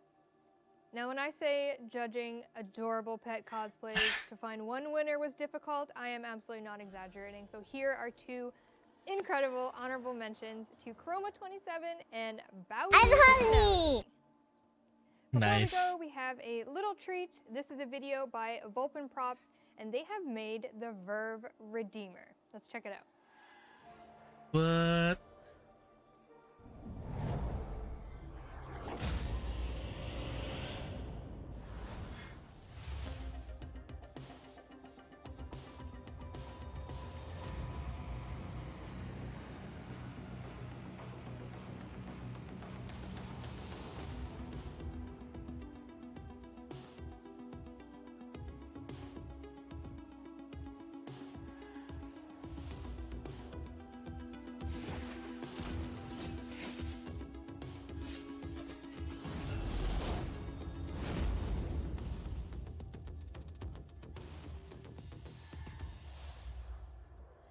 For Prime Gaming.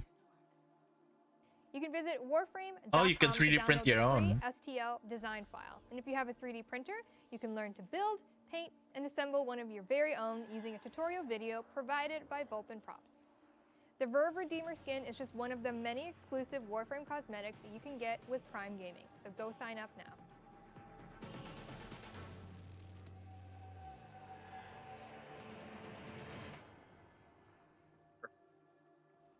And there you have it. We have reached the end of the Tennocon 2021 Community Art Show and Cosplay Contest.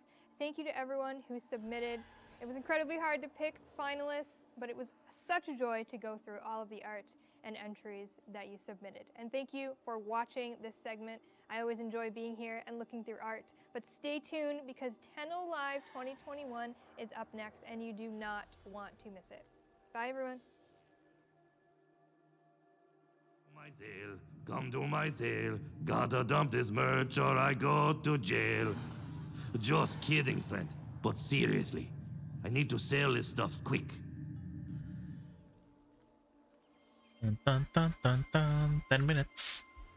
I'm checking in game. A warrior's world is one of fire. We long to remember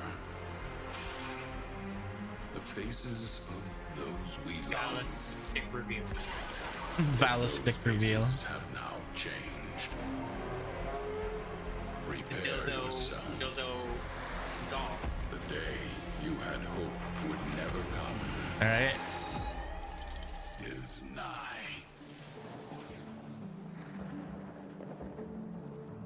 Excalibur Prime Lux. Pete reveal.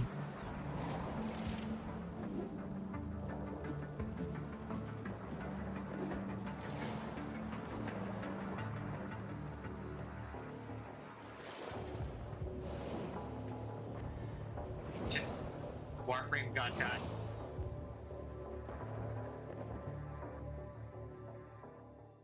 Hi Tenno, this is a friendly reminder to make sure your Twitch account is linked to your Warframe account so you can receive Twitch drops while watching Tennocon 2021. To link your Twitch account to your Warframe account, go to warframe.com/user and click the sync link to link. Just make sure you're logged into the Warframe account that you want to receive the drops skin. on. Yes. This year, for watching throughout the day, She's now a you get skin. Rainier Gunblade weapon. During TennoLive, watch for a free Loki Prime. Enjoy Tennocon 2021. Annyeonghaseyo. Hanbab is a Korean PC clan with 2 very detailed rooms to share with us. I thought you meant Hamburg. This Hamburger. room is meant to be the bridge of Whoa. the Corpus battleship. I need to open the door because my dog wants to go There pee. are lots of details that tell a story in here, like the Orican door behind a safe behind the captain's chair.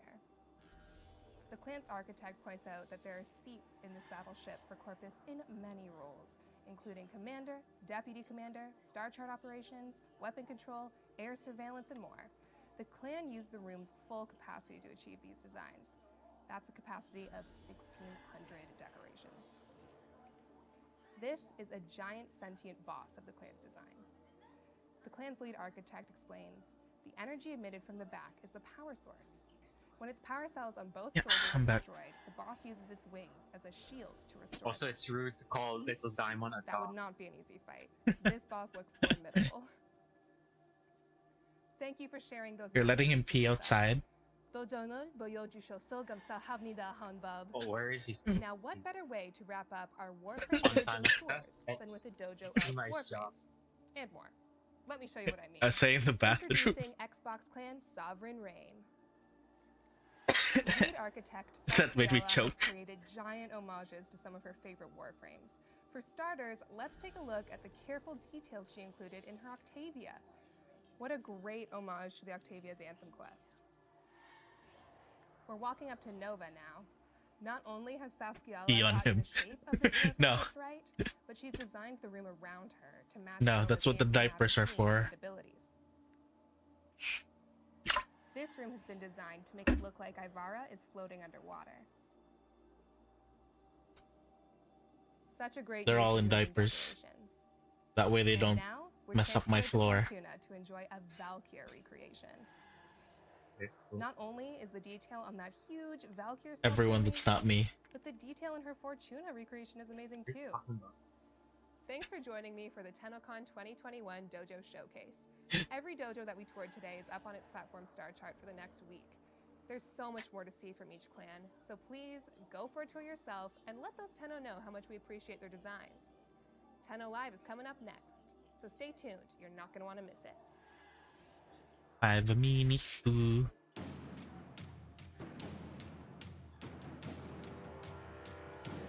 I really wonder what they're gonna show in game.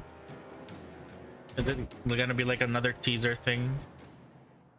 Hi, it's Megan again, BTS. and I'm back It's gonna with be on another friendly reminder to relink your Twitch account to your Oh. Warframe account if you have not done so since the launch of Twitch Drops 2.0 back in February 2021. Whenever I think of BTS, very I important end for up receiving remembering drops as whenever well as there's giving movies drops that say behind the scenes or BTS. BTS fans get angry. How dare Go to you use BTS? warframe.com/user and choose to unlink your account and then relink it. It's simple. Hope you're enjoying the show. Like, wow, acronyms can't be used anymore. Welcome, friends. Buy my merch while it's hot. I'm desperate to sell all this stuff today. For no particular reason. Yeah, I don't get the whole Don't you know there's a sale BTS going bio on? thing. What was that And about? that's incredible.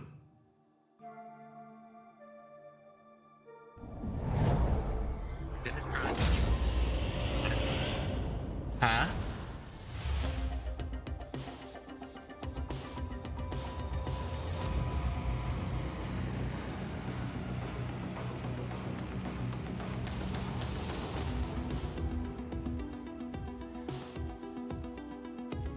Four more minutes. Get up here. Okay.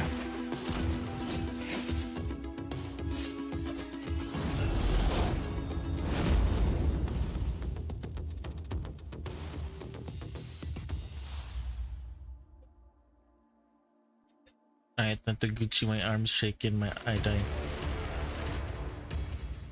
Good night, Lord of all feet. Good night, Footman.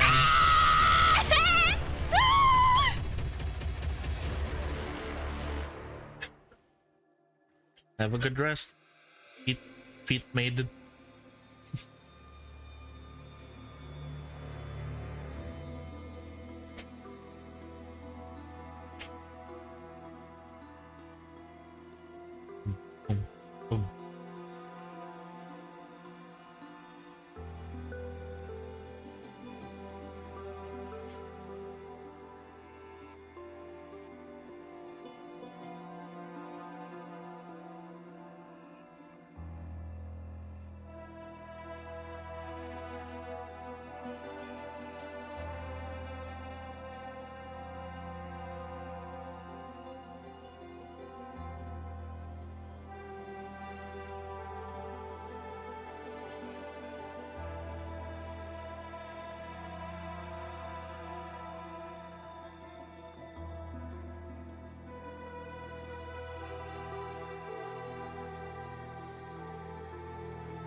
Bum, bum, bum, bum, bum.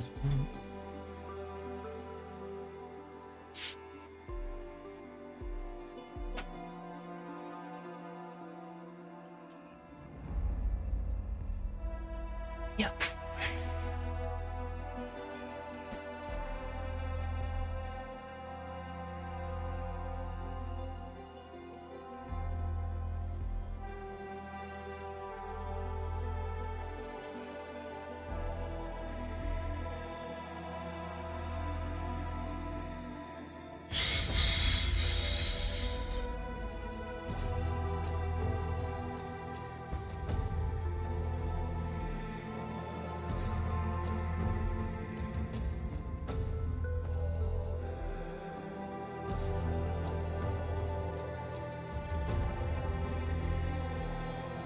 Start.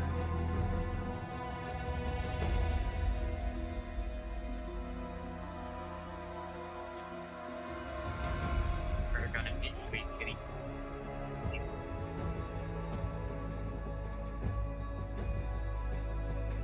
What did you say?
Yeah, I'm here. What? I got caught up. Oh, okay.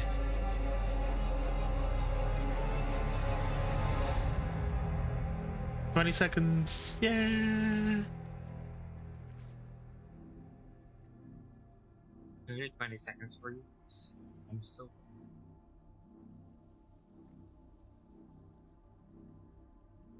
Oh no, I just said 20 seconds when it was like at 27.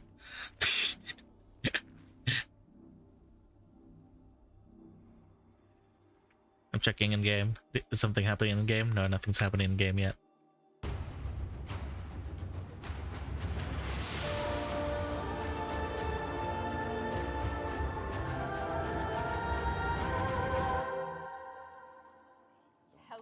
Whoa, it's happening. It's live. We're here. Off to a good start. Welcome to Tennocon 2021 TennoLive. We are safely double vaccinated on the couch together. We are. My name's Cool. Yeah. Sheldon already has his arm around me. Yeah. Get back to it. There we go. Back to old times. Taking advantage of the vaccine. Yes. Now, rest assured, if you're having server issues, our team is on it. We are working on it. There is going to be all day they've been working. Yes. On it. Yeah. So in the event that there's a couple hiccups, you're not going to be left without the items we've told you you're going to get. We will make sure that everything is squared away throughout the duration of this stream. Rebecca wearing? It's a very busy time. Yeah, I think she is. She's really trying to be Lotus right now. Yeah. Everything's been blown away. So that's good, but welcome to Tennocon. Hi guys, how's it going? It's so good to be back together I know, again. this is great. This is awesome. We didn't even do this last year. No, we didn't do this last year. It's been last year, but it was all separate. Spread out. Yeah, this is great. This is great to be here. Yeah, we are so excited to be doing our 6th Tennocon. I'm just gonna check on the servers here a Steve's little gonna bit. do real-time server updates. I'll tell you all watching. Thank you so much for coming to our 6th Tennocon, 2nd digital Tennocon. My name is Rebecca. I'll be running the show. I got Sheldon. What's up? Hey, how's it going, guys? And Jeff, are you here to talk about some art and stuff? A little bit of that. Yep. And then Steve's our server technician. I'm not. I'm just watching everyone else work very hard. And then, thanks for tuning in, and it's great to see you all in chat. And hi, Scott.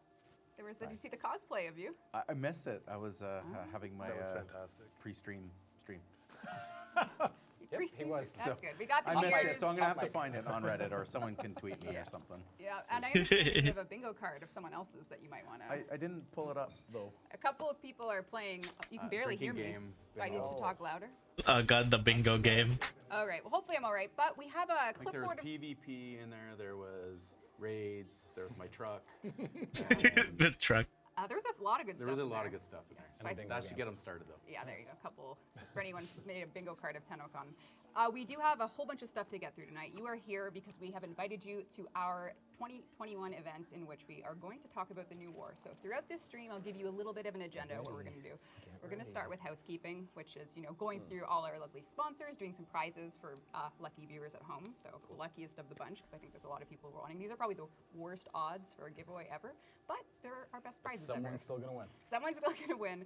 We're going to talk, of course, about the charity component here for our Tennocon event. And then we're going to get to the dev build fun. So this is all live. Yep. Everything. We're doing it live today. Yep.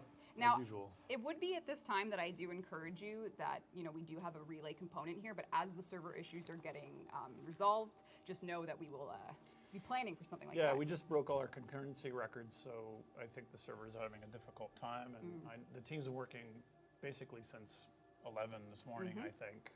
So bear with us. If that completely continues to crash and burn, you at least get to watch a really cool show. We're going to be showing really cool stuff. And we hope that the relays get back on their feet as soon as I possible. think you're looking at me like, are we going to show really cool stuff? Yeah, I think we are. Yeah, don't worry, don't worry, don't worry. We're nervous enough. It must mean it's got to be somewhat cool. Yes, and I think Jeff's worried it's not cool. Jeff. Jeff woke up at 3 a.m. He's like, is it cool enough? Yeah. Oh, I had concerns. I hope it is. I think it is. That's just the every year. Yeah. That's the self-doubting artist. But if you're in the relay, stay in there. If it's going up and down, the team has been working hard today. Staying in the relay. On getting that stabilized for you, and maybe spinning up extra capacity. And if it doesn't work, accept our apologies. But we're here for the next hour to show you awesome stuff that the whole team has been working really hard on this year. Yes. Yeah. It's feels good to be back on the dev stream couch. I was And worried. it's 2019, right? It's Is that the year? 2019, Tenno. Don't let the calendar It's 2019, fool so it's cool. Yeah, the year is 2019. We are all but time compliant. You know what? There was a. People are saying the servers are coming back. If you're in an empty relay, that does mean your relay is probably restarting and coming back. Sorry, I'm just reacting. Check, go ahead. That's fine. It's live. It's proof that it's live. Yep. All right, we're going to do some sponsor acknowledgements, of course. Oh, actually, I'm just jumping right ahead here. The Redeemer. This is Volpin Props, who are an awesome group, made this here Verve Redeemer skin, which everyone can actually get in game with their pre-gaming. What? You're color coordinated too. It's actually bigger than I saw. Believe it. I want to see it. Okay, let me just. Oh hand yeah, that let's to give you. Sheldon the massive toy. So, Look at sorry, I got really excited about that, so we're just going to show that off right away. This is, actually, you can make it at home too. If you have a 3D printer. It's heavy. It I have a heavy. friend with a 3D printer. I should have him If make you have it. a 3D printer and just a little bit of resin, you can. You don't need too much. Just a little bit of Not resin. bigger than Look what how you big need. that weapon is. Yeah. It's so cool. Yeah, this is coming to Prime Gaming July 20th, so you can get the Redeemer Verve skin, and it is a awesome. If you're a hobbyist 3D printer, or maybe even. Not hobbyist. Not hobbyist, because that's open, and they're professionals. So. Yep, intermediate level. Intermediate, whatever it may be.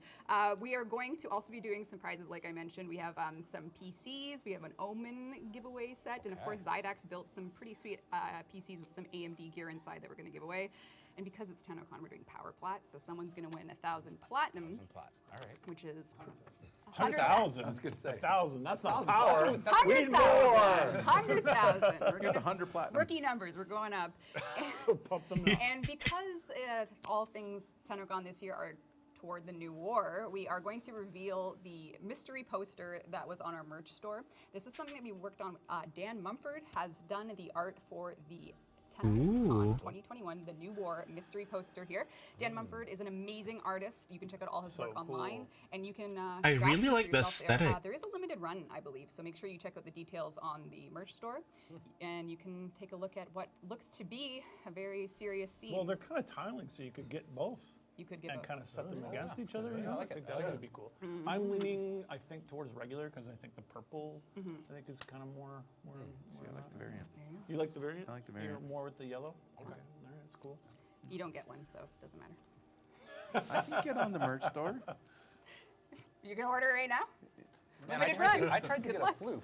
Oh, you didn't get one though, did you? You have to take the one home beside you. Oh, yeah. That's okay. Congrats, Sheldon. Perfect. Someone just said they would cry if they got the 100,000, so let's Make some hope players it cry. them. I want to make you cry. We want to make you cry. All right. We also are going to be talking about. Oh, man. Ooh, so many things. Well, we're going to do some giveaways. So I'm let's thinking, give some stuff away. Yeah, Can we give we're away a gonna- computer? Yeah, we can give away a computer. Let's do it. Give away a computer. This away a is computer. built by Zydax. It is an AMD Can I have it? computer. I need the computer. They're hard to get. I know. Come by Can these. Yeah, Computers are- don't use this for Bitcoin mining. This is the standard one. This computer is going to be given away to just a Twitch viewer. All you need to do is be logged in, and we'll see who the winner is. Let Please get be a me. computer. I think that's what it is. Yeah. Who wants I need Giving one. away computer. The winner. Oh, And the winner is. Oh, it's down here. I can see it. Though. I can see it too. The winner, built by a Zydax Ultra Player X. Oh, what a fitting name! Yeah, Congratulations. now you really Damn it. You have won our PC provided by AMD, built by Zydax. This is a wonderful PC for you to maybe play Warframe on, you know? That's awesome. Could be a game you choose. We like it. You need to message us. We can't send it to you right away because we need it for servers. Yeah, we need But when that's over, you can have it. Yeah. Okay, lightly used. Lightly used. Very lightly used. It's fine. There's no worries there. And you do need to message us your account information in a whisper. Send it to us privately, and we'll get your mailing information. My FPS is screwing over. Next up, we're going to do a giveaway as well. We're going to do one of the Omen PC peripheral bundles. So if you find yourself only having a tower and monitor, and you keep like smashing the monitor thinking it's a touch screen, Or you smash the keyboard Or like you Rebecca almost did break during the our dry keyboard. run today. broke it. Yeah, she An smashed hour the before keyboard. we go live. And Jeff and I will be Nothing, handing it nothing. to her. Yeah, like an empress. Yes, yes. I kind of think you set this up. I know. Yes. I don't know. We are going to do a Omen peripheral bundle right now. Let's All see. right, let's do it. Okay. Our prize winner is a Sonic 544554. It's almost like 2 dev. Oh, it's almost like like two it. down. Yeah, I like it. Lots of numbers in our. A lot of 4s and 5s? That's awesome. The winner is Sonic 544554. You've won a Omen peripheral Omen PC peripheral gaming bundle. Congratulations. Let's do the next peripheral bundle. Okay. Okay. I'm feeling weird. Everyone's a right winner. through these. Yeah. I'm letting them get the server issues out of the way. Oh, You know? I like it. So now I gotta Stalling game. I gotta- like it. Yeah. Stalling game. All right, So our we'll winner. start giving away stuff. Until they fix them. Our winner is Solitary Geek. Congratulations, Solitary Geek. Solitary Geek, you have won a peripheral game. Aren't we all? Yes. Sponsored by Omen. Congratulations. There's only one way to geek. You won. Solitarily. You did it. You got to message us again your shipping information. Where would you like the physical items sent? That is very important. I wonder if they would send to the Philippines if I ever won. Oh, high-end PC. Oh, that's what I thought we were giving. Okay. That was a regular. It was Yeah. a low end. We did a standard So- PC. It's Sorry about the standard PC. Here comes You the might need real a good high-end one. one, actually. Okay. Who's getting this? high-end let's PC. roll it, let's roll it. This is a killer PC. It's better than my home one, so I hope I win. Oh. And AMD and Zydax have put this together. Hopefully my kids are in the Twitch chat. Patty Bot, Patty Bot, Padibott. Nice You work. on Twitch have won the high-end gaming PC. Thanks to our friends at AMD and Zydax for putting this together. You are about to make someone a very happy gamer. They can play games like Warframe on it. That'd be ideal. Okay. You don't have to, but could be good. What's any update I was on gonna say, this? how's everything with Yeah. the port, Steve? Can I kick things off? There's not a lot of optimism being expressed right now. Great. So I think we might just have to keep giving away PCs. Next PC is my personal. Keep going, PCs. Yeah, I mean, I have one at home. It's a little You can slightly have- used. Don't take his Making keyboard or his Warframe with mouse. it for Yeah, you can have my couple years. slightly used personal PC. Oh no, my It's fine. Warframe But we will, crashed. of course, do power plat now. That means Okay. this is the 100,000. 100,000. This is the biggest plat What prize. could you buy with 100,000 plat? Everything. Yeah, never mind, I'm fine. Calculate that yet? No, I don't know, but I think. But it'd be quite I'm good. experiencing issues. We're running it. Oh, I thought I 100,000 saw a platinum. graphic. Give away the Steam. Oh, Steam Decks. I don't even have a Steam Deck. Oh god, here it comes. All right, 100,000 platinum. 100,000 platinum. Slenish. Slenish. Slenish. That's Hey, a cool way name. to go, yeah. Slenish, you won. How do they claim it, Sheldon? This is your moment. They message us with their in-game name and their address. No, we don't need a mailing address. It's digital. Oh, okay. Social insurance? No. No. I'm not sure. You just tell us. We'll give it to you. Oh, you'll be fine. your vaccine passport. Yeah. We just need your account platform. So if you play on PlayStation, tell us. You still your there, address, by the way? Whatever it may be, we just need to know where to send Yeah. the grand prize. Okay, just checking. Does that mean win a PC? We're actually out of PCs to give away. That was a joke. We got no more, unless. And the PCs we gave away are the relay servers. Yeah. We didn't think that through, did we? No, we kinda didn't. need big them mistake. Right We now. do need Big them. mistake. I don't know. It seems like maybe Glenn and Megan have some kind of idea figured out. Oh, they I'm do? not sure. Yep. Yeah. Okay. All right, Yeah. I like good ideas, so that sounds good. Yep. But anyway, we are going to now, of course, talk about the charity component to Tennocon. So if you go to no, I'm not going to say that. I don't want to send people there. Oh, It is just a redirect. It's just a redirect link. Just so keep it actually- watching here. Yeah, keep watching. Do not here. Don't change go to your our website. browser to anything. Don't go to Warframe our related, website. please. No, Thank you. we are always happy to partner with a local charity in Canada, and this year we're partnering with Unity Project, who are right here in London, Ontario, dealing with homelessness for people affected by homelessness of all genders in the community, and we want to make sure that we're able to pay it forward with Tennocon. And this is our 6th Tennocon, and with this, It's one of the best parts. I It's know. so cool that we get to do We've this. actually broken the grand, as an organization, over 6 years, over $1 million we've been able to donate to local charities. That's amazing. And this year, it made that possible this year with our donation to Unity Project. We're donating $200,000. That's great. That's great. Which, thank you to the Unity Project for everything you do in the community. Especially this year of all years, too. Yeah. So this has been just fundamentally a beautiful thing that they do, the team at the Unity Project, and we are so grateful to be able to pay it forward and help out right here in the community. So it's awesome. Yeah, it is a wonderful thing. So great. Yeah, I am very happy. Thank you to everyone there. Get involved. Oh no. I am. It's That's really great. It's a big deal. It is a big deal. It's been very, very lovely to be able to do this. And of course, big thanks to everyone at Digital Extremes as well, the dev team. Oh yeah, thanks everybody for all your hard work to get us here. We can't wait to show everything. I know we've done a little housekeeping, but we're going to get into the show and show all your great work soon. Yeah. Now, before we get into the show, I just want to check in, see how everything's going. Yeah. I mean, can you kind of talk for another 3 or 4 hours, and we could and then start the show? There are so many topics I could talk about for that long. I think we wanted to have Meg be in the relays to show kind of what everyone's experiencing.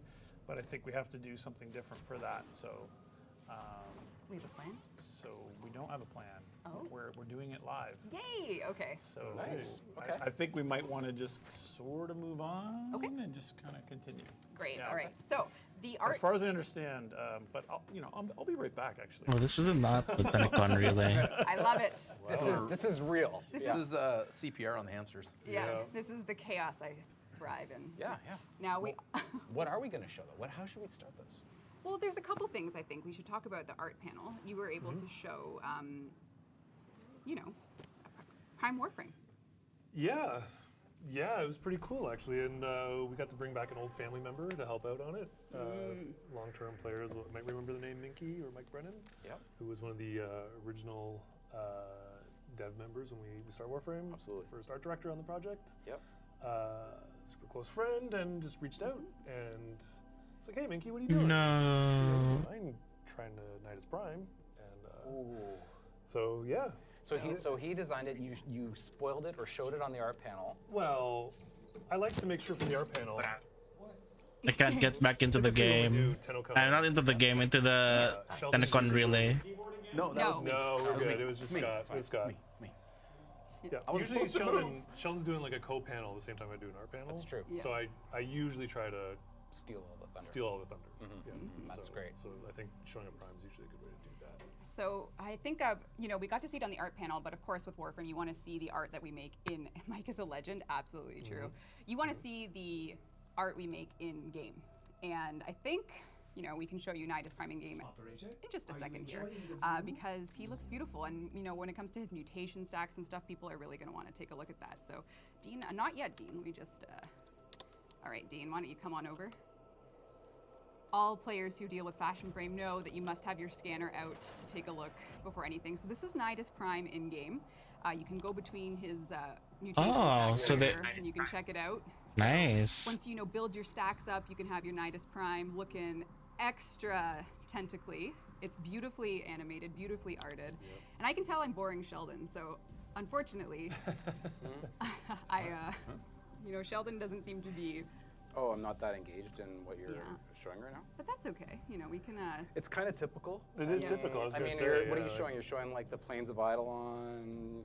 I guess like Nidus is cool. And somehow you've managed to join my squad, Sheldon. Oh, my 2dev account managed to join your account. Would you say? So you're sitting there, and you've joined my account. Mobile, okay, Warframe mobile. Why don't we? Maybe there's a way I did join your account. How could you have joined my account? How could I have done this? How could I have done this? Well, let me tell you. Let me show you. I want to see. Let me see if I can pop this up.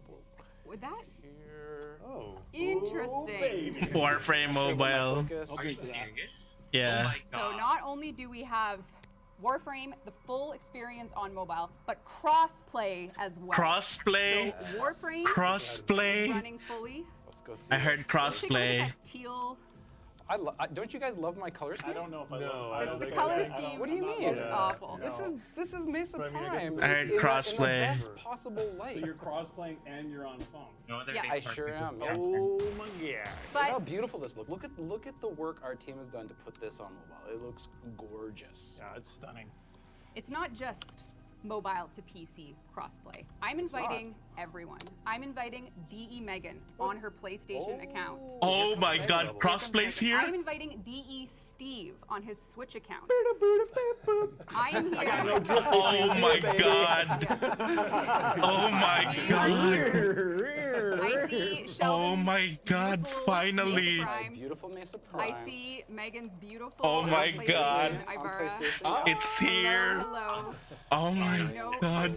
It's a beautiful thing. So are you kidding me? People seem really excited. Wait for me, guys. I'm loading in. All right. So not only I have a very colorful ship. yes, you do. You're missing it.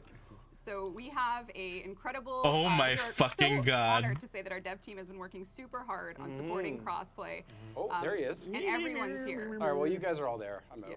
All right. See ya. So I guess Sheldon's leaving our Full squad. squad. Uh-oh. So we are so happy to bring Crossplay. Everyone's Finally. here. We have DE Steve here on Oh Switch. my We have god, I Megan can here finally on play with all my PlayStation, viewers. I on can PC, play and with we'll, of course, Anthony. get Xbox into the club as well here. Oh. But Sheldon seems to be grabbing the controller. I just grabbed my controller. I just have to turn it on. Just give me a sec here. Oh my fucking god. Bears this time. Well, isn't this interesting? 'Cause, Excalibur is going to join the party. Well, not Excalibur.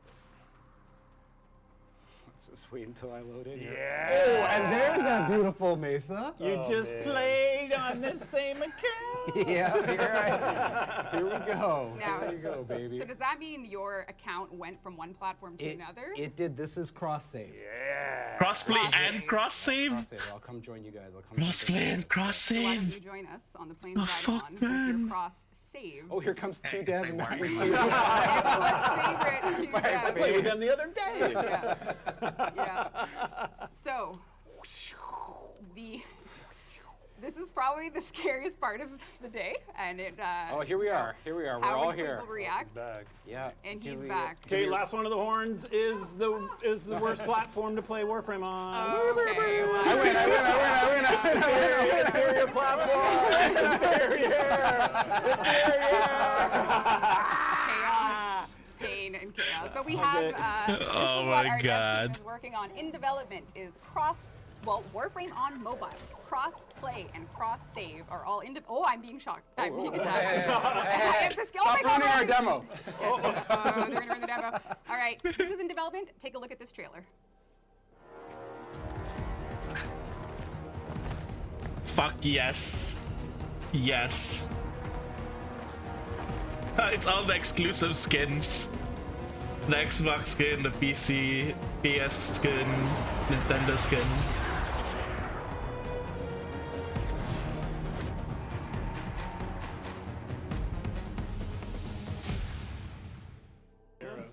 Okay.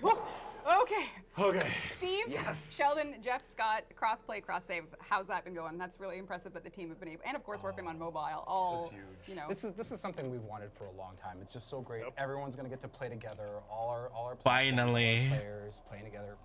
It's the dream. It really is the dream, and you know, it's in development. You can see it here on TennoLive that we are so happy to be able to, you know, trial run it, give it a go, see everyone playing with everyone everywhere, moving accounts. It has really been, I think, the biggest request I've ever received from the community ever. And you know, it's we'll have more information at a later date. We're just showing you like the dev stuff is working. We're working on it. We got it working. Yeah. But We took down an Eidolon last night when we testing did. it out, We so were it was really exciting. Yes. Yeah, so that's very It's exciting. very fresh out of the oven, but finally get to show you guys that. Yeah, now my brother has no excuse not to play with me. Yeah. PlayStation boy. So now, at this point in TennoLive, a lot of people are going to be looking for information on the new war, and we did, of course, have a couple things planned for the relays, but I don't necessarily want to commit to those right now if we're in a position where we should just, maybe do the demo. What is the What do state you of the think, relay? Yeah, we got sidetracked. We got sidetracked. I wanted to run over and join on my Switch, so I got sidetracked there. Now, if you didn't get anything, from the drops or the relays or stuff, we will be doing a full review and make sure everything gets handled. There's not going to be a concern in my mind that you won't get what we said you would get. So do not worry at all. That's right. We We'll will take care of you. absolutely We will take care of you. you. Yep. It's not going to be a scenario where you came here for low-key Prime and didn't get it. You'll get it. We'll take care of everything. So don't you fear. I'm going to be doing some live chat reading now to see how everyone's cross-play, cross-save finally. Very Yeah, good. it finally works. The mobile, it feels amazing to play already. It's great. It's like I said, we were taking down an Eidolon. I was on mobile at that time. Yep. So I think you did most of the work, actually. Who, me? No. No, you didn't. That is incorrect. Yeah. It was all right. Oh, I taken down the Eidolon. Yes. No. Taking down the Eidolon. Yeah, Yes. you wasn't Okay. for crossplay. Yeah. Oh, you're right. I did. You're right. That is not true. All right. Well. Someone said these guys drink beer. Yeah. Oh yeah. Well, I think we need to talk about the new war. This is something should. that we have been working towards and working on, and then some circumstances outside our control made 2020 pretty difficult to do this type of development. But it seems that we've finally got ourselves in a situation where we can talk about it.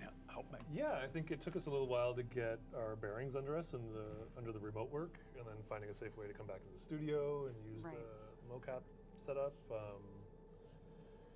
But yeah, we've been. I think what Steve was alluding to, making fun of me for waking up insecure last night. I think I just know the pressure on us to deliver this. There's a lot of Did you hear that? expectations, player expectations behind the new war. So I really hope background radiation is a lives up to riot. expectations what we're going to show. I'm very proud of it. I'm incredibly blown away by what the team put together. For this, and this is only a fraction of what we've been working on as well. Which is to say, we're going to be doing a live gameplay demo of the new war. Indeed. And what you see here is, it's the quest. Yep. It's going to be the real thing. Yep. Yeah. And this is a committed single-player quest that kind of finishes. It's been a long pause, but it finishes all the setups that we've done in our prior quests. It's definitely the biggest, most ambitious quest that we have done. Yeah. I think it's kind of expanding on we're kind of leaning into the term war, and we're trying to use it as a way to kind of world build the universe of Warframe a bit more and kind of expand on the impacts of it. And that's, I'm super excited to be doing a live demo of it tonight with the team. All we're doing right now, just so everybody knows, we're just trying to check in on on how the relays are going, because we did kind of have some ideas for how to kind of prep you for this demo by some of the things that we were going to do in the relays, but we're just trying to see if that's possible. It was almost like a little previously on. In beta, is that correct? Pardon? The installer says we're in beta? Warframe is in beta? Yeah. Yes. It's been 8 years of it. Yeah, we're still in beta, Steve. Yep. People want you to come back, Steve, but unless you have good info. Is anything happening right now? Do you have any good news, Steve? Well, is anything happening right now that would suggest we're out of beta? Yeah. This is how betas work, guys. You plan a relay event, but I think all things just didn't know that's the actual name. Yeah. Oh. Warframe beta. Yeah, Warframe beta is actually the brand. That's what's trademarked. We have it trademark registered. Relays are doing good. I don't know if I trust you, Doctor, whatever your alias was. How are people doing in chat? Are you guys in? Your relay bugged. Turn it off and on again. It is good. It is we good have advice. turned it on and off, definitely. It turned itself on and off. I know, but chat. I think what we could do is I think we could probably show them My relay's down. if things get up in a good place. We're close. We're close. So we're gonna fill some more time. Zip my mouth. Trust them, they're a doctor. I don't think so. But hey, this is a good time to get the bingo card for some of our friends' streams up there. We understand some members of the community that are co-streaming who are probably like, "Oh my God, I can't believe I'm co-streaming stalling right now." But trust us, it's fine. Yes. Yeah. We're appreciate close. it. Let me see if I can find this. Everyone's on it right now. We're getting lots of updates. I'm alone in a relay. All right. But in a relay, there's no one else around. Yeah, so what's happening is there's too many of you. Our game has attracted too many players. Which we're very grateful for. We're very grateful Thank for you all for of coming to play. All things considered, Okay. Yeah. Do you want to do 1,000 flat for real? I want to give away this floof. Okay. Relay crashes is not on their bingo card. Does anybody want this floof? Okay. Yeah, it's spoken for. Sorry. 1,000 flat. Let's do it. Been waiting in a relay, not alone at least. Because you're here. Hey, Jeff. Are people saying they're in the relays? All alone in relay. Just saying they're alone. Some people are. It sounds like some people are in a relay by themselves. Yep. All right. The winner of our 1,000 platinum prize is. Oh, I can't read that. Vertigo 24. But with a D. Vertigo. Oh, and things are working. Things are working. Things are working. The relay's starting. Any news on pets? Pets 2.0? I won't. We can't. I just did it. All right. We just did all the 2.0 pets. Stop. No, I'm still not in. Bingo, isn't it? This is for bingo. She's on test, Yeah. but it goes to both at the same time. Okay. Okay. But I'm just saying, if we say relay work, the people that are at home are going to think that I was talking to them. Are we going? Steve is standing here, live footage from the stream room. Chaos. Yes. I think there's a chaos army that we could enlist ourselves in at this point in time. I would agree. Okay, guys, hold on. Just hold. Oh my God, my relay changed. People are seeing things. Let's do this. No. Yes, things are working. What I'm are you alone seeing? still. What are you seeing? Tell us what you see. I We can't see, so tell us what you see. I think we're gonna see what Megan sees. Megan said, "Don't judge your fashion frame." Hopefully she didn't go full toothpaste. Oh, and she Oh no. Sorry. All right. I thought we cleared this, Megan. Here we go. That's a nice way of showcasing things. Prime. Yes, it is. He is Oh, coming. I can't wait to. Kaiju-nitis. Very good. Very good. All right, so what we're doing is, here's an explanation of what's happening right now. We are actually on our test cluster to show you guys what the relay event is from our point of view. So just treat it like it's a dev stream reveal at this point. So Yeah, and showing some of those things. So Yeah, we can rerun this. yeah, and we'll like, rerun it. a couple times Yeah, in low so, tide. So what I think is going to happen here, so am I unmuted? What I think is going to happen here is we've got Meg with Okay. those colors she chose. Right? Just move along. We've got Meg in the showrooms. We'll rerun this, I think, maybe next week or the week after, something like that. But in Maybe case a your trigger relay, on the relay to go if your through. relay hamster isn't keeping up, you'll at least get to see the little scenes that that we made for you. Yeah. So this is of course Nidus Prime, and Some people are having work, so I think maybe consoles, PCs are probably on fire, and that's why they're. Yep. So direct your attention to. Steve, is your mic okay? Yeah, your mic is. I'll unmute it. How about that? That'll probably work a lot Probably better. come through me. Yep. PC relays, I think, are swamped. Again, we've broken all our concurrency records, which is awesome, but unfortunately that means that our relays are really unhappy. So we're just going to show you, and then we'll run the thing after the decompression. And then you can all check it out after. So this is, like you said, this is a sneak peek at it as we move you through. So what are we going to do? Move to the first relay? absolutely To the second relay? Let's start things off with Alright. something that players have never seen before. Oh, okay. Let's see. We are going to go to where it all began. Oh, it's the classroom. So when we talk about Warframe lore, a lot of players always hinge on the word Zariman. What was the Zariman? It's the ship. It's the Zyraman ship. Where did it all begin? Where did the Zerman begin? I don't know who's Zariman. It's the ship that the Tennos were on. Wow. Oh. The kids are on. Yeah, so the new war, which is the biggest thing we've ever done, is going to kind of look forward, and it's going to look back as well through the history of the story and the characters and the origins of the Tenno. So this is a scene from the Zariman, the colony ship, where where the incident began. And the art team. It's part of the player story, and that's is. just kind of expanding on that. Yeah, it absolutely is. And you've seen players really hinge to certain aspects of the lore of this game, and I think this one has been one of the things that's mentioned, and every serious lorehound player always comes back to this experience. We showed a bit of it in the webcomics with Chains of Hera with Rel. There's been a lot of Hey, Shadow. speculation about what it what Hey, Shadow Kid. Yep. and I think we can go up next. Go to our next relay. PS4 didn't work. Don't worry, guys. We're doing it live. Ooh. When it comes to the new war, I think there's some characters people would like some closure from. None. I don't know if they're going to get closure. Can't promise that, but yeah, definitely going to address these characters. These are sort of the primary characters of the story. With Ballast, there he is in his kind of original Orican form, and I suppose you would say this is kind of Nata in her beginning transformation to becoming what is eventually the Lotus. This is where it all began. Yeah, take that in. Wow.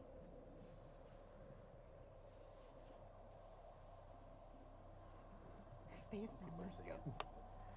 It looks like some of our platforms are seeing it, but again, we'll If you're figure missing out it something now, after we'll this. make sure you get to see it. Absolutely. Yeah, don't get triggered. Wow, looks really cool. All right, keep trucking. Where's our next one? Oh, here we go. Hey, it's the starter frames.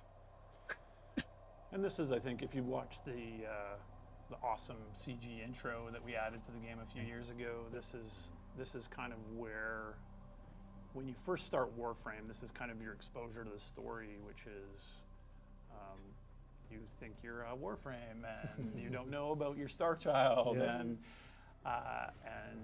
Teshin speaks in vague terms about how the Lotus might be a bit of a villain in her own right. That's his interpretation.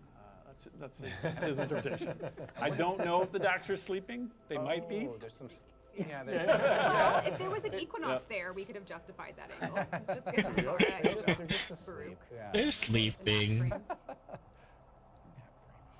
We have a good amount of nap frames. Good nap frame. All right. Okay. And what else we got? This is our 3D PowerPoint presentation. Yeah. We're going to talk about synergies soon. Graphic. Graphic. Excellent. Yeah, and I think, for people that are in chat saying, oh, what's going on? We have a very busy server right now. Sit tight. If you don't see what you think you're supposed to see, we are going to get you covered here. And this is kind of, I think, the beginning of when Warframe started to take their storytelling more seriously, and really we began to kind of, well, I think like we're doing today, we're kind of doubling down on some of our storytelling. So I'm excited for everyone to stay tuned for the reveal that we're doing. Ah! Who's that? That is a giant. Scary. Whoa. Stalker.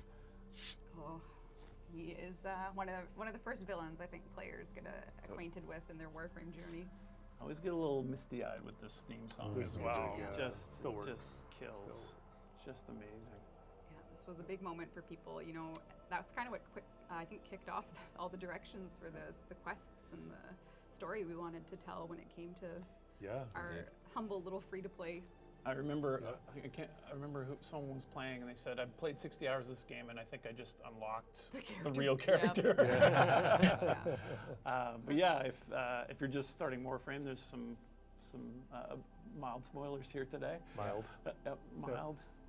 But of course, this is a child from the Zeraman accident that we showed earlier.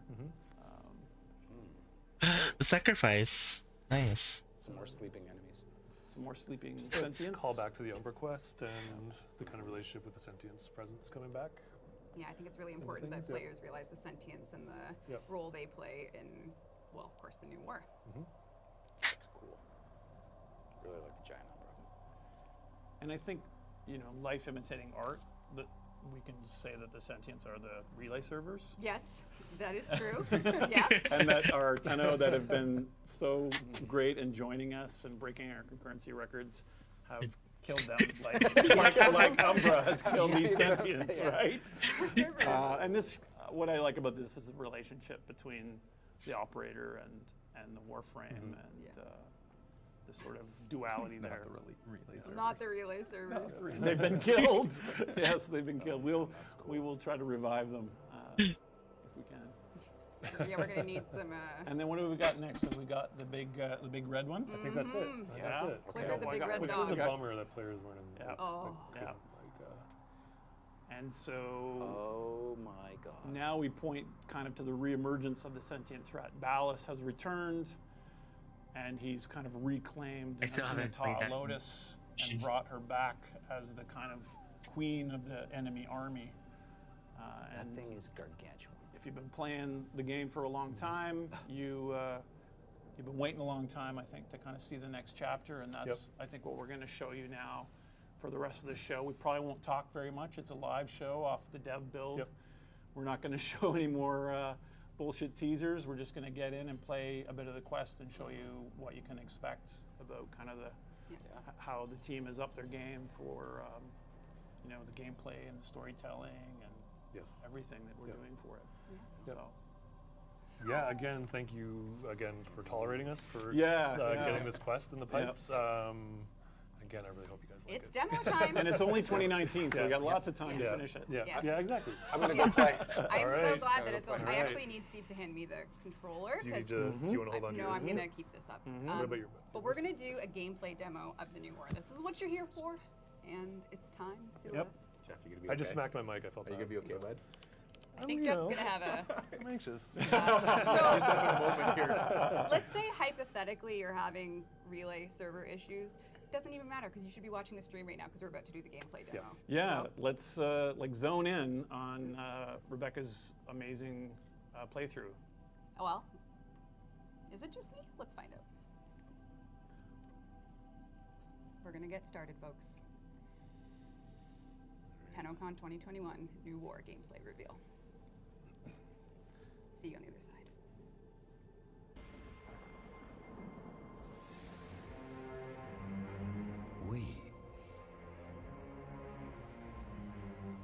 seasons. Very nice. All of us.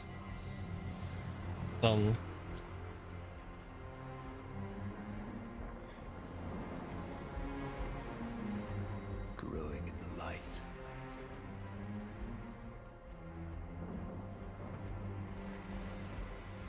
Fading in the dark.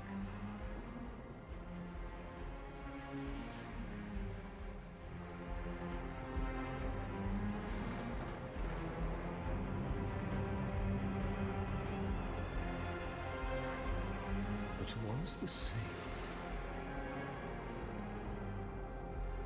Yet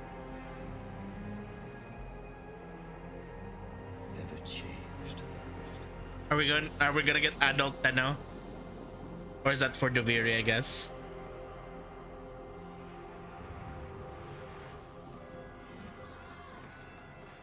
Maybe teenage. Yeah.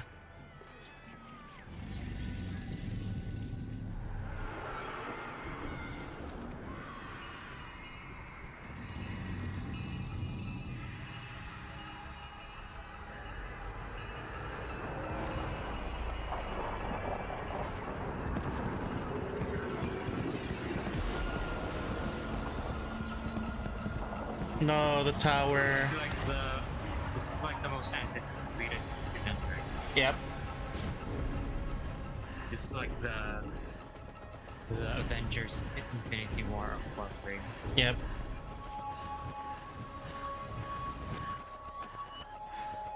Don't be afraid. Oh god, I'm afraid of his face.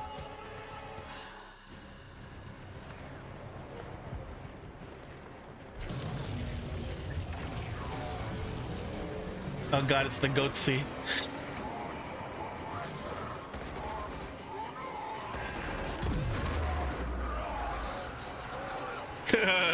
My Grenier.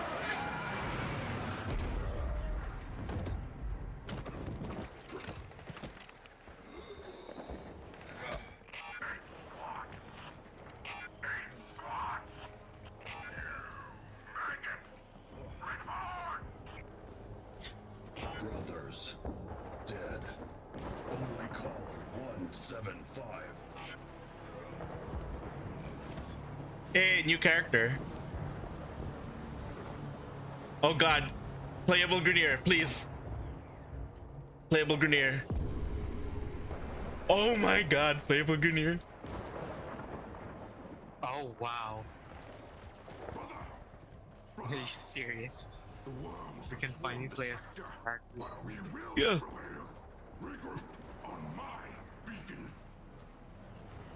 It looks like God of War style gameplay. For the queens. More like what was it, Halo? Not Halo. God damn it, I forgot the name. Gears of War. Gears of War.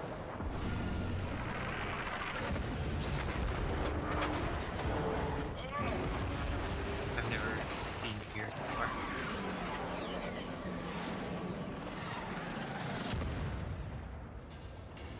Died in crash. Call help pilot. I'll finish mission. For the queens. No. Run, maggots. Literally run.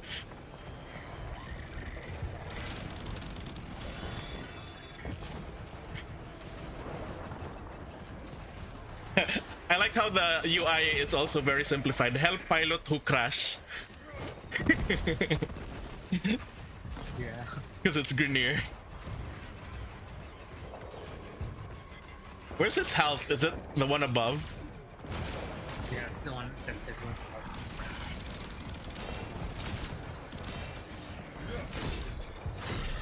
Yeah, this is Gears of War.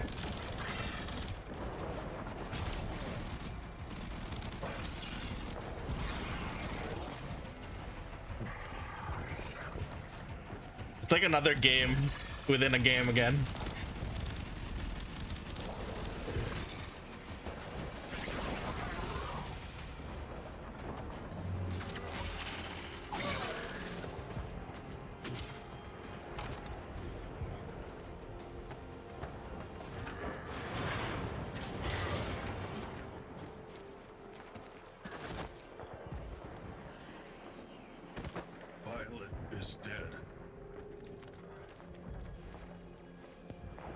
Oh damn, I'm so hyped. His mission now.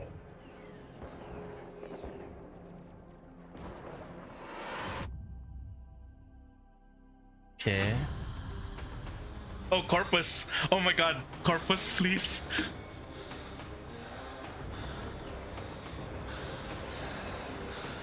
It's gonna be like an Avengers Infinity War.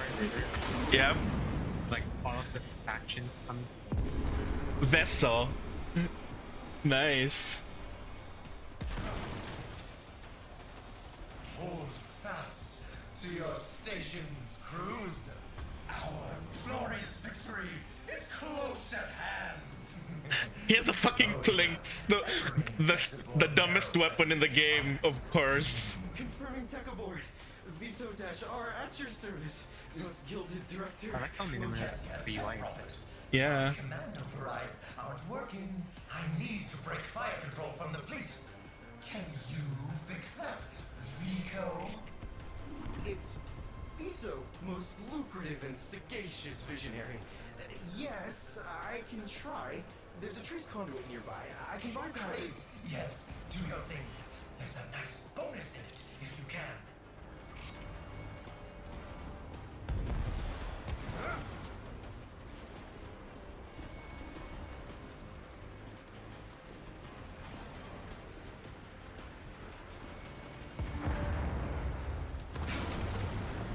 So it's the Sentinels first.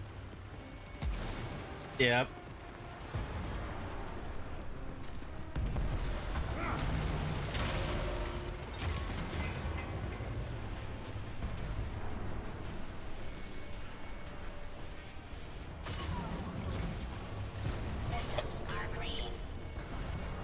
That's cool. Over there. Whoa. Oh. Moa, no!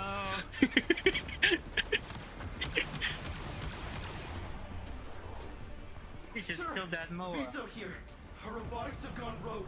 The sentients must have latched the grid. Someone has. Yes. I'll pull some meat crews to cover you. Just get me that override. Viso, sir. I could disengage the safeties on the I want these two characters to live. Please make them live.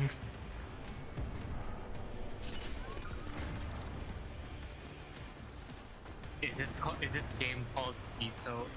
Is this game called Corpus and Grenier? No, this game's called Warframe. Of course they're gonna tell. No.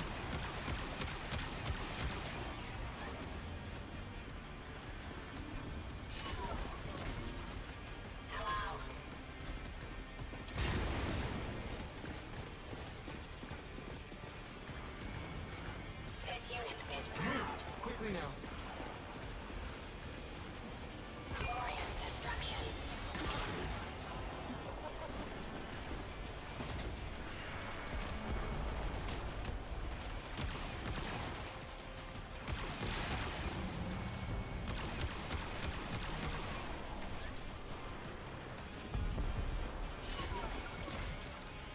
Please instruct.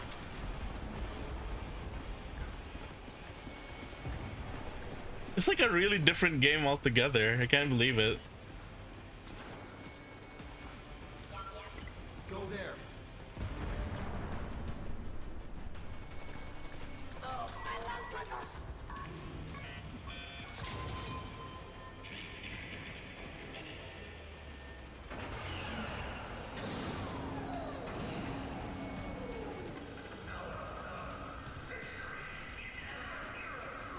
God damn it, Alan V.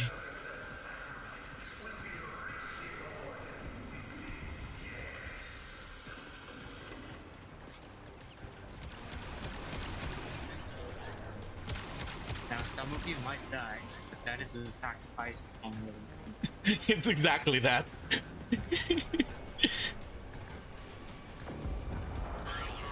Go, go. Can't keep me out. The dial-up sound.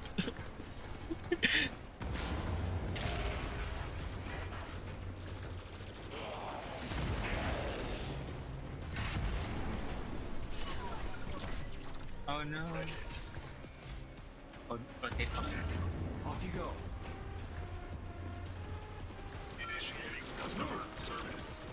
Initiating customer service.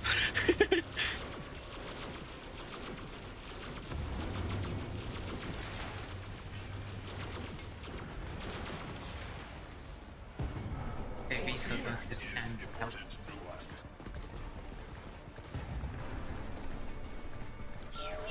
Off you go.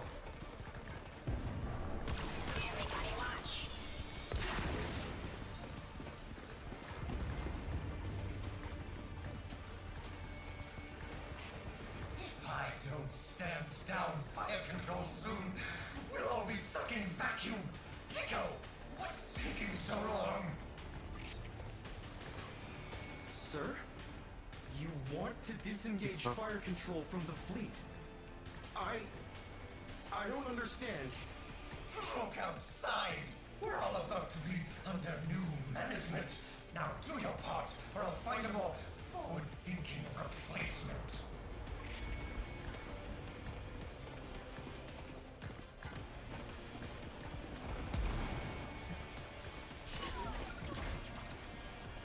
This is like one of the things I actually ever wanted. A playable Grineer and playable Corpus though.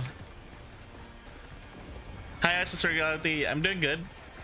I've been staying up for this whole Tennocon and now I'm really hyped now.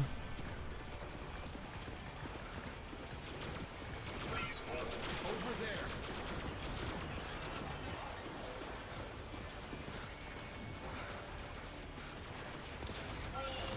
Move. I know he's gonna die.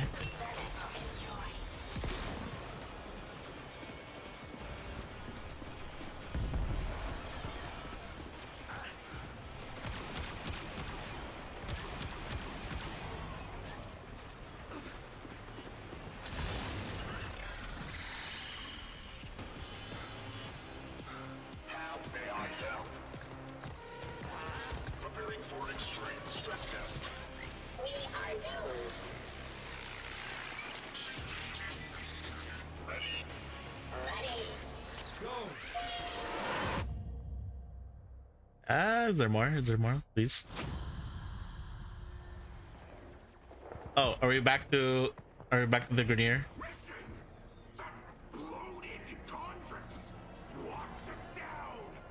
If it's just gonna be the two of them, then I'm gonna ship. Ship them. Ship them. Stop. Telecall. Impossible. Even if you could get close to that thing, they'd eat you alive. Eat? Alive? What if food is bomb? Brother, calm. Yes. Find something with a high enough yield. Hurry.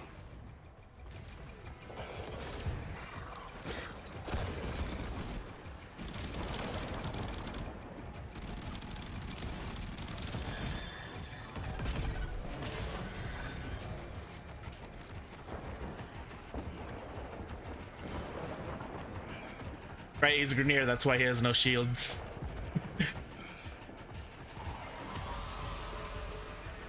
Hope they're gonna put some health items here.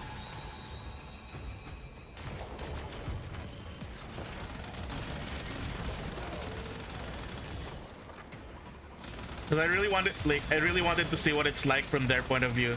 If they have us fight a Warframe, that'd be cool too. Yeah.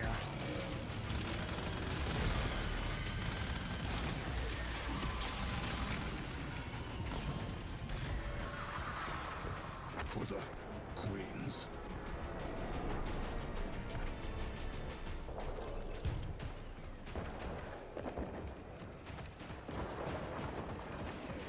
For the queens? That worm and the other girl, those two girls. Kuva? Yeah, the Kuva girls. Yeah, those ones. Those are the queens. Oh, I didn't know the Grineer is part of it. Oh, that's a new one.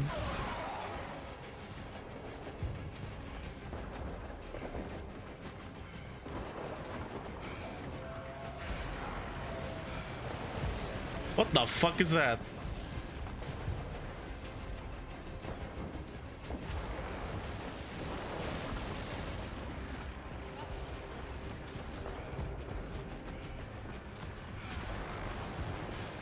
Where are the Eidolons?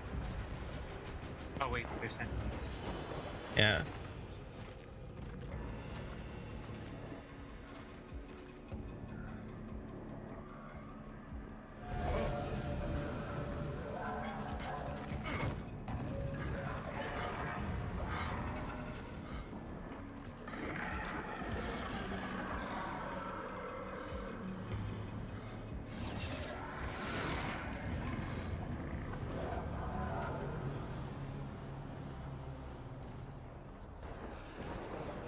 Oh god, stealth.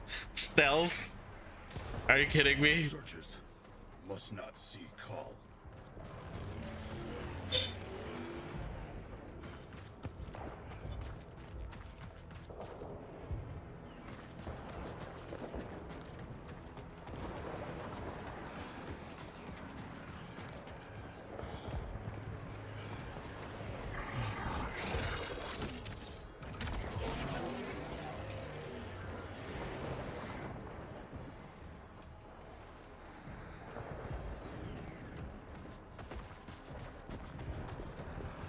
Call sneak good.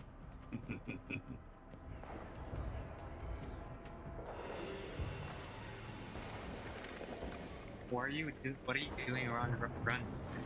Just bullet jump mode. No, Carl. For the queens.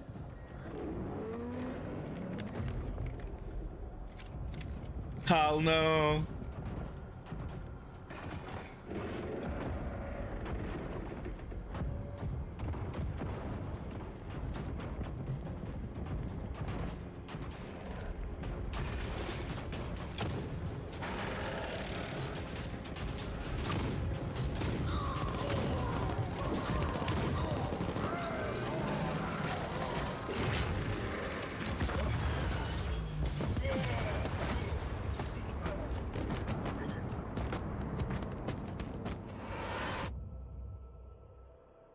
Does it go back to Bessa?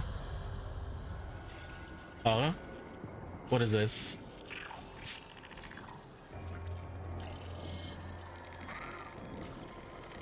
Are we playing Sentient? That would be weird.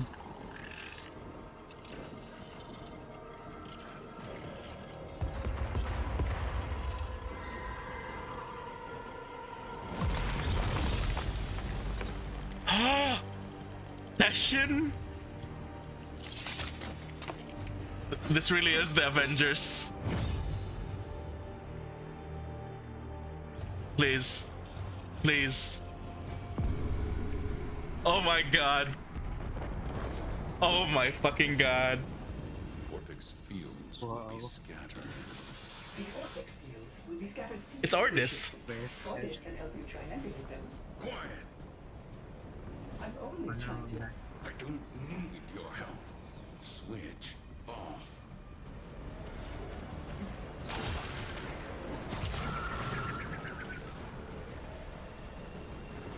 Where's on the ship? Yep.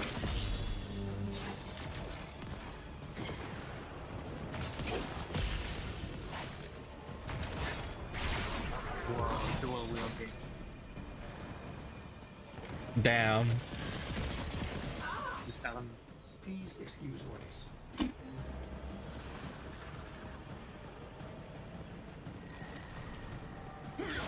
Now I understand why they needed their motion capture studio.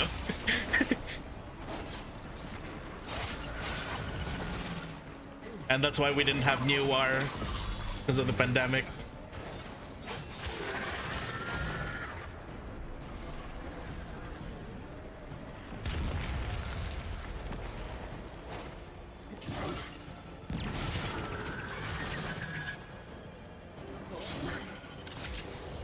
Whoa. information. A power field requires a power source.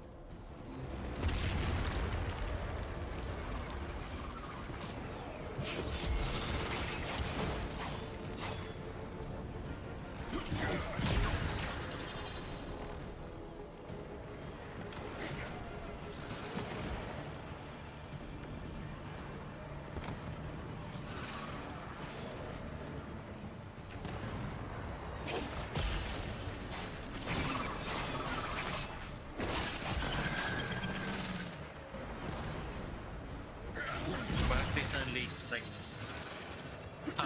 cut towards fortune, I guess one fortune. Oh, that would be cool. Let me play as Biz.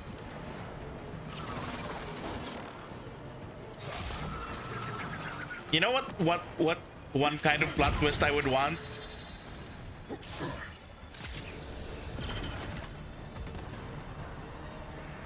That we become an enemy. And that's kind of risky. I guess. Unless it's done. True. But that would be also kind of be interesting in art because in the end it just means that the Warframes are just sentient. Yeah.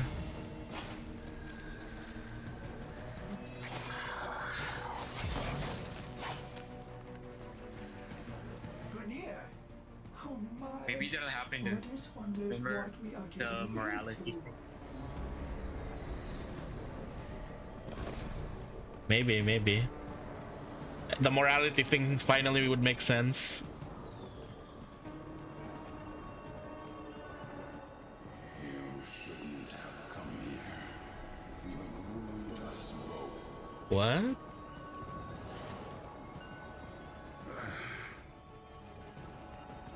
Teshin, are you Losing it. feeling unwell?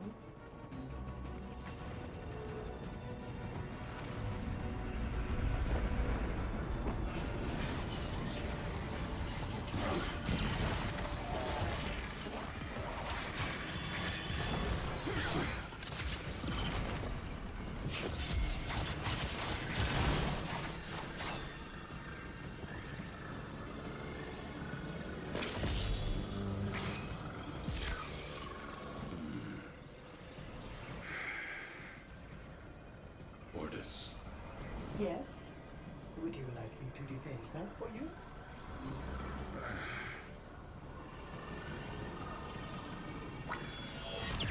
Bring away, Teshin.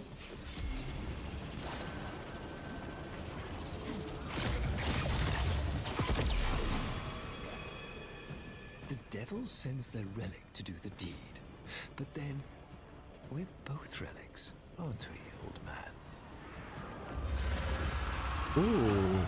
Whoa, what is that?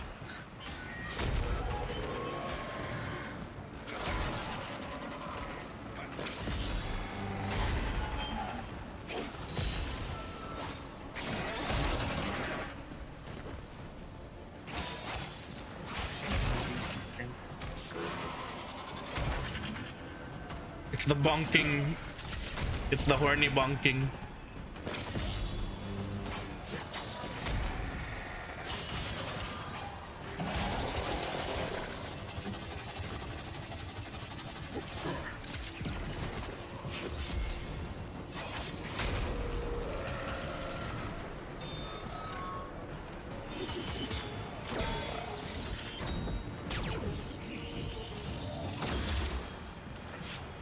Whoa.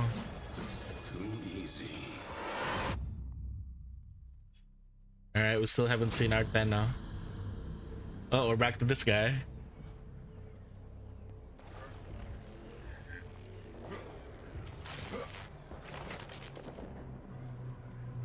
That's so dead. Oh god, his eye.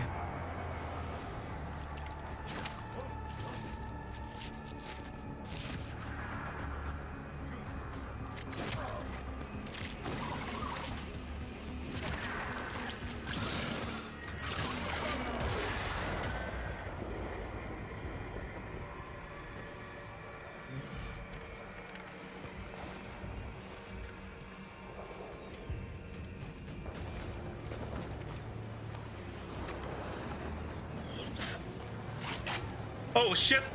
That's an Orokin weapon. For the Queens. Corinth Prime. Oh my god, it's the Corinth Prime. It's one of my favorite guns. Holy shit. And your brothers shall live to fight another day.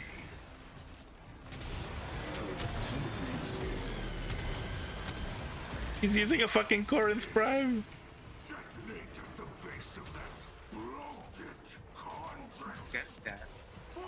I think he ripped it off a dead Warframe. That looked like a Grendel. Or a Rhino. I think it was a Rhino.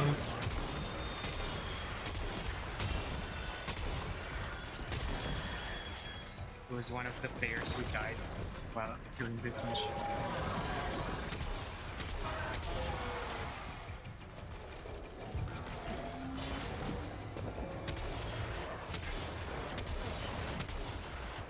Use your alternate fire, you dummy.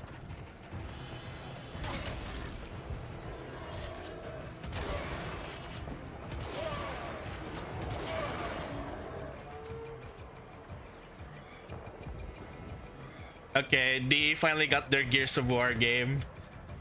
Because Warframe was always this question about, do we go Gears of War or do we do Dynasty Warriors? They said yes.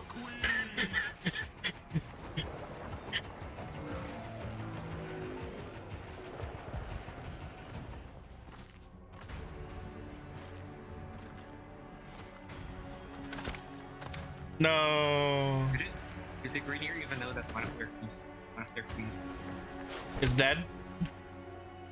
Not these ones. Besides, Greniers are supposed to be dumb.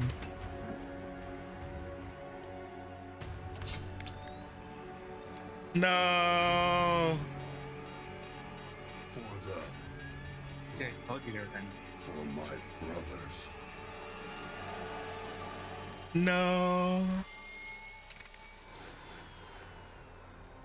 What?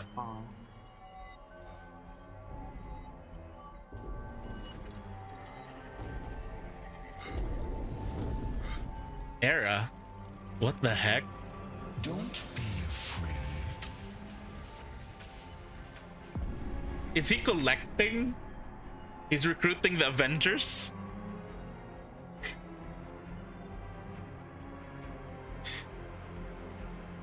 He's recruiting the Avengers.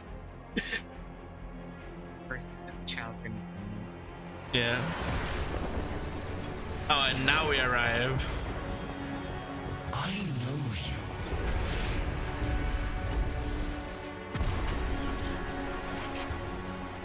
Unexpected. Late to the show.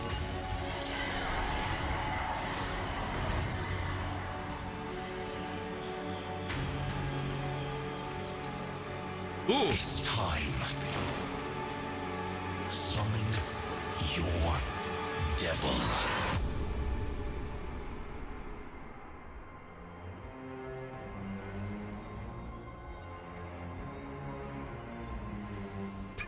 Fucking 2019.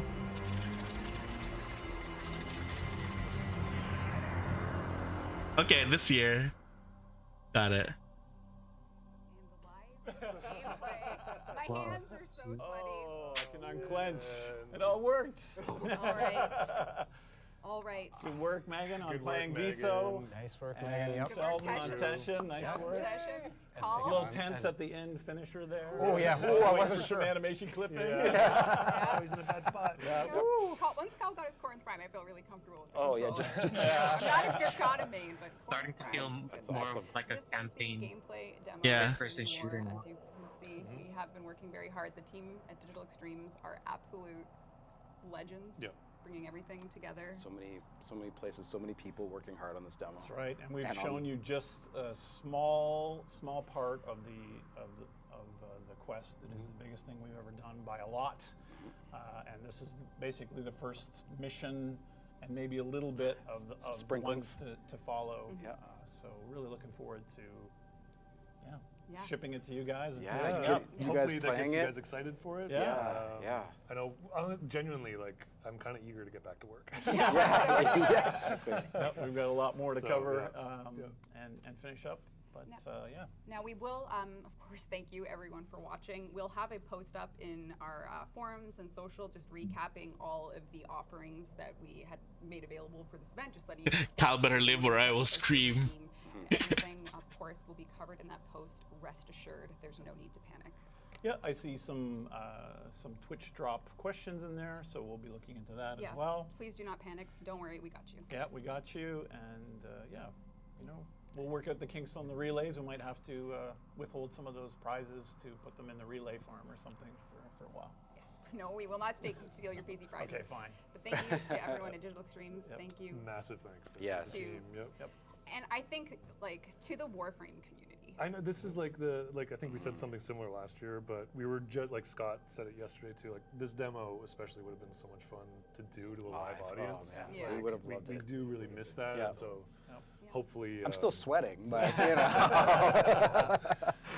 Yeah, it hopefully would've next been year we're in a better situation. We'll be curious Totally. who you thought was the most fun character in those segments, and cool. Yeah. Great. Yeah, there's so much to be discovered here. I think for, you know, just being a part of this game and this community since day one, this is the most excited I've ever been. And I hope that whether you're new to Warframe, if you're a veteran that's looking, you know, what are we up to, we're going to really make this a special year. We are working really hard to do so. For Warframe. We appreciate everything the community does for us, from their memes to their feedback to their patience. Everything, And we want to make 2021 the best. And I think the new war will do just that. So thank you very much, everyone. We're going to wrap it up here. Yeah, don't be afraid. Yeah. Don't be afraid. Don't be afraid. They literally took the Bible and Thank copied guys. the angels' Thanks for lines. watching. Do not be Cheers, afraid. bye.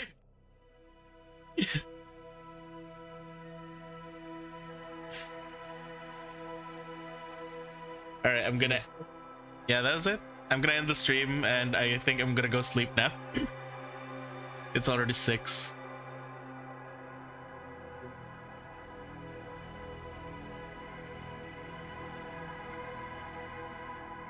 Thanks for watching, guys.